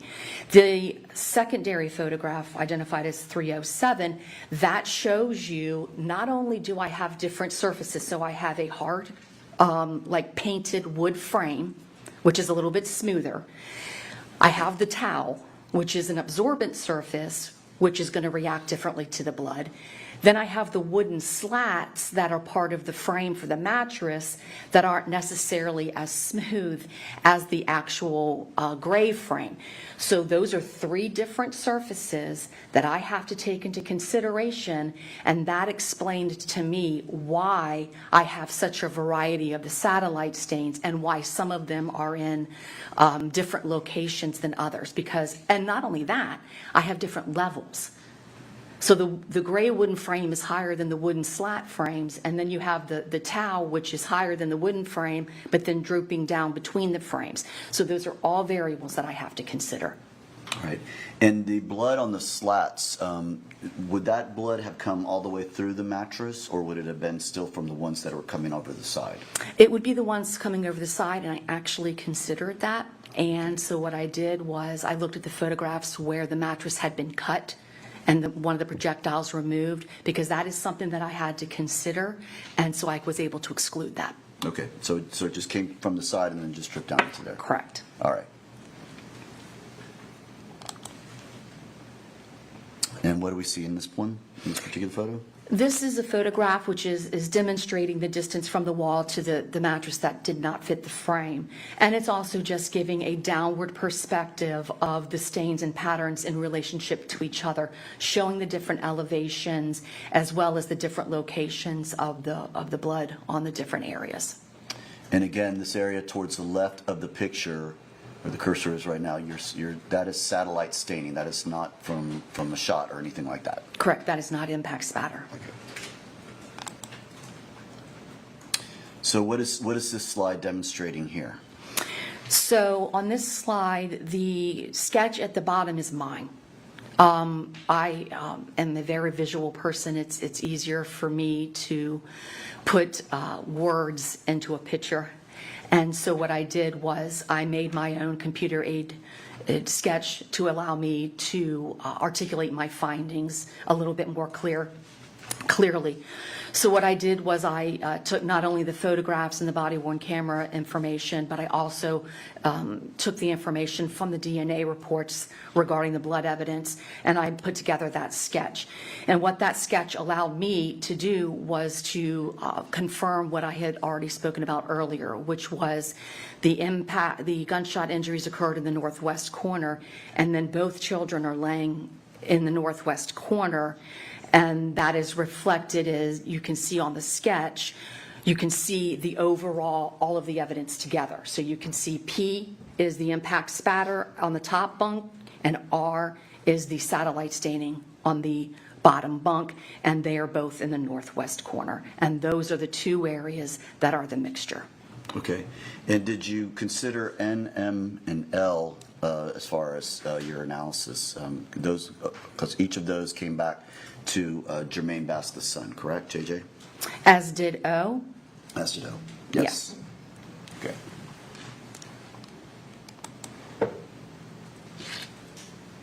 And what are we looking at here? So this is a Star Wars blanket, and it's actually not a blanket. It's more of a comforter, but it's rather large. It was documented back at the crime scene section with actual dimensions being measured. So it's actually a little bit of a larger comforter. Then there's also like a fuzzy Super Batman blanket that's also kind of rolled up within that. So when we have a bloodstain case that I'm analyzing, I need to be respectful of all the bloodstains and patterns that are present at the scene, even if they may not be directly related to the bloodletting incident while it's occurring. In this instance, the gunshot wounds. There's a bunch of transfer stains that are at the end of the bed, on the opposite end of the bed. So when I'm looking at these, the Star Wars comforter and this Batman blanket, one of the things that initially that I observed was there are blood stains on this comforter where there's no blood source for them to have received it. So for example, in the second photograph, photograph 376, you can see that there's blood on the corners or the portions of the comforter that is facing upward in the air, where there's no blood in the air providing deposition of blood on those areas of the comforter. That tells me that that comforter received those blood stains prior to coming to rest in that location. That's the first hypothesis that I come to, because I follow the scientific methodology. So that's the first thing that I'm notating is this comforter has blood on it in areas that's not in contact with a blood area. The other thing I noticed was there appears to be some blood stains and patterns possibly under the comforter. So now I need to determine whether or not the blood on the comforter came from the blood on the bed at the opposite end, or is this comforter getting its blood staining at the northwest end of the bed and then being moved to that end? Body cam, when Jayla Bass is first observed, you can see a portion of the blanket on her legs, and it's actually pushed off of her by the first responder. That is actually also notated in a report that I read. One of the reasons I read their reports as well. So those were things I considered. As the processing continued, those blankets and comforters are removed, and there are in fact transfer stains underneath them. They don't have the amount of blood volume that has caused the saturation that I observed to these items, which indicated to me it is most consistent that that blanket received blood at the northwest end of the bed prior to being moved to the northeast or the east end of the bed. Okay. And what are we looking at in this slide? This is the area underneath the where the comforter and the blankets were. And you can also see that there are transfers on the wall and on the bed frame. And that is indicative of that comforter was contaminated with enough wet blood that it caused the transfer stains and small saturation stains that end of the bed.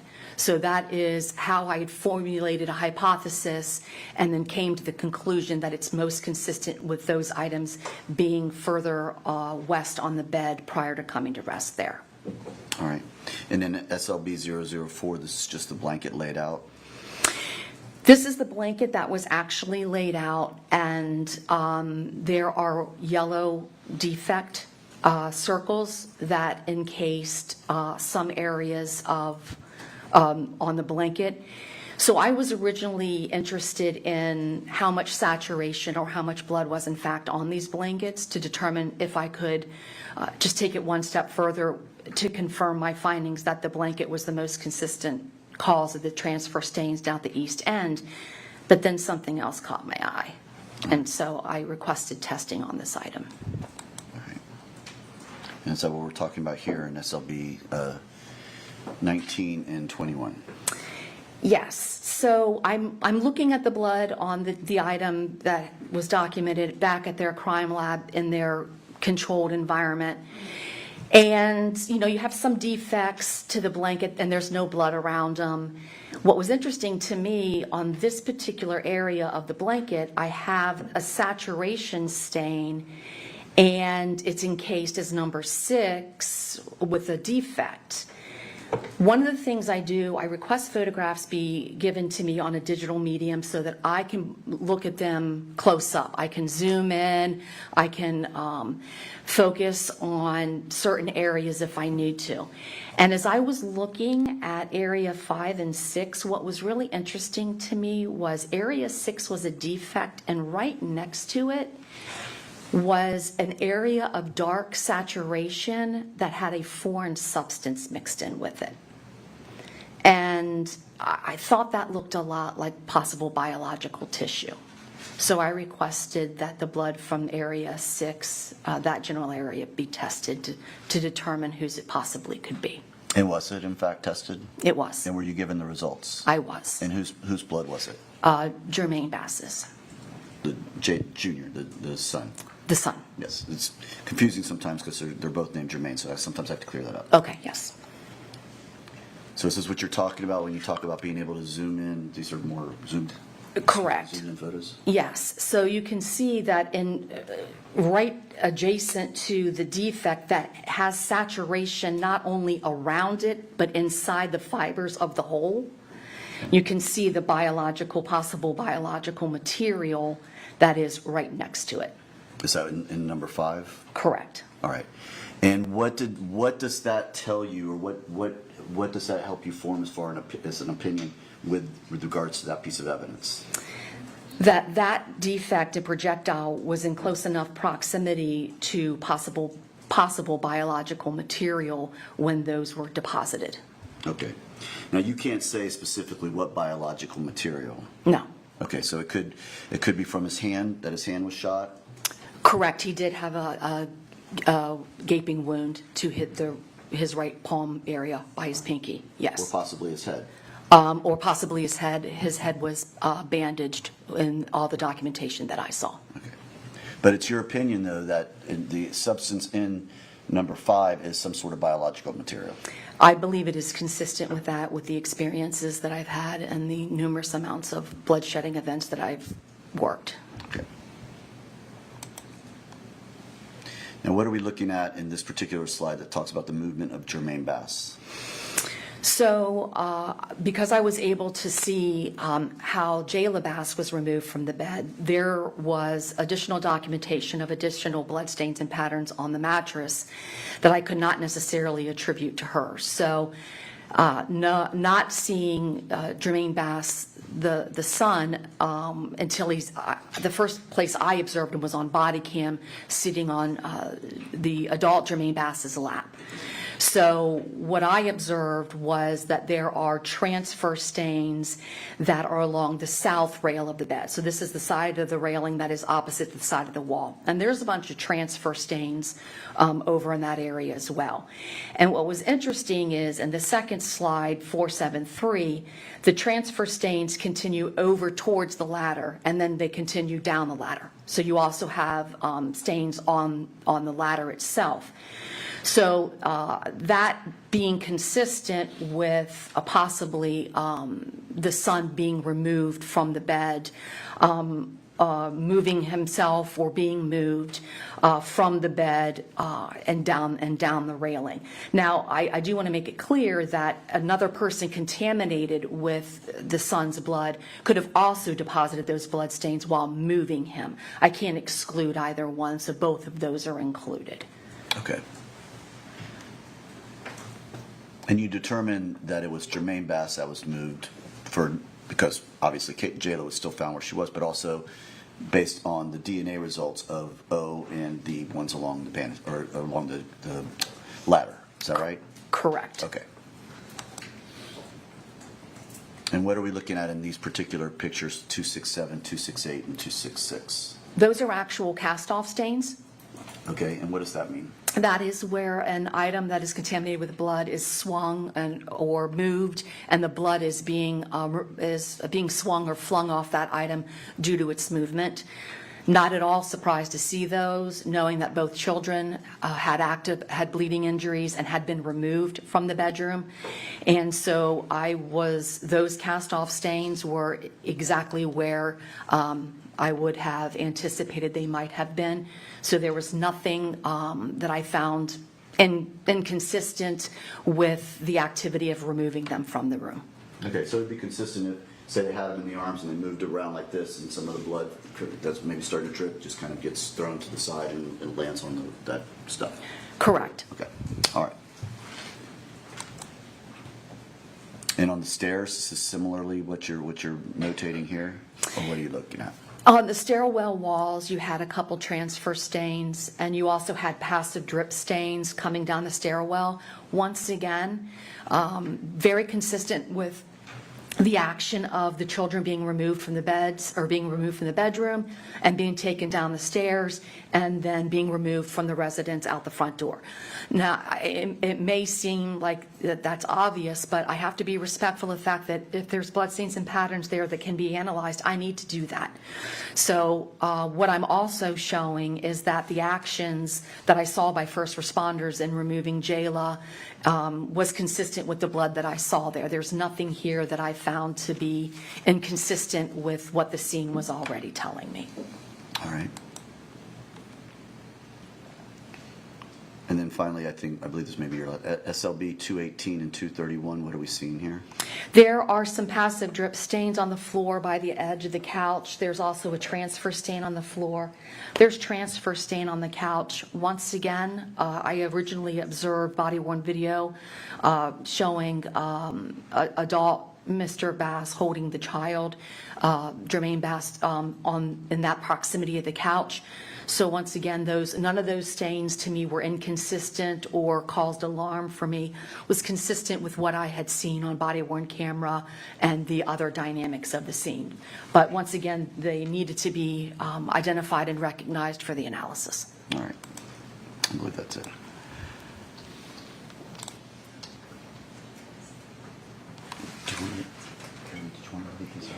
Okay. All right, if I could have one moment, Your Honor. All right, Ms. Cox, thank you very much. Appreciate it. Good afternoon, Ms. Cox. How are you? I'm good, thank you.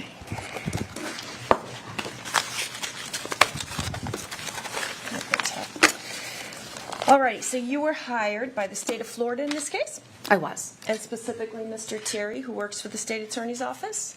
Yes, he was the one that contacted me. Okay. And how much do you know, as of today's date, how much has the state attorney's office in the 13th Circuit paid you? May I double check? Yes.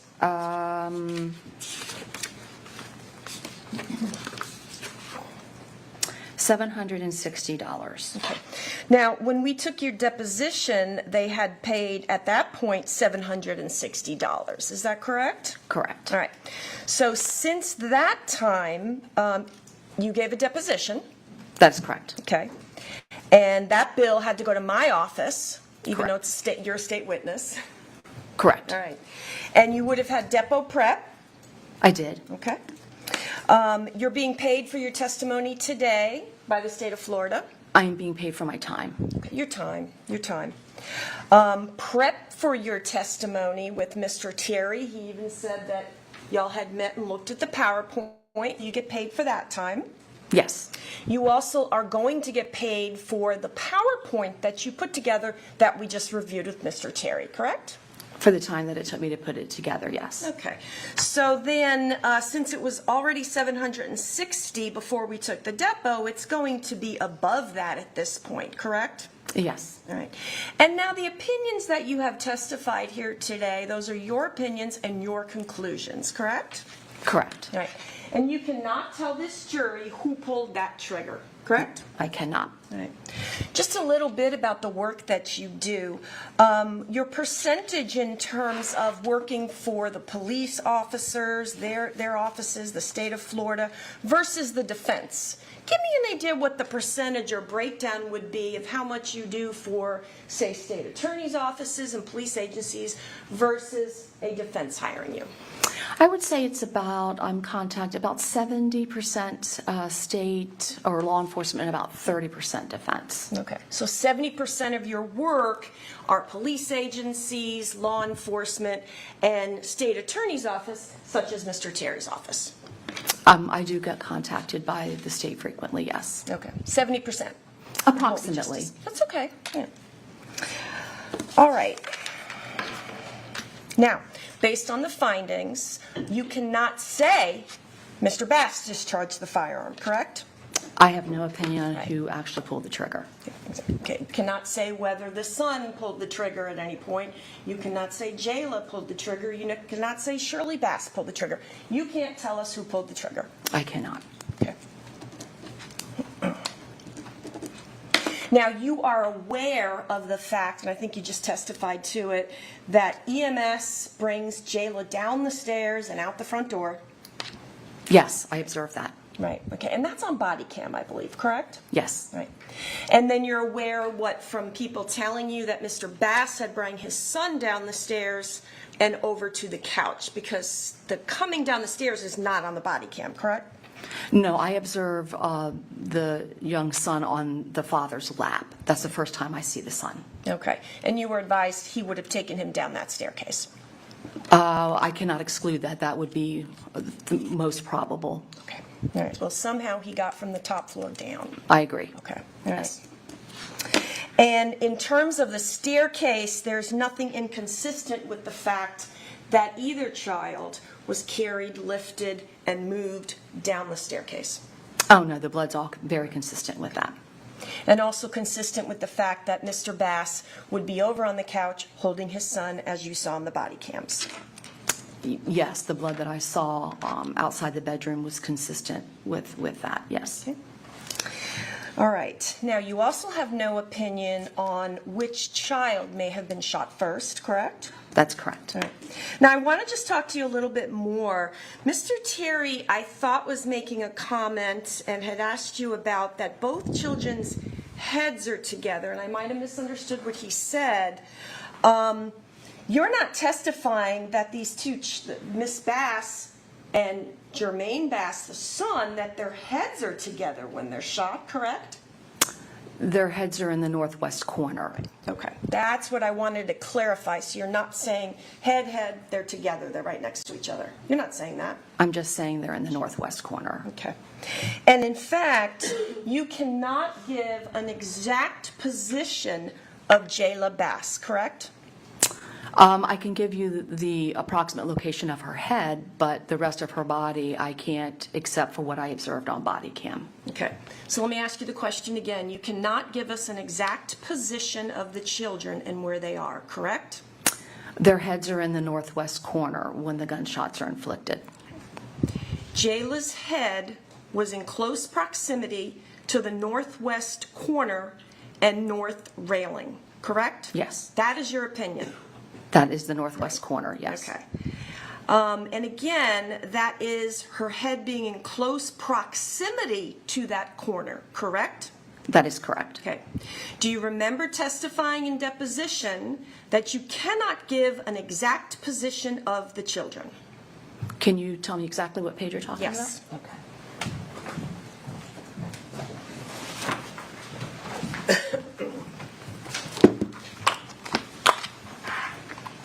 Give me one moment, Ms. Cox.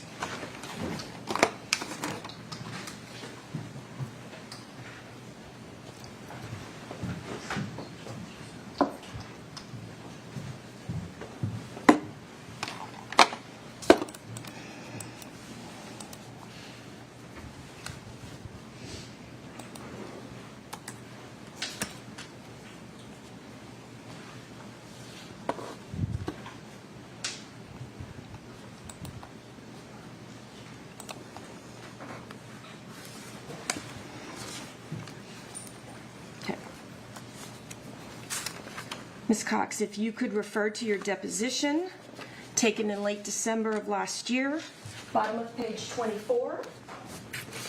Just go ahead and look at it to yourself. You might want to read a couple questions about that.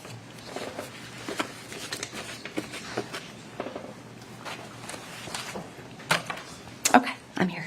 All right, do you see that? Mm-hmm. All right. Now, in fact, when I asked you the question, do you have an opinion, Ms. Cox, as to where Jayla Bass was at the time she sustained her injuries, the first thing out of your mouth, I can't give you an exact position. Do you see that? Yes. All right, and then you went on, I can give you the proximity of her head because that's where her bloodletting injuries were. So her head was close proximity to the northwest corner, in close proximity to the north railing, which would be the railing or the frame that's against the wall. That was your answer to my question in December of last year, correct? Yeah. So you see where I'm getting at is I was asking you, you cannot give us an exact position of the children, but you can only tell us that Jayla's head was in close proximity to that northwest wall and frame. Yes. Okay, thank you. That will be the same with Jermaine the child as well, will it not? That all you can tell us is that his head and possibly his right hand was in proximity to the northwest corner, correct? Yes. All right. So certainly you also cannot give us an exact position of Jermaine Bass' child. I can just tell you that his head and hand were at the northwest corner, in proximity to the northwest corner. Close proximity to the northwest corner. Yes, because Right. all the blood is in the northwest corner. Okay. So you agree with me on all that, right? Can't give the exact position. The best you can do is give the opinion you've gave here today. Right? I can give you the exact location of where the blood impact spatter is, and it's in the northwest corner. No, you've already testified to that. We've already looked at the spatter. And the spatter's a mixture. Correct. Right, okay. My question to you was, and I believe you've answered it, is you cannot give us an exact position of those children on that top bunk. I can tell you that their heads were in proximity to the northwest corner because all the blood is on the northwest corner. So That is related to the gunshot wounds. Okay.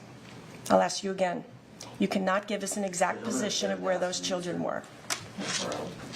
Correct? I cannot give you the exact position. I can just tell you that where the blood is and where their heads would have been in order for the blood to have gotten in the northwest corner. They have to be in proximity to it. Proximity, exactly. All right. Now, Jayla, there could have been some movement concerning Jayla, or possibly some movement prior to her coming to rest in the position that you saw her in the body cam, correct? Very minimal amount of movement, if there was any. Yeah, and you can't really tell us or help us with that. In fact, in the depot, you deferred us to the medical examiner in terms of Jayla's movement, correct? Her capabilities of movement, not whether there was significant movement by her, but whether she could have moved on her own. Right, okay. Now, you saw, of course, on the body cam that comforter was moved over to the east end of the top of the bunk bed, right? Yes, it was originally partially on her legs. Right. Okay. And it is your opinion that Miss Jayla Bass, had laid in the position that she was seen in for a period of time, correct? Yes. And that was the area with the coagulation of the blood and the large staining. The saturation and the dripping downward onto the bottom bunk, yes. Okay. And it's your opinion that Mr. Jermaine Bass, the son, had moved from the west end of the bed over to the ladder, and he could have moved there, or somebody could have moved him to that area, correct? Correct. Okay.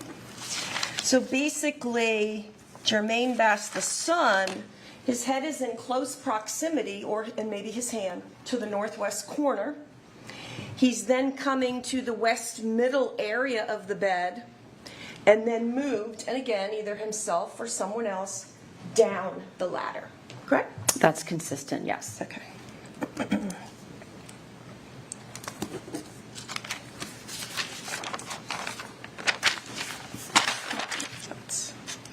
I wanted to talk to you about the possible biological material that was on the comforter, correct? That was on the, yes, the Star Wars Mandalorian comforter. And we were seeing when Mr. Terry had the PowerPoint up, I believe that's photographs for trial. Just want to briefly ask you about that.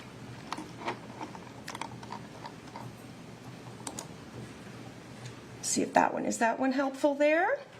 Yes, that's a good one. All right. Now, who did these yellow markings and marked them 5 and 6? That was done by the Hillsborough County Sheriff's Office crime scene technician. Okay. And had you gone, in fact, to the Sheriff's Department to look at the comforter? No. Oh, did they send it to you? Or?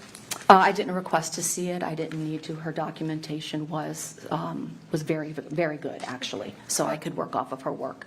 Okay. So you didn't actually see the comforter? I worked off the photographs that I was provided. Okay, so you're solely working off the photographs when it comes to your opinion concerning 5 and 6, correct? Yes, and the fact that those markers had been put there intentionally by the technician as well. All right.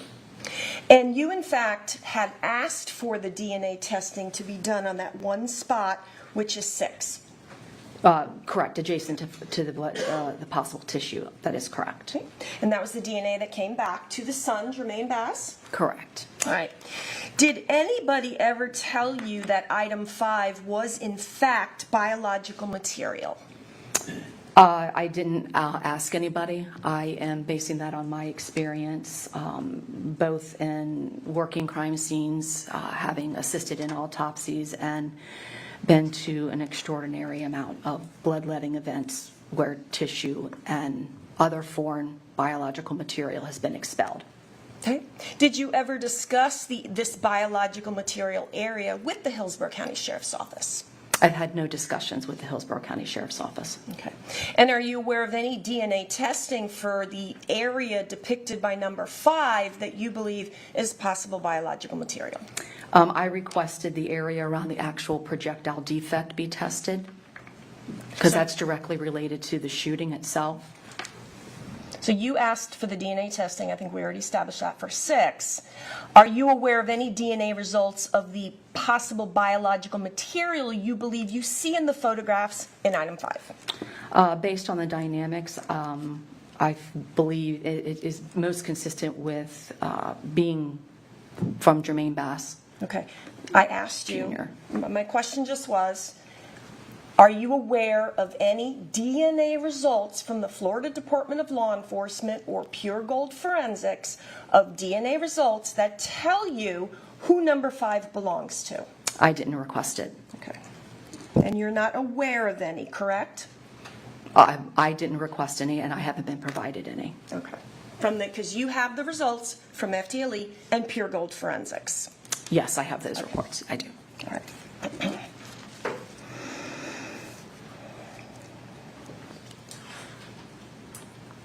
All right, and then you indicated in terms of the comforter, let's pull up, let's see.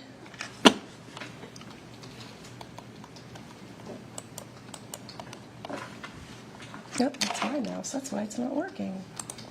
All right, back to this photo. And for the record, a minute ago, I was at SLB. What does SLB mean, Ms. Cox? That is, I believe it is the initials of the forensic tech who took the photographs. That's considered to be a digital identifier because there were multiple people that took photos, and that just allows people who come and do a case file review to understand who took what photos. Okay. And for the record, a minute ago when we were discussing the 5 and 6 areas labeled by Ms. Bader, that is identified in the PowerPoint by SLB 0022 and SLB 0023, or slide 15. Is that correct? Yes. Okay. I'm just documenting, make sure we know what we're talking about. All right. And then it looks like I am at slide number 12. It looks like we have photographs from Ms. Bader again, 0113 and 0376. Now, you said something about you believe it is more consistent that the comforter had been, as you saw in the body cam, on the northwest end of the bed and had been moved over to the northeast corner, correct? That's what's most consistent, yes. Okay. And in fact, we see some of that right on the body cam, do we not? That is correct. Okay.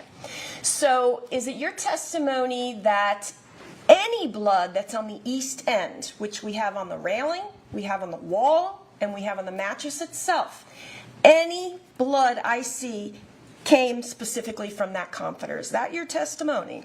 The deposition of those transfer stains is most consistent with coming from the movement of the comforter to that area, being deposited by the wet blood on the comforter on the areas that it came into contact during movement, yes. Okay, you're talking about transfer stains. Which ones are you speaking of? There, if you look at the second photo that ends in, okay, so there's a transfer stain. If you go to the corner, right there, that's a transfer stain. And you can see it's in proximity to wet blood on the comforter. If you go to the actual east wall, you can see a transfer that's actually right above the wet corner of the comforter there. So those are some of the scene-specific variables that is consistent based in proximity of the evidence to each other.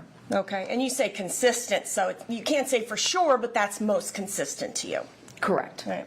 Also on that same frame, PowerPoint 12, I am taking my mouse here to some blood staining here, and there's some blood on the railing, and that is to the west of the comforter or the left of the comforter. Do you have an opinion as to how any of that blood was deposited? Yes, that would also be consistent with, possibly most consistent with coming from the comforter, because as you proceed further to the left, that's where Jayla Bass's lower body was. So that was actually documented in the body cam that that comforter was over in that particular area. And there's no blood source in that area to cause the contamination that I see on the comforter, which would just once again indicate that the comforter was further west, came to rest on Jayla Bass's leg, caused the deposition on the wall, moved down to the east end, caused the deposition on the walls. So that's actually the progression that the blood is telling me. That comforter, as it's being moved, it's leaving these clues for you across the bed. It's leaving blood deposition in some of the areas making contact with. Okay. So in SLB 0113, this area of blood down here, and my mouse is towards the middle bottom portion, is it your opinion that that's from the comforter? It is consistent with coming possibly from the movement of the sun from the bed. If the comforter came into contact with that area briefly, I can't exclude it. But based on the dynamics of the transfer patterns on the south side of the railing, the interior side of the railing, and the proximity of that to the railing, it's a progression also more consistent with the sun being moved or being removed from the bed. Right. But we don't know specifically, say, for example, that blood stain that I'm highlighting again, 0113 towards the bottom middle, we don't know whose blood that actually is, correct? That particular stain, no, but blood in proximity to it came back to being the little boy. Right. Proximity, do you mean the one on the comforter? No, the comforter and the railing. Okay. All right. But we're looking at the east end of the bed, are we not at this point? Yes. Okay. And when you say the boy's blood, are you speaking of further down on the west end by the pillow, say, for example, being the boy's? No, I'm talking about the testing on the railing. There was, I want to say, was it L, M, and O? Yes. No, not O. N, L, M, and N? LMN. Okay. I think it was those three that were tested, and that proximity of the railing and the ladder. Okay. And in fact, the railing, and I'm just pointing to SLB 0376, we're looking at the comforter. If I was to go down from there, that's where the ladder is, right? Yes, There it's you like go. right here. Okay, perfect. Thank you. Thank you for pointing that out to the jury. All right. In terms of this blood then over here, 0113, same slide, you cannot definitively sit here and tell us who this areas of blood belong to, correct? It's consistent with being distributed by the comforter, and the testing that was done identified Jermaine Bass. Also, the blood associated that I've spoken to about Jayla and her position when I observed her, she didn't have blood on her lower body, and there was no blood on her person or any indication that she had been flipped over, like her head was down at that end of the bed and then she moved over. So based on those dynamics, it would be more consistent with that deposition coming from the comforter. And the area that I had tested came back to being the son's blood. Okay. Is it your, okay, wait. So your testimony is SLB 0113. I am looking right where the mouse is. It's some areas of blood there. It's on the back of the railing and is where the mouse is, correct? Mm-hmm. All right. And again, for the record, to the west, I guess, or to the left of the comforter. Do your testimony that was tested and came back as the son's? It was not tested, but based on the scene-specific variables, there are some opinions that I can consider to be most likely based on the scene photographs and the blood analysis that I've done. And there was not significant movement of Jayla Bass. So I can put Jayla Bass in that general area up there in the northwest corner. I have no indications that she moved. Plus, all the blood that's on her at the scene is on her head and her upper body, which is in nowhere near that. I'll ask you the question again. You cannot tell us whose blood that is, correct? I can tell you who's most likely based on my analysis, but I did not have that DNA tested. I am basing that on my analysis and conclusions and the dynamics of this scene that I've discussed thus far. Okay, that was that area right there where the mouse still remains, 0113, was not tested, correct? I didn't request it to be tested. I don't have any reports that it was. Right, okay. Let's see, States 22RR, I'm not sure if this picture does not look like, it's not in the PowerPoint, so I'm going to show you that. Now correct me if I'm wrong here, and this is the comforter marked by evidence marker 11, is that correct? I don't see it. Oh, ooh, how do we switch back now? So I'm going to go away from the PowerPoint then at this point. Can I shut that off? No, just Sure? keep it right Okay. there. There we go, thank you. All right. All right, thank you, Ms. Cox. All right, so I have here, again, just for the record, 22RR. And this is the Mandalorian comforter marked by a evidence marker 11, is that correct? Yes, that's much further on in the documentation. Okay. Yes. Now, I wanted to ask you then, would you agree with me that what I see in this picture, the Mandalorian blanket is not in the same position as what we just looked at in the PowerPoint? No, this is further along in the documentation after they've removed casings, and they're just documenting that they're moving these particular items. So what do you? Well, first of all, you weren't there, so you don't know what they did, right? You weren't there. They did it sequentially in their photographs, so I'm able to follow exactly what they were doing. Okay. So you're assuming that's what they did, correct? Well, if you showed me the previous photographs, you would see the progression of how they're moving items. So that the photographs told me that was the progression. Photographs told you that. All right. So are you saying then that the comforter was first in the northwest corner, somehow then it's moved to what we see in the picture, then it's moved again to what we saw in the PowerPoint? No, the PowerPoint is first. Okay. This is later. Gotcha. If you have the identifiers, the numbers actually identify the progression for you. So that's one of the ways to show the progression. And looking at the photographs, as you keep moving further and further along, so this is very customary that as you're moving things, you document for this exact purpose, so there is no confusion about sequencing. Yeah. So it's the ones we saw in the PowerPoint first, I'm not counting the northwest wall, and then this progression. That's correct. And we're seeing in this photo. Okay. The blood that we see in this area, where the comforter is not touching, you do not know whose blood that is, correct? No, that area was actually under the comforter until it's moved, so it is consistent with deposition from part of the bloody area of the comforter, because there was multiple saturation stains on this comforter. Okay. How do you know that? Because there's photographs of both sides of the comforter taken back at the actual crime scene unit. Okay. So is your testimony then that what we're looking at in this photo marked by evidence marker 11, that the comforter was on top of this area of blood? The comforter, when it was documented in the photographs that I showed, that is where it was upon the arrival of the crime scene unit, and in body cam video you can actually physically see them moving it down to that area. So yes, that particular area was originally covered by the comforter when the crime scene unit arrived. Okay, so I'll be able to see that on body cam if I watch the body cam again? If you watch the one where they first were, I can tell you which one it is actually, because I have it written here. It's the body cam that is designated by X as an X-ray, 60A as an alpha, 0139, K as in kilo. It's 2 hours and 15 minutes long and 17 seconds.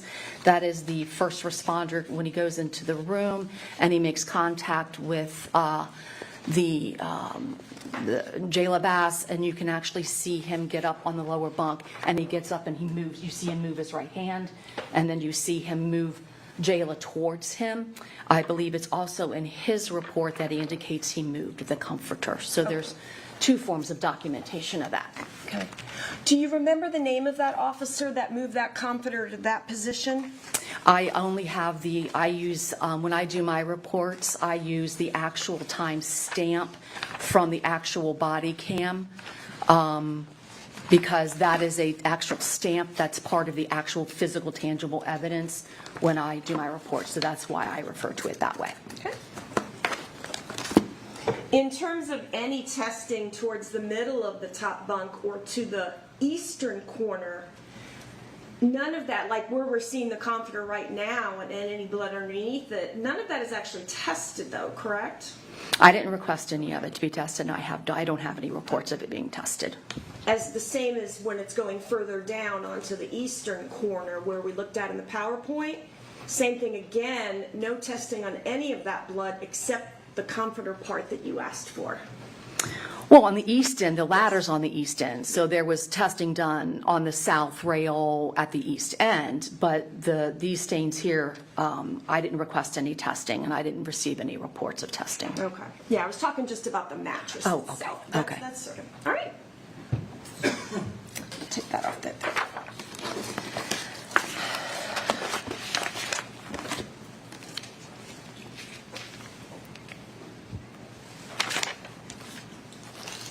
Now, are you aware, in fact, that there had been some photographs taken of the interior portion of the front door? I saw those photographs, yes. Okay. You were not able to make any determination from those photographs, correct? It was limited, so you weren't able to do anything, correct? I observed there's a distance, a mid-range, and a close-up photo, but there wasn't the deliberate identification with a scale. So I didn't analyze it because it wasn't identified as or tested with phenolphthalein. So okay, that's how you got it. That other stuff would have been done before you see the photographs in your work. Correct. Okay. Now you have no opinion where the location of the firearm is when it is discharged, correct? The actual physical location of the firearm, no. No.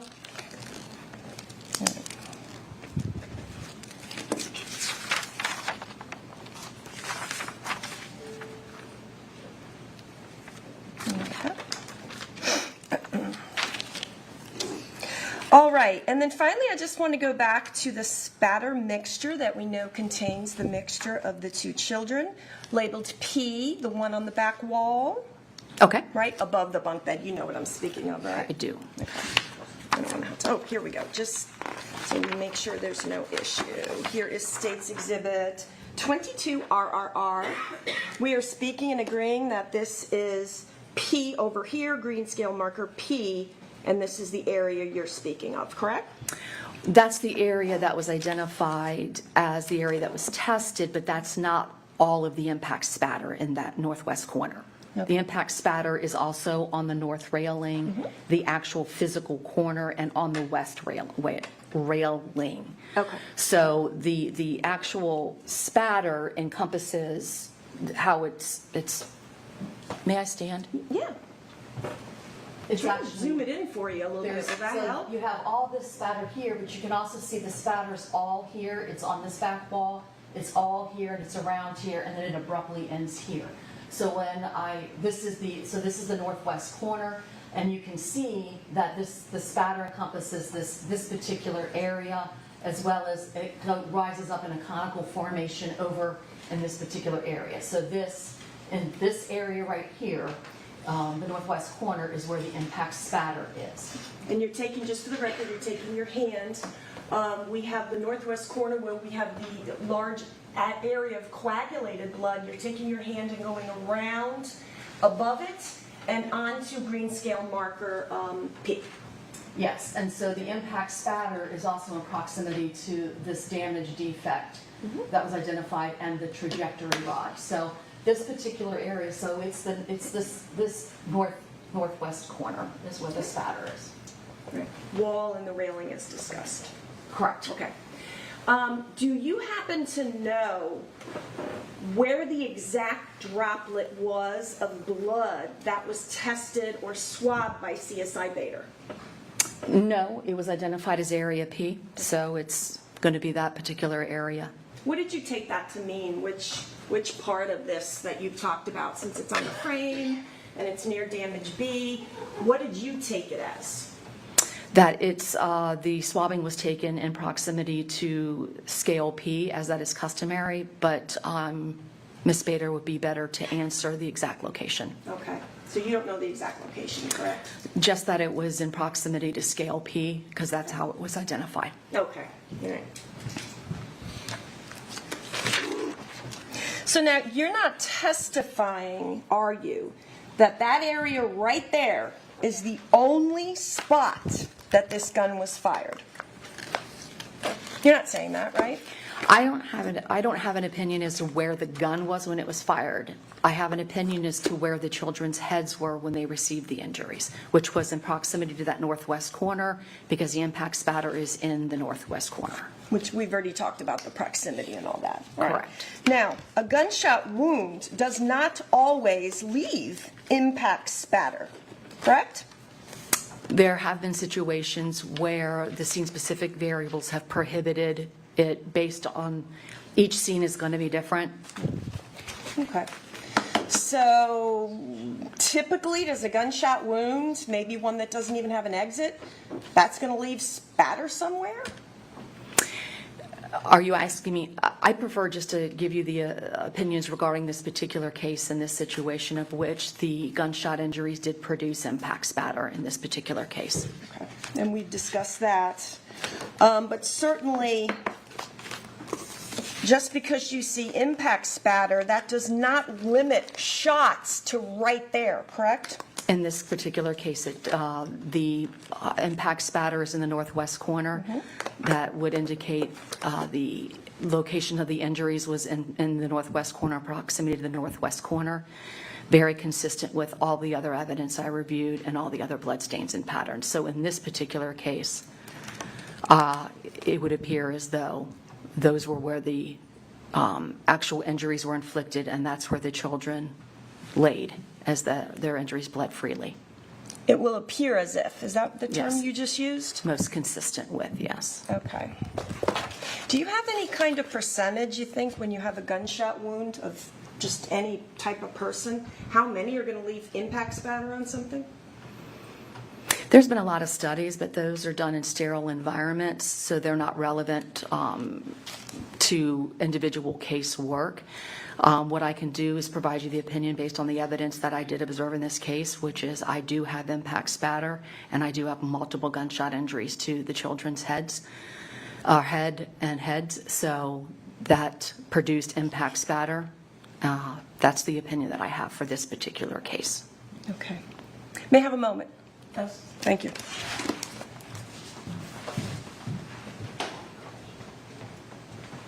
Ms. Cox, thank you so much. We don't have any further questions. Anything else? No, Your All right, you can step down, ma'am. Thank you. Thank you. Released from her subpoena.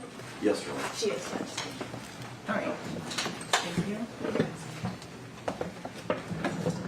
Need a quick break? All right, we'll take a quick break.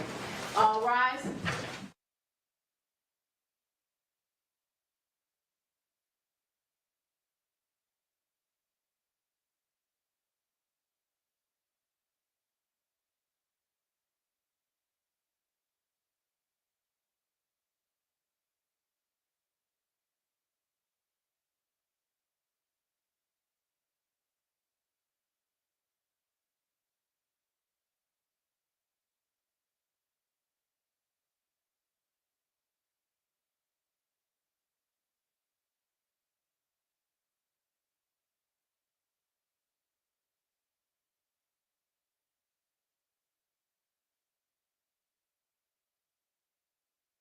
Next, might be somewhat lengthy, but not super lengthy, but it could take a little while. And then I've got a couple of witnesses who are not super lengthy. And then I do have my lead detective. Those are who are present here now, and they're going to be long. That would leave us with just 2 to 3 witnesses tomorrow.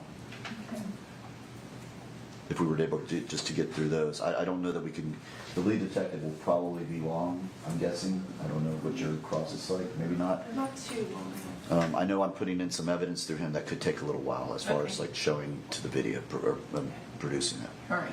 But I know I can definitely get through the medical examiner and 2 of the lay witnesses that have been sitting out there most of the day. Thank you. All right.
All rise.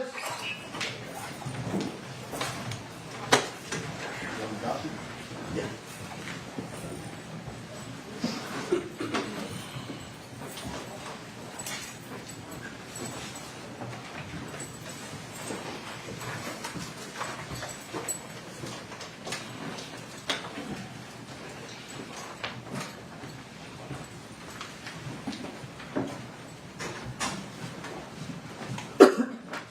Be seated.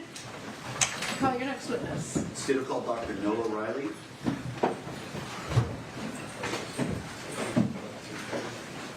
Raise your right hand, please. Do you solemnly swear or affirm that the testimony that you're about to give in this cause will be the truth, the whole truth, and nothing but the truth? Yes. Thank you, sir. Can you step this way?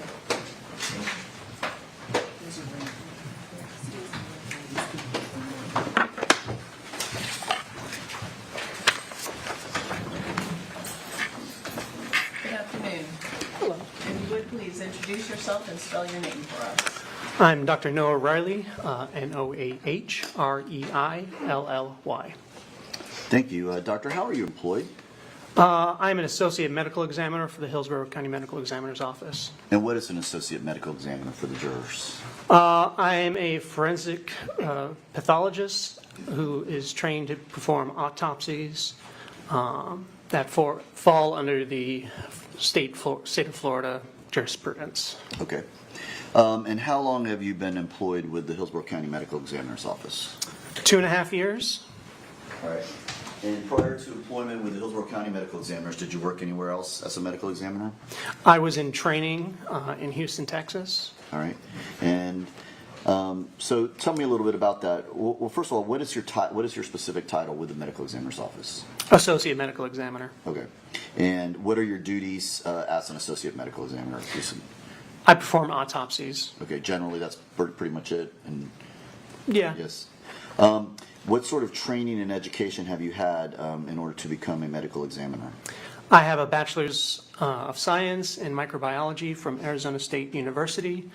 I have a doctorate of osteopathic medicine from Western University of Health Sciences.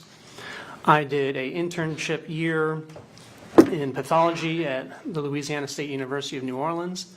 I then did three years of anatomical and clinical pathology at the University of Texas at Houston. I followed that up with a 1-year fellowship in cardiovascular pathology, and finally a 1-year fellowship in forensic pathology at the Harris County Institute of Forensic Sciences. All right. Now, you mentioned part of your duties as a medical examiner, you can conduct autopsy. Approximately how many autopsies would you say you have conducted in your career? A little over 750. Okay. And do you have continuing legal education that you continue to do as you continue your work as a medical examiner? Yes. All right. Have you ever testified as an expert? Yes. Court? Approximately how many times? 3. All right. Now, at this point, any questions? Okay, I'm sorry. Now, were you involved in the autopsy of Jayla Bass in this case? Yes, I was the supervising attending physician. Okay, explain to the jury what that means as the supervising attending physician.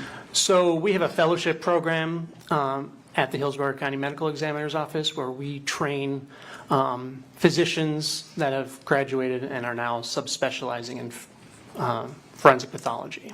All right. And Judge, if I may have 1 second, just...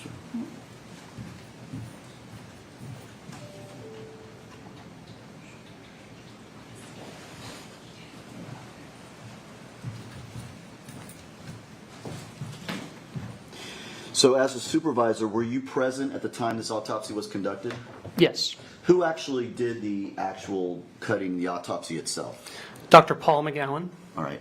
But as supervisor, you were present at all times? Yes. Where's Dr. McGowan now? I believe he is in Arkansas teaching. Okay. So you were present, you observed, were you, as a supervisor, did you make sure that he was doing everything correctly? Yes, I aided him in, and educated him in the entering exit wounds and other findings. Okay. And did you review his report? Yes. And were you in fact the person who was in charge of approving his report? Yes. Okay. Now, explain to the jury how an autopsy generally works. So an autopsy is a surgical procedure of a dead body. We first start with an external examination where we look at the skin and see if we can see any natural disease or evidence of trauma. After that is documented, we open up the body and we remove the organs and look for any natural disease and trauma. And as we're doing this procedure, we're also taking samples of blood and other tissues for toxicological analysis. And then after that, we write the report and establish the cause and manner of death. And do you take photographs along the way as you do these autopsies? Yes. And that's just to document for future potential need down the road? Yes. All right. When you made your initial examination of Jayla Bass, what were you able to visually observe about the body from your initial reviews and when you first saw her? She was a 5-year-old child with gunshot wounds to the head. All right, and it was very clear to you that they were gunshot wounds to her head? Yes. And in the course of conducting autopsies, I'm assuming you conducted many autopsies with gunshot wounds? Yes. All right. How many gunshot wounds were you able to visually observe when you first were doing the initial observation of her body? She has 3 gunshot wounds. Okay. Where were these gunshot wounds located? One gunshot wound was on the left side of her head. One was just above and in between the eyebrows, and another was just beneath her left eye. All right.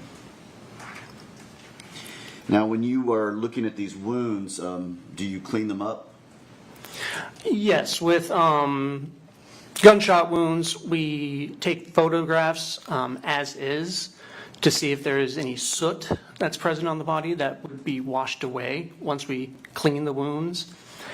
Once we document anything like that, we clean the wounds and then take photographs as well. Okay. And we'll get back to that soot in a moment here. But when you start doing these, do you document each wound as you go through them? Yes. Now, of these 3 gunshot wounds, were you able to find exit wounds to any of these gunshot wounds?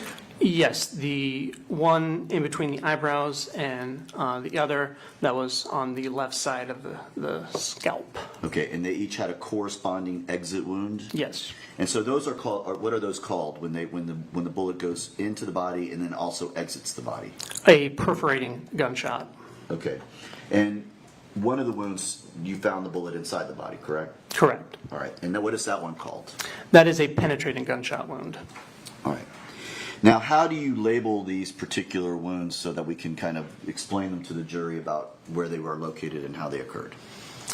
Yeah, so we took pictures. He decided to use letters to designate the wounds, both the entrances and the exits. And then after that, we took those and we put it all together and described them as gunshot A, gunshot wound B, gunshot wound C. Okay. Let's start with gunshot wound A that he described in here. I have in front of me what's previously been introduced into evidence. It states 23A through J. Gunshot wound A. Where did this gunshot wound enter the body? The left side of the head. Okay. And would photographs help you in describing these wounds to the jury? Yeah. Yeah. Okay. So I'm going to show you what's marked as State's Exhibit 23A.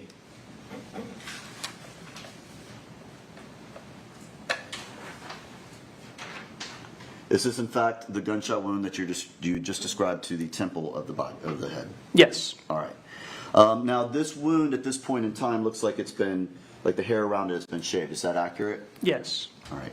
And you would describe this as an entrance wound? Yes. All right. Prior to shaving it, is this the appearance of that same wound at that time? Yes.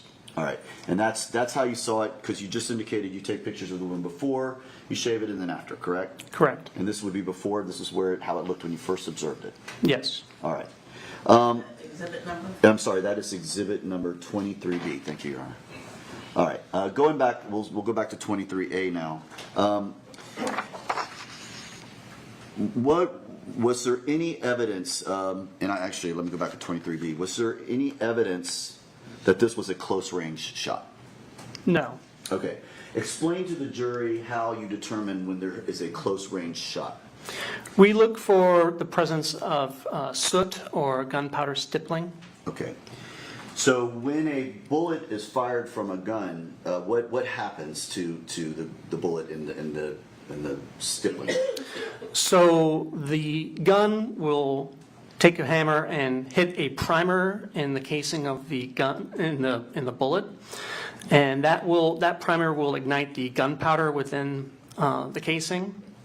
That will cause a expansion of super hot gas that propels the bullet, the actual lead core of the bullet, out of the barrel and out of the muzzle. Okay. And with that bullet, what else comes out with it? So all of the gunshot particles, the gunpowder, will either burn or be unburnt when they expel out of the gun. How far, when a gun is fired, would you expect to see soot or stippling on an individual? It's variable, depending on the handgun and the ammunition used. Some bullets have more gunpowder than another. Say like a Magnum has more gunpowder than a regular bullet. So soot would be seen usually around up to 6 inches, and then it kind of, goes off, and you can't really detect it after like a foot. While gunpowder stippling is the unburnt gunpowder that slaps against the skin. That usually you'll start to see around 2 inches, and then upwards to about 2 to 3 feet. Okay. And you found no soot or stippling on this particular one? Correct. So the gun, and would you agree, Doctor, that the gun was most likely more than 2 feet away from this wound? Yes, or there was some intermediary object that prevented the deposition of soot or the stippling. Okay. Correct. But if there was nothing in the way, the gun would most likely be at least 2 feet away. At least. Since there was no stippling. Yeah. Okay. So describe this injury to the jury on what this particular bullet did, its path of travel, and if there was a corresponding exit wound. So it enters the left temporal scalp, just above and in front of the left ear. It then perforates the skull and enters the cranium. It perforates the brain, perforates the skull again, and then exits out the back of her head on the left side. All right. What was the path of travel of this particular gunshot wound as it entered into her head? So this was from left to right, front to back, and upward. So can you kind of show, like on your head, like how it would be like? So, like that. So left to right. Okay, and then slightly downward? Upward. Or upward, I'm sorry, yes, upward. Now, you can't say what the positioning of her head was when she received this wound. You can just describe that was the path of travel of the wound in relation to her head.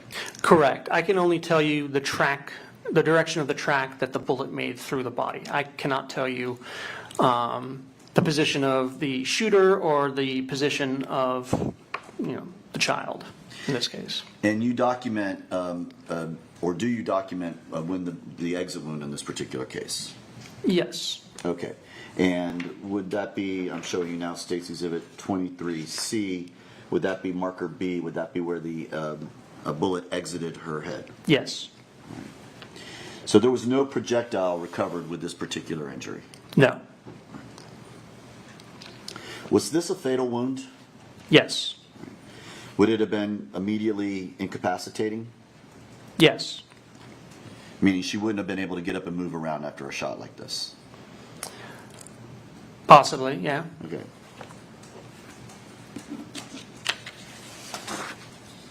Now, going to gunshot wound B, And I know that that's how you labeled them A, B, and C, correct?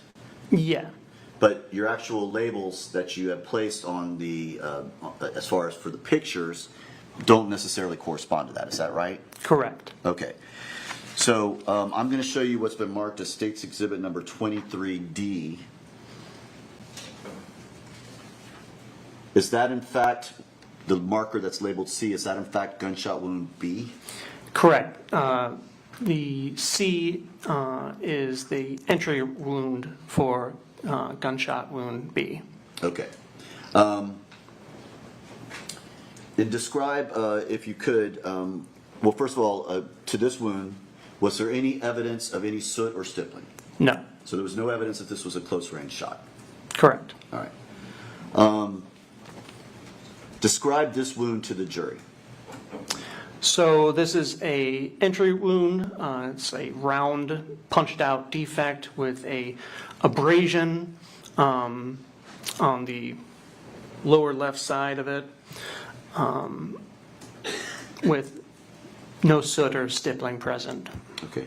Where does it travel within the body? It travels from left to right, front to back, and upward. Okay. And where does it go through within inside the body? Does it go through any particular organs or anything like that? It has a similar pathway as gunshot wound A, where it perforates the skull, perforates the brain, and then exits, but this time it's on the right side of the temporal scalp, so around the ear, the right ear. So I'm going to show you what's been marked as State's Exhibit 23E. Let's put it this way. Would this be the exit wound to that gunshot wound? Correct. This is the exit wound for gunshot wound B. All right. And was this wound, was this a fatal wound? Yes. And would it also have been immediately incapacitating? Yes. And again, since this is an exit wound, I'm assuming no projectile was recovered from this wound. Correct. All right.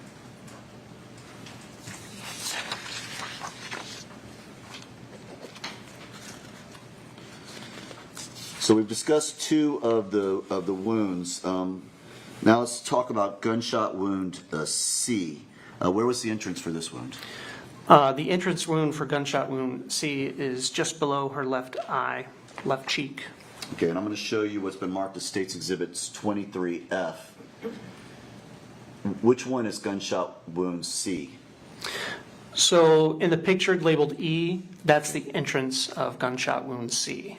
All right. And in fact, in this particular photograph, gunshot wound, or I'm sorry, 23F, we actually can see the other two wounds, correct? Yes. All right. But right now we're talking about gunshot wound C, which is labeled E in State's Exhibit 23F, correct? Yes. All right. Describe this wound. Well, first of all, was there any evidence of any close range firing? No. There was no soot or no stippling located around this wound. Correct. All right. Describe this wound to the jury. It's another classic entry wound, round punched out defect with a margin of abrasion that you see. It's more towards her nose. What was the direction and path of travel of the bullet in this particular case? This one goes from left to right, front to back, and downward. All right. And where does it go through? Does it go through any organs or anything like that? Yeah, it perforates her left maxillary bone, and then it goes through her mouth, down through her neck, where it perforates the left carotid artery and the left jugular vein. It then perforates the 7th cervical vertebra, so right at the base of her neck, and then perforates the spinal cord at that level, and then embeds in it. Okay. And again, as with the other wounds, was this a fatal wound? Yes. And was this wound as well immediately incapacitating? Yes. And when you say it severs the spinal cord, would that have made it impossible for her to move after receiving this wound? Yeah, she would be paralyzed from the lower neck downwards. Okay. Now you're not able to tell us the order that these wounds were received, would that be right? Correct. And you also can't tell us if her head was moving or any time while she was receiving these particular wounds? No, I cannot. All right. forget if I asked, but just forgive me if I asked it. Was there any evidence of any soot or stippling on this one? There was no soot or stippling. All right, I couldn't remember if I had asked that or not. Was there an exit wound associated with this particular shot? No, the bullet was recovered within her spinal canal. All right, and did you or were you present when Dr. McGowan recovered the projectile? Yes. All right. Showing you State's Exhibit 23G. Is this in fact the projectile that was recovered from the inside of Jayla Bass? Yes. And 23H, this is just another angle of it, correct? Yes.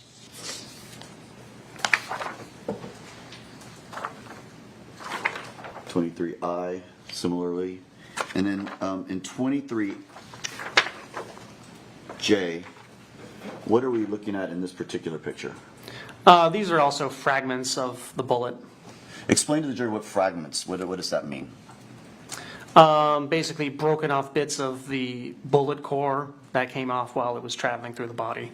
Okay, so you recover anything foreign to the body and take it out? Yeah, we tried to remove all pieces of metal, bullets, that kind of thing from a body. Do you remember where these fragments were located along the path of travel?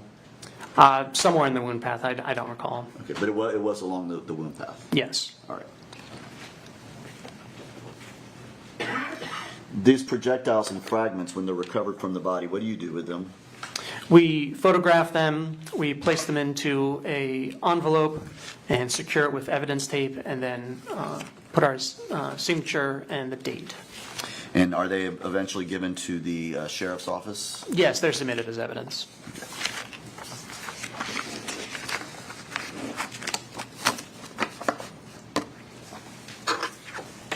So in your opinion, doctor, what was the cause of death for Jayla Bass? Gunshot wounds of the head into the neck with perforation of the skull, brain, and spinal cord. And what was the manner of death? Homicide. Just one moment.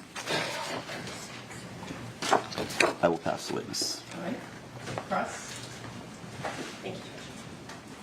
Good afternoon, doctor. How are you? Good, how are you? Hey, I'm doing all right. Thank you. Do you have your report with you in case you need to look at it? I don't, actually. I left it. Okay. Well, if we need it, we'll give it to you. All right, so you joined the Hillsborough County Medical Examiner's Office in July of 22? Yes. So fairly soon, or before this case happened in August, correct? Yes. I mean, you had been doing a lot of work, though. Did you say Texas prior to that? Yeah, I was doing my fellowship training in forensic pathology in Houston, Texas. And you finished your fellowship around June 30th of 2022? Yes. All right, so it sounds like you had left Texas, finished all your training, and then joined the ME's office as an associate medical examiner in July of 22? Yes. Okay. And you have been licensed in the state of Florida since July of 2022, correct? At least July. It may have been May. Sure. I'd have to check. Okay. But just a month or 2 months prior to the autopsy in this case, correct? Yes. And you're board certified in your field? I am board certified in forensic pathology and anatomical pathology. And you became board certified after this case had taken place, correct? Ooh. I'd have to look. That's right. All right. So now, you did not perform the actual autopsy. Dr. McGowan did, correct? Correct. All right. And you were kind of doing a supervisory role of Dr. McGowan. Yes. All right. During Dr. McGowan doing the autopsy in this case, you did step away from that autopsy to do other things, did you not? Well, we have other cases going on, but we have a large morgue, and I'm always there and kind of perching over their shoulders when they're doing their work, you know, to teach and, you know, train and all that. Sure. Okay. So that's a yes then to my question. You did step away from the autopsy to do other things. Yes. Okay. And in fact, doctor, were you not doing other autopsies while this autopsy was taking place? Yes. Okay. All right. And the autopsy report in this case, that was in fact also authored by Dr. McGowan as well. Yes. All right. Tampa General Hospital records or photographs involving Jayla Bass, did you review either one of those items? No. Okay. Mr. Terry just asked you about the cause and manner of death. I want to ask you, you indicated that the manner of death was labeled homicide? Yes. All right. There's several different, I believe there's 5 different classifications that you can put as manner of death. Yes. All right. Now, when you say homicide, you are not making a legal determination, correct? Correct. Right. Basically, when you do manner of death, it is a statistical record-keeping factor. Yeah, it's a way to categorize the circumstances that led to the death. Right. Statistical record-keeping. Correct, yeah. Keep a category, keep a record of it. Yeah, the state loves the stats. The state loves stats, all right. And basically, for your definition of manner of death, homicide means just death at the hands of another? Yes, death due to another individual. Right. Okay. All right, and you cannot tell us, even as you testify here today, who shot Jermaine Bass? Nope. All right, and you're not going to be rendering, nor can you render any opinion concerning whether a child under the age of 10 could have shot a firearm. You're not here to do that. No. Okay. And there was something during the autopsy where there was some issue about whether GSR testing should be done or swabs of Jayla's hand. Did you speak with anybody from the Sheriff's Department concerning that? No. Okay. Do you recall anything in your file concerning Detective Hobelmann speaking to your office and indicating he didn't want he didn't need any further testing? Do you remember that? I don't recall. Okay. All right. So is that possible maybe Dr. McGowan or investigators in your office dealt with that? Yeah, it's possible. Okay. All right. Now, as you tell Mr. Terry, the 3 gunshot wounds on Miss Jermaine Bass, you're not giving us any sort of sequence. No, I can't tell you the sequence of the shots. Just because we label A, B, and C, that is not telling us it's in that sequence. Yeah, no sequence is implied with, it's just an easy way to, define it. And you got to label them so we can know what you're talking about. Exactly. All right. Let me talk to you a little bit about stippling. You typically see stippling in an intermediate range. Yeah, that's the definition of an intermediate range of fire. Okay. Now, you said something, you used the word variable. Stippling depends, whether you see stippling or not, depends on the firearm, the type of firearm, how much gunpowder is in the cartridge of the ammo, to even determine where the range is. So there's several variables involved in that, correct? Yes.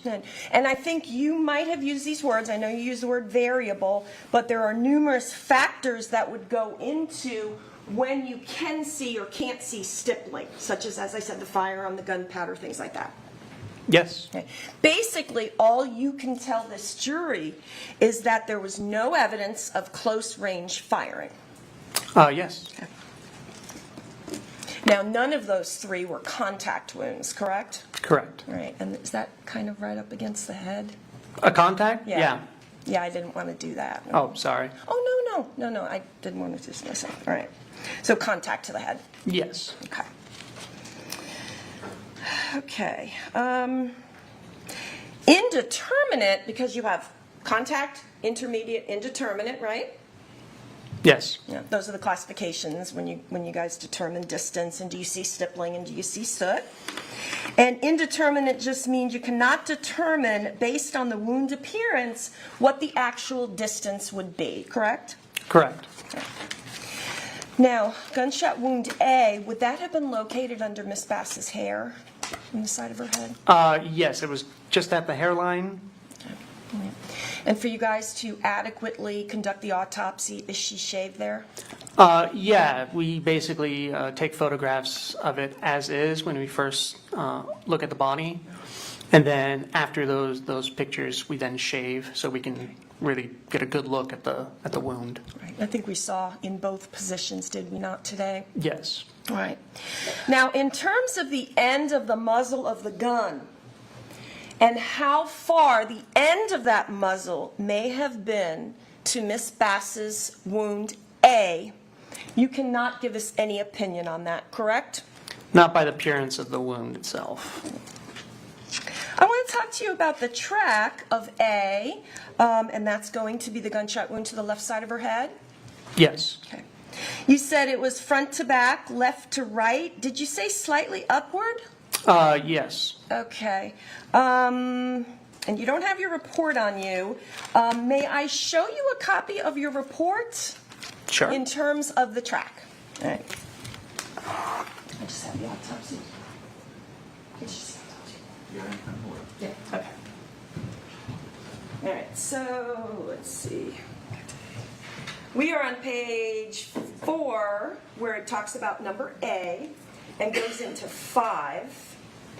If you could look at that for me. Tell me what the autopsy report says about the track of wound A, please. It says that the wound path is directed from front to back, left to right, and slightly downward. Okay, so do I assume the report's in error, or is your testimony today? The report is in error.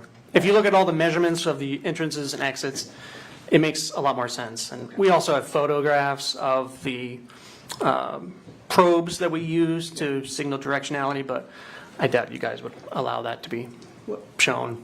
We didn't show those. Okay. Yeah, we didn't use those. All right. So wound A, then, the gunshot wound, is in fact slightly upward, not slightly downward, as Dr. McCowan documented in the autopsy report. Yes, the wound path is slightly upward. Okay. All right. And in fact, would you agree with me that when you gave your deposition to us, you testified the track was front to back, left to right, and slightly downward? Do you remember that? Yes. Okay, so you made a mistake in the deposition as well, correct? Yes. Okay. All right, and I think you've already said you cannot tell us anything about the position of the shooter, only tell us what you saw for that track. Yeah, just the direction of the track through the body. Right, okay. And when we do the track through the body, are you doing it in a standard anatomical position? Yes, where basically the body is facing you with the arms extended and the palms facing towards you. Like this? Yeah. Right, Yeah. okay. All right, and most people aren't in the standard anatomical position, right? Not typically. Okay. All right, let's go to B. B is the one that had an entrance and exit wound, is that right? Yes. Okay. That's going to be the one near the eyes. In between the eyebrows. Okay. Yeah, gunshot wound B. Okay, B. We're on the same page. All right, what was the track of B? Left to right, front to back, and upward. Okay. Did you say slightly upward on your testimony or upward? I think you mean just now? Yes, sir. I said upward. Okay. Is it slightly or upward, or does it really matter to you? I mean, it doesn't change my up or down. It doesn't really change my cause and manner of death. So. Okay. All right. I'm going to show you your report again in terms of gunshot wound B to see what is in Dr. McGowan's autopsy report concerning B. What is the track listed by Dr. McGowan in the medical examiner's official report? It states that the wound path is directed from front to back, left to right, and slightly downward. So again, we're going to have another error in the autopsy report. Correct. And thank you. And again, doctor, when we took your deposition, and a deposition for the jury is testimony under oath, and we asked you questions about this, correct? Correct. All right. And when you testified in that deposition, would you agree with me, you also testified under oath that it was front to back, left to right, and slightly downward? Yes. So that was a mistake, right? It happens. All right. All righty. So it looks like, going on your testimony today, A and B have a similar track? Yes. Yeah? Okay. All right. And then C, that's going to be the wound to the cheek, right? Yeah, the left cheek. That's the one that's going to end in the spinal cord. Correct. All right. And that is the one in which you were able to recover a projectile and/or fragments, correct? Yes. Did you know, or do you know, the caliber of the gun allegedly used in this case? Do you have any information on that? No. Okay. So you don't know anything about the gun that was, say, even recovered in this case? I don't know anything about the gun. Okay. All right. So when we were talking earlier about stippling and how there's many variables, you can't tell us any of that information, such as how that firearm excretes stippling, or the type of firearm and how that affects stippling, or how much gunpowder's in the cartridge. You can't tell us any of that. No, I can't tell you anything about the firearm itself. Okay. All right, now C, that is downward, correct? Yes. All right. All right, and front to back and left to right. Yeah. Okay. Do they all seem to be fairly consistent based on what you're testifying to today? Yeah, the only difference between A, B, and C was that C was downward. Okay. Right, and A and B upward. Yes. Right. Okay. And you're not giving us any opinion on the positioning of where Ms. Bass was? No. And you're not giving us any opinion on the positioning of the shooter and or the firearm? Yeah, I can. You can't? No, I Right. can't tell you the position of either one. Sorry, just want to make sure I had heard you. All right, now, basically, you are given the body, you conduct your autopsy, you're limited by what you can tell us. You tell us what you see, right? Correct. All right, and would you agree with me that people can move around, guns can move around, it can affect? Yes, people can move around. Okay. In this case, you didn't see any evidence of any defensive wounds by Ms. Bass, correct? No. And any opinion, can you render any opinion about the shots being about all at the same time, or can you give any opinion on that? I can't tell you which one was first and which one was last. Okay.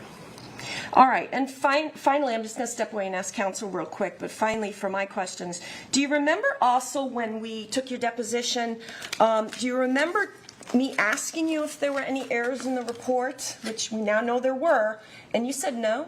Do you remember that? Probably sounds like something I would say, but then there were mistakes, unfortunately. Okay, all right. May I have a moment?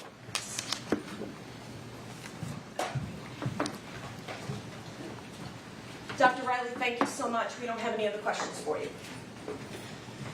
Dr. Reyley, those two wounds, A and B, that were incorrectly labeled slightly upward and slightly downward, correct? Or they were?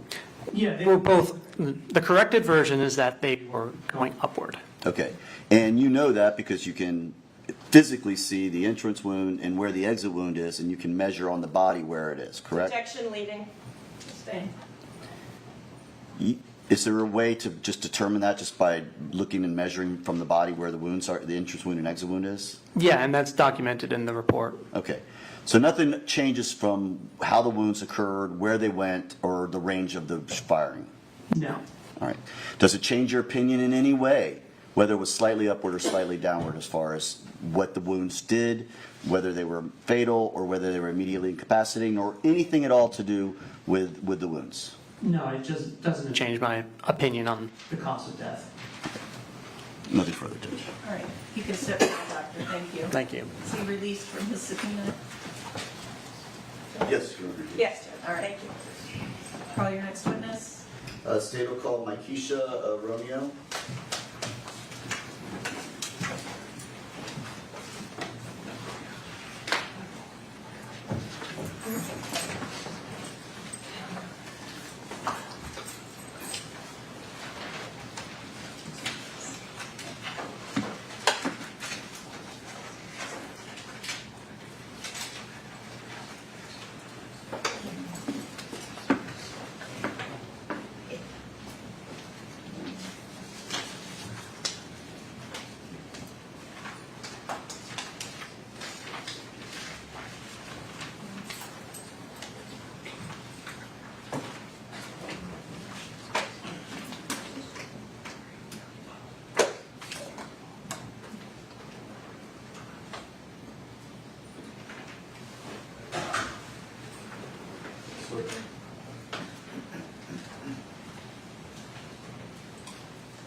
Raise your right hand, please. Do you solemnly swear or affirm that the testimony that you're about to give in this cause will be the truth, the whole truth, and nothing but the truth? I do. Thank you, ma'am. Who's that? Who's that?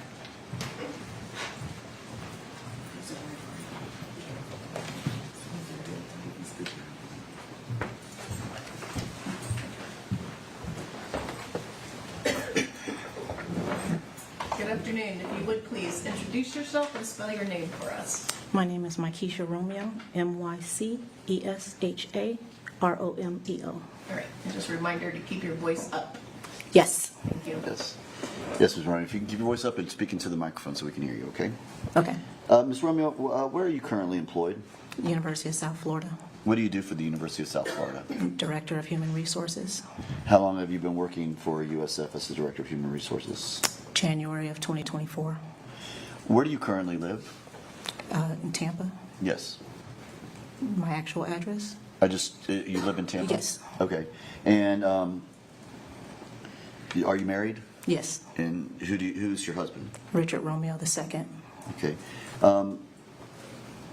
Do you know the defendant in this case, Jermaine Bass? Yes. How do you know him? He was married to my sister-in-law, Sister-in-law. Okay. And who's your sister-in-law? Shirley Bass. All right. So you are married to Shirley Bass's brother? Yes. And what is his name again? Richard Romeo II. Richard Romeo II. Okay. How long have you known Shirley Bass? Altogether, since she was 3, but Okay. really since 2008. All right. And you know Mr. Bass, Jermaine Bass? How long have you known him?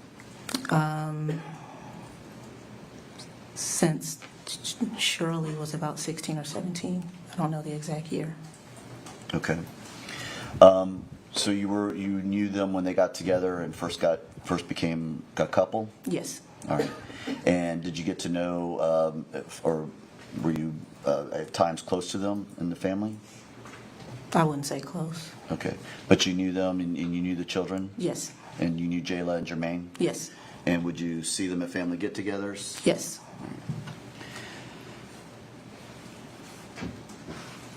Going back to August of 2022, specifically the night of August 29th of 2022, the night this happened, did you see Shirley Bass that day? Yes. Where did you see her?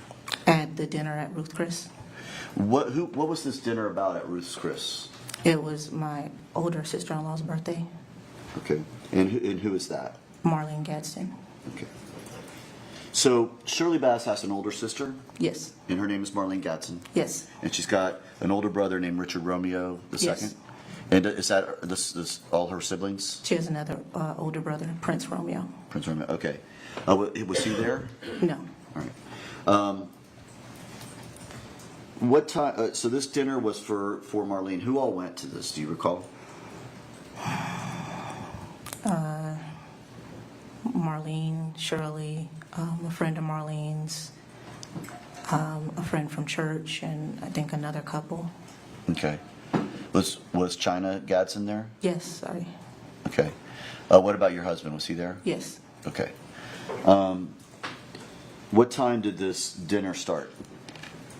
I can't tell you for sure, maybe 7:30. Okay.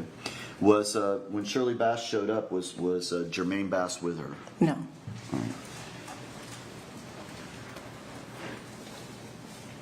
How was Shirley's behavior that night at the dinner? It was fine. Okay. Did anything seem out of the ordinary with her? No. Was she communicative and talkative and just hanging out with everybody the same way she always did? Yes, I saw her smile. Okay. Anything about that night that would give you any reason to believe something was going on in Shirley Bass's home? No.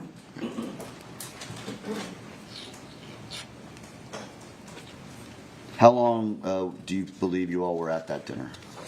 A couple of hours. Okay. Were you there when Shirley left? Yes. And did you see who she left with? I believe she left with China. They walked out at the same time. We were still waiting for our car. Okay. And when she left, did everything appear normal with Shirley? Yes. Was it in fact a nice dinner that you all had that night? Yes. You all took pictures? Yes. Okay. When did you find out what happened after dinner that night? The next morning. Okay. What did you do when you found out? Objection, relevance? Relevance. Judgment reproach? Sure.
So when you found out, did you go to the hospital?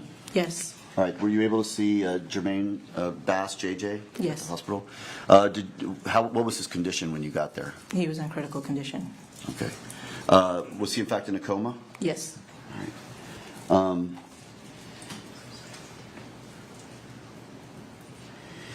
Tell me about, so you knew JJ. I'm going to call him JJ just to make it clear that we're not talking about the defendant, right? Sure. Were you aware of JJ's relationship with Jayla? Yes. Did they have a very good relationship? Yes. Objection, relevance? Sustained. Judge, may we approach on this? No, I'm going to overrule the objection. Go ahead. You're going to go ahead? Okay. Yep. Did they have a good relationship? Yes. Did you ever see them fighting? No. Did you ever see Jermaine angry at Jayla at any time? Or violent with her at any time? No. Okay.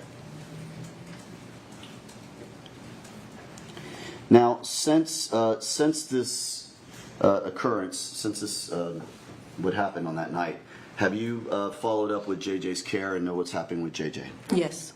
Okay. How is JJ doing today? He has some struggles, but he's recovered very well considering. Okay. Is the bullet that was shot into him, is it still inside his head? Yes. They were not able to take it out? No. As a result of that, has that limited Jermaine's ability to do things in his day-to-day life? Yes. How so? He has trouble with processing, and he has receptive and expressive language disorder. The left side of his face is paralyzed. His left ear was closed permanently because the back, I guess, from what I heard at the doctor's appointment. Objection, hearsay? Let's see what you observed. What I observed? Or what you've observed in What I've observed is his left ear is closed permanently. Okay. And he can't hear out of that left ear? Correct. All right. As a result of this, is he not allowed to play like physical sports? He cannot play tackle football. Okay. Other than all that, though, he is still progressing and going through school normally and as any other child would? He's below a little, but he's moving through. Okay. I could have one moment, Your Honor.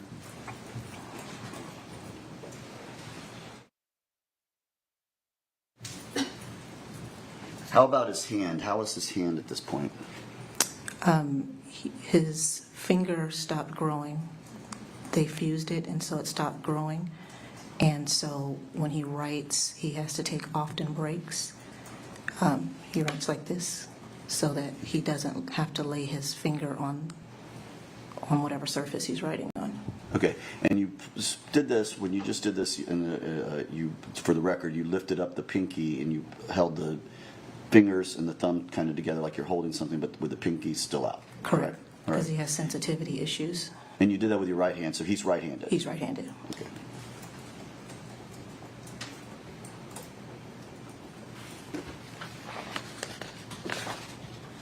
All right, Judge, I'll pass the witness at this time. All right.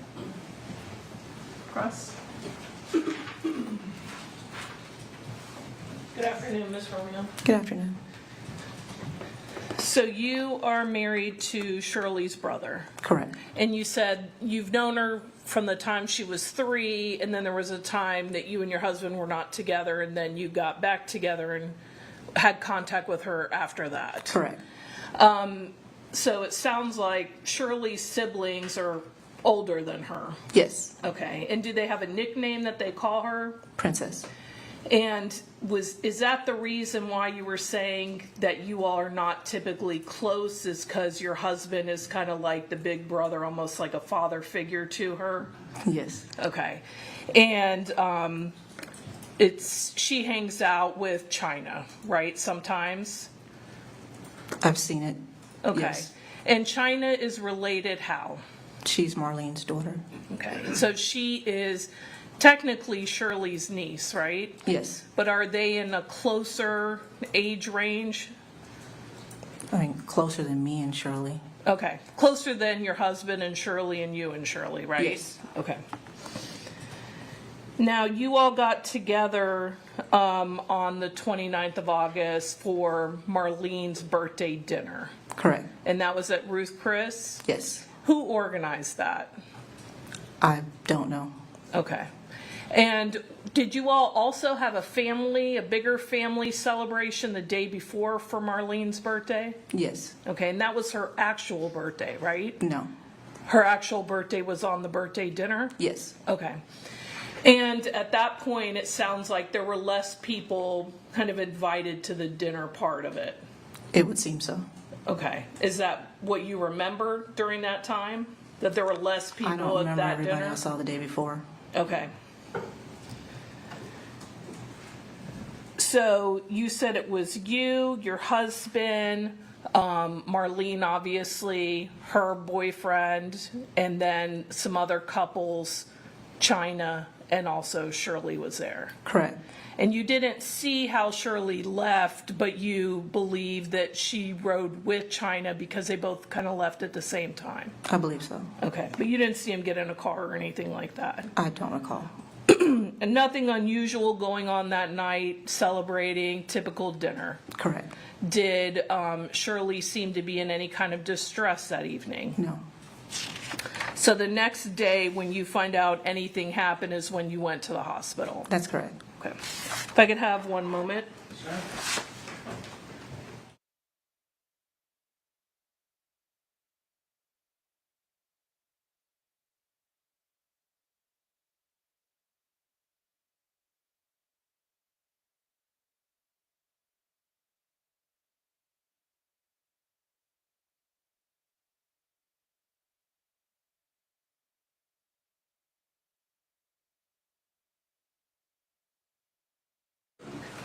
Yes, Your Honor. All right. Call your next witness. State of call China Gadsden.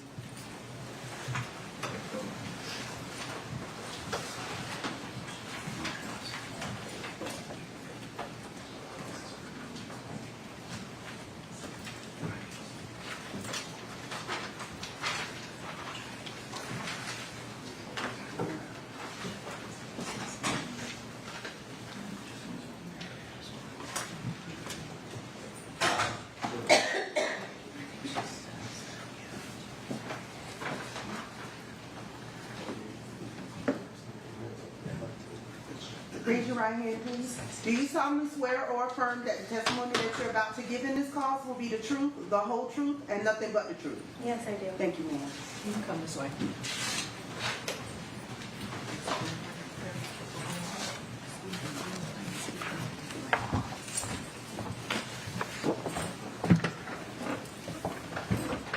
Good afternoon. If you would, please introduce yourself and spell your name. I'm China Gadsden, China, and my last name Gadsden, Gadsden. And Ms. Gadsden, where are you currently living? Tampa, Florida. Okay. Are you currently employed? Yes. What do you do? I'm a home aide. Okay. Do you know the defendant, Jermaine Bass? Yes. How do you know him? Through my aunt, Who's your aunt? Shirley. Okay. Are you and Shirley close? Yes. Okay. Are you all kind of almost in the same age, even though she's your aunt? You all are similar age range? Yeah, we're like 6 years apart. Okay. And so you and your aunt would go out from time to time? Yeah. All right. Would you see the defendant from time to time? Yeah, like family events. Okay. Do you know their children, Jayla and Jermaine? Yes. All right. Do you remember the night they were shot? Yes. Where were you that night? I was at home in my apartment. Okay. Prior to being at home in your apartment, were you? Did you do anything else earlier in the evening? Like that night we went out to Ruth Chris, a restaurant. Ruth Chris, and that's over in the West Shore area, correct? Yes. Okay. How did you get to Ruth Chris? Well, my aunt Shirley, she picked me up and we drove there together. Okay. Where did she pick you up? At my apartment Where was your apartment back then? on Bruce B. Downs, Lane Bears. So you were relatively close to where she was living at the time as well? Yes. Okay. When she picked you up, was it just her? Yes. It was just the two of you in the car? Yeah, just the two of us. All right, you did not see Jermaine? No. Okay. How was she when she picked you up? She was normal. Okay. Did you all go straight to the restaurant? Yes. You say her demeanor was normal. Did she appear upset, worried, anything like that? No, not worried, not upset. She just seemed her normal self. Yeah, just normal. Okay. How was the dinner? It was fun. Everyone got along? Yes. Was Jermaine at the dinner at all? No. Did you ever see him come into Ruth's Chris or any time inside at Ruth's Chris? No. Okay. Who all was there? Do you remember? It was my mom, and then... And your mom is Marlene, correct? Yes, Marlene.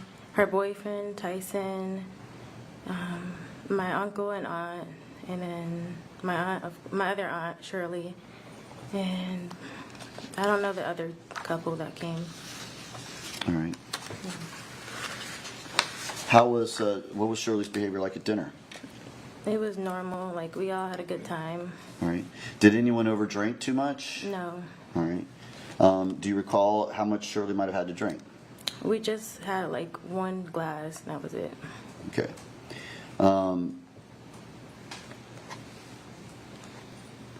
When it came time when the dinner was over, what did you all do? When the dinner was over, like we left and went home. Okay. Shirley drove in her car. What kind of car did Shirley have? The white Mercedes-Benz. Okay. Now you said she drove you there. Who left? Who drove back? I drove back. Why did you drive back? Because that was like a normal thing for us to do. Like if I wanted to drive, she was okay with that. Okay. Like we carpooled together. All right. It wasn't any particular reason. It wasn't because she was drinking too much or anything like that? No. All right. Now you just wanted to drive back? Yeah. All right. As you were leaving Ruth's Chris, did anything unusual happen after you left? Yes. What was that? It was when we saw her like husband get out the car, like on the entryway. Okay, prior to him getting out of the car, you were driving. Did you notice anything about any driver behind you? Yeah. Like, oh yeah, when we first left the restaurant, like Yes. there was the white truck like tailgating us. Okay, when you say tailgating, I mean he was very close to you? The truck Yeah. was very close to you? Did it concern you? Yeah, because I didn't know who that was. Did it feel aggressive? Yes. Objection, speculation, or I'm sorry, you can answer that. Did it feel aggressive? Yes. Okay. And as the car was tailgating you, what did you do? Were you getting concerned? Yes, I was like, what was that? Like, who was that behind us? And I just thought it was like some crazy random guy because I wasn't sure at the time until like I saw him get out the car. Okay, so you didn't recognize his car at that point? No. Okay. And you said, so you left Bruce Chris, so you would, to get on the interstate, you would turn right and head down towards the interstate? Yes. And that's when the car was following you in that manner? Yes. All right. And then as you turn onto the entrance ramp onto the interstate, what happened? Like we were like a distance or like about 2.5 cars, but it was like no cars in front of us. And then I stopped to like keep my distance because I wasn't sure what was going on. Like he stopped traffic and then got out the car and went over to my side because he probably thought she was driving, but it was me. And Okay, he wait, asked, let's slow down for a second, okay? Yeah. So he was tailgating you, you pull onto that entrance ramp. How does he get in front of you? What happens? he like goes in front of us, like around us, and then stops, like, because it was only one lane to get up the entrance ramp. Okay. And so he goes around you all and stops the truck. Correct. And you said you didn't get too close. Yes. Because at that time, did you know who was in that truck? No. Okay. And what did you see happen after you stopped the car, the Mercedes, and who got out of that truck? It was Jermaine. Okay. And what did Jermaine do when he got out of that truck? He went to the car, like the driver's side, which was my side, and he was asking like a few questions to her. Okay. And do you recall what he said to her? Yeah, he just asked like, was she drunk and why does she have me driving? Okay. And how did Shirley react to that? Like, she just like brushed it off, I guess. Like, Okay. Did she seem upset by it or anything? no. Okay.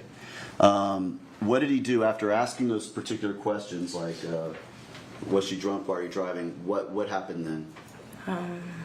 Like, I guess he just went back to his car, and it was like, that was it. It happened really fast. Okay, and then did he drive away from that point on? Yes. All right. And what did you do at that point? I just kept driving, and I was like, whoa, like, that was crazy. You said that was crazy? Yeah. Okay. That was not typical, right? No. Okay. Did you drive back to your house at that point? Yes. How was Shirley on the drive back?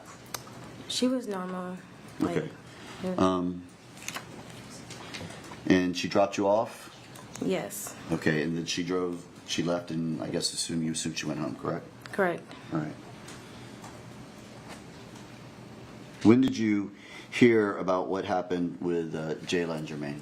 The next morning, like around 8. Okay. One moment, Your Honor. All right, Your Honor, I'll pass the witness.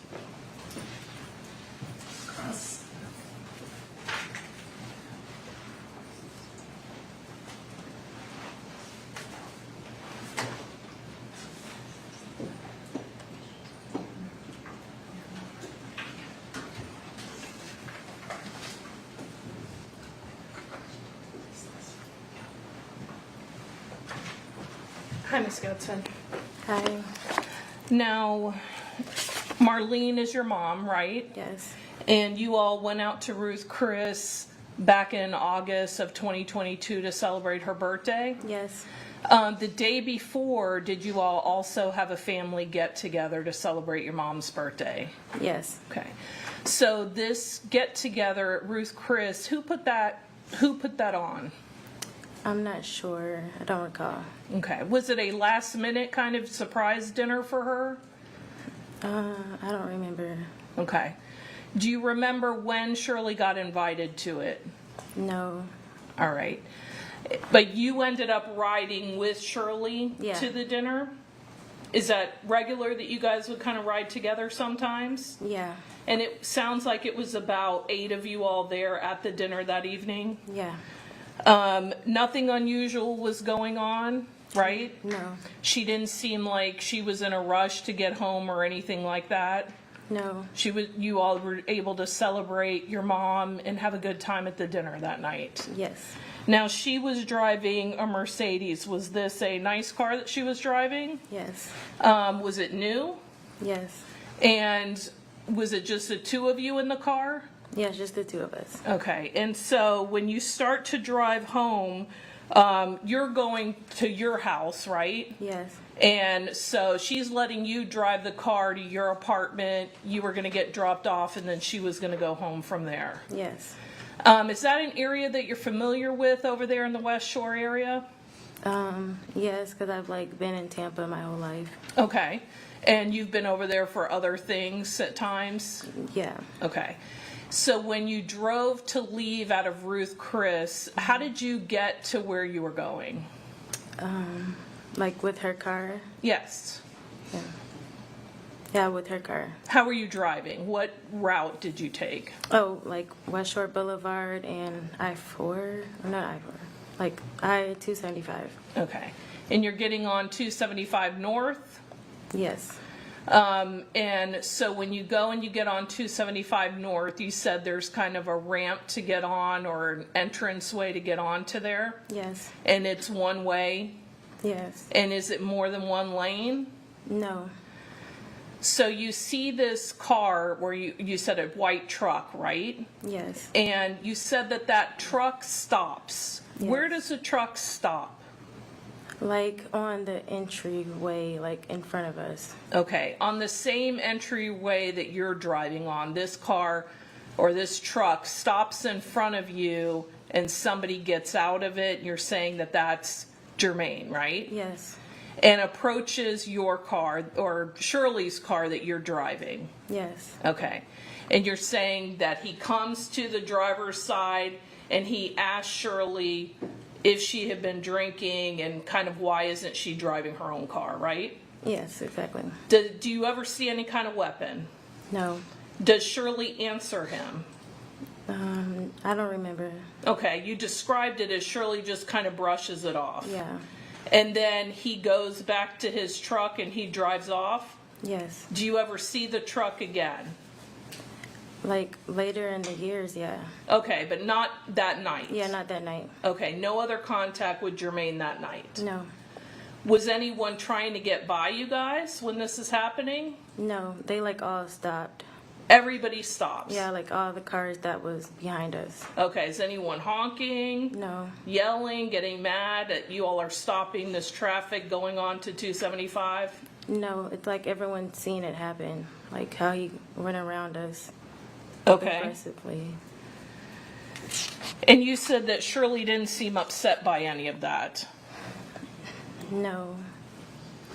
When you start to drive, you get to your apartment, right? Yes. Does Shirley stay with you? No, like she goes home after. She drops me off. Okay, so she wasn't worried about going home? No.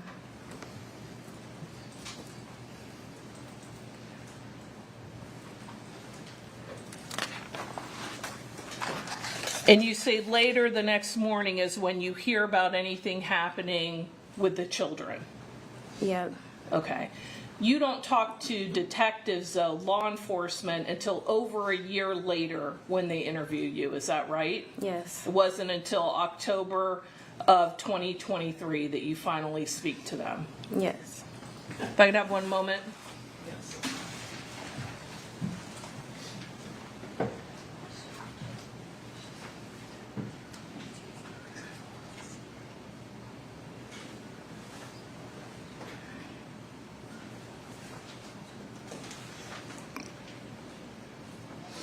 Nothing further. No regret, Your Honor. All right, you can step down, ma'am, thank you. Is she released from her subpoena? Yes, Your Honor. Yes, Your Honor. All right. Approach the bench.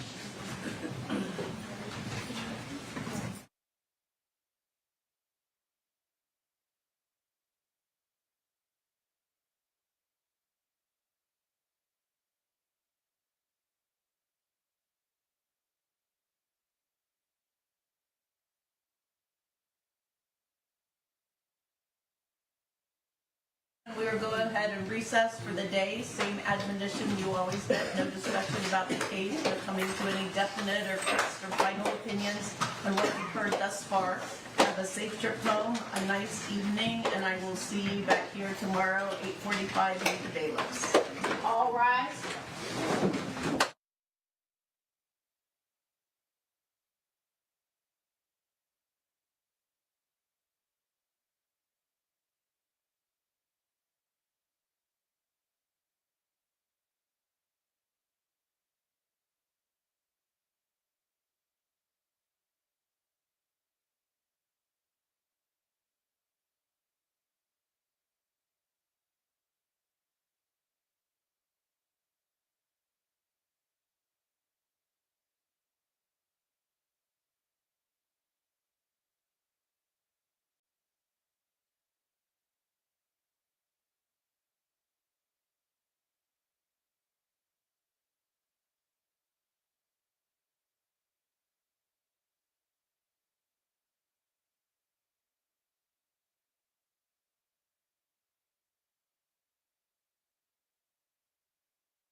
on this.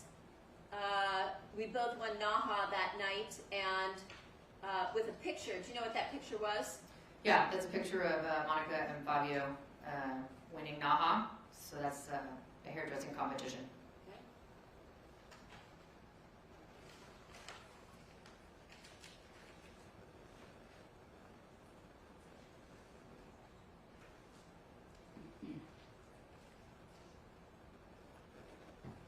And then later on that same date, after the picture of the defendant with Fabio at 1:22 in the afternoon, did you also receive a text from the defendant saying that she was going to be going back to Vegas between May 3rd and the 5th and asking you if it was possible to get, again, a 2-bedroom suite or 2 separate suites?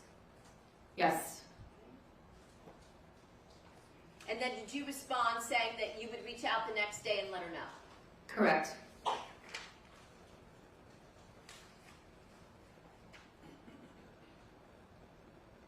Following day, on April 18th of 2017, did you receive a text from Monica asking you if you had had any luck in booking her in a 2-bedroom suite in Vegas? Yes. And then did you respond that Teresa, one of your contacts in Las Vegas, is working on it? Yes.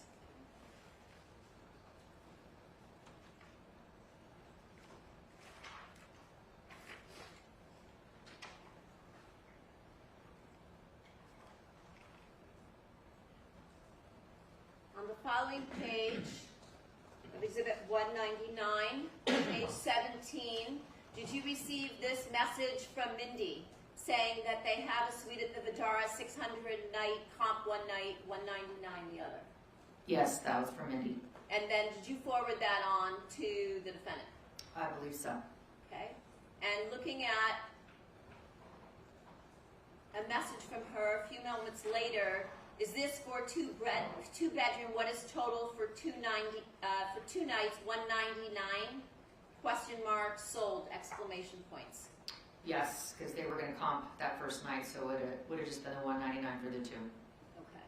And then down below, did you respond, yes, 2-bedroom suite, 199 plus resort fees on April 21st of 2017 with respect to her request to see if you could get her a discounted suite in Vegas in May? Yes. And then on the following page of Exhibit 199, which would be page 18 at the top, did you receive this response from the defendant saying that she would take it? Yes. And then did you send her a message after that, asking whether she was driving or flying, and if she was flying, you were going to send the flight number? Correct, because they would have arranged a car pickup from the airport. Also? Yes. For free, included? Included. And looking at the defendant's response, did she indicate she was going to book a flight that night? Yes.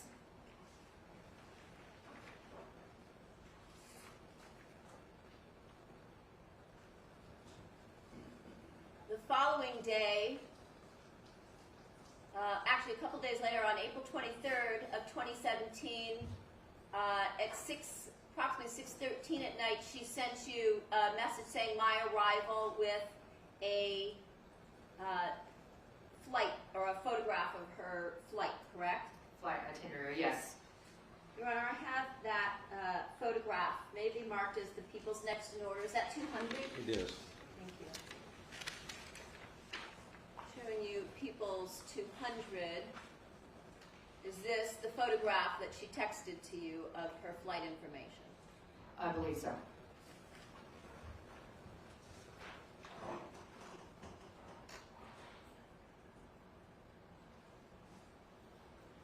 Pretty grainy. Can you see from that it looks to be flight information, LAX to Las Vegas? I can't see from that image there, but from the one you just showed. Yeah. Looks the same. 200.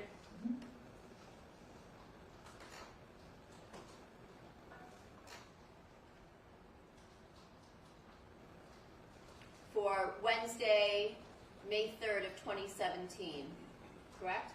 Correct. And then you asked her which airline, and she told you on April 24th, 2017, American Air. Correct.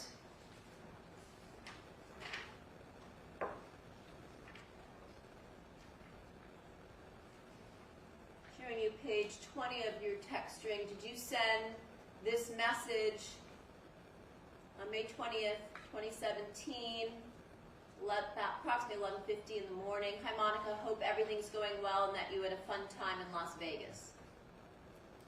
Yes.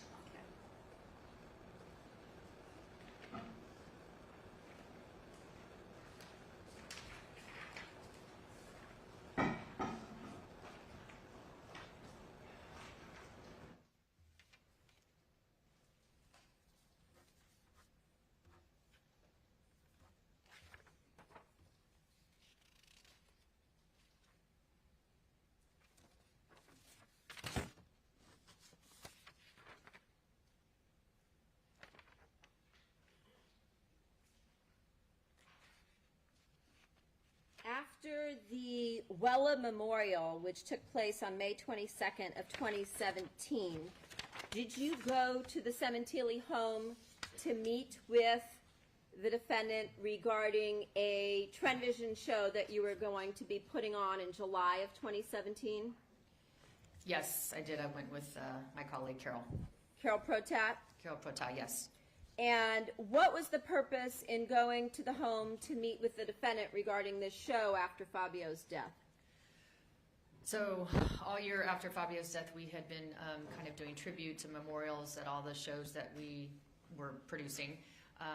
This one, particularly the North American Trend Vision Awards, we went over there to talk about her participation and how we wanted to honor Fabio at this event.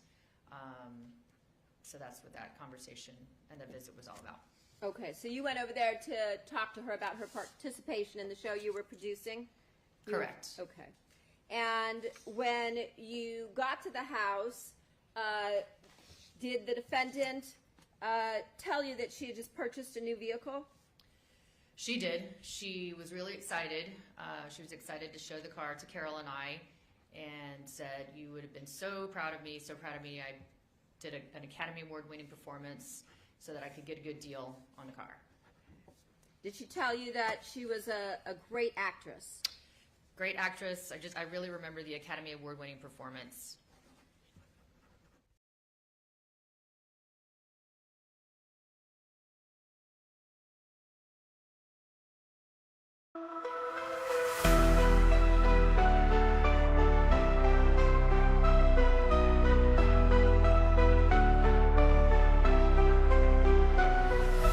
The system's rigged, man, it's time to break free. Eyes wide open, gotta see what I see. Standing on the front lines, fighting for the truth. Lift the veil of lies, it's time to be the proof. Take a stand, don't you back down. Raise your voice, let's shake the town. We're the voices that won't be ignored. Breaking chains, yeah, we're ready for war. With the power of the people, we'll make them see a world of justice, united and free. United and free. United and free. Marching with a purpose, we're taking it higher. Fighting through the struggle, igniting the fire. No more silence, we'll make the noise loud. Together in this battle, standing strong and proud. Injustice fades when courage aligns.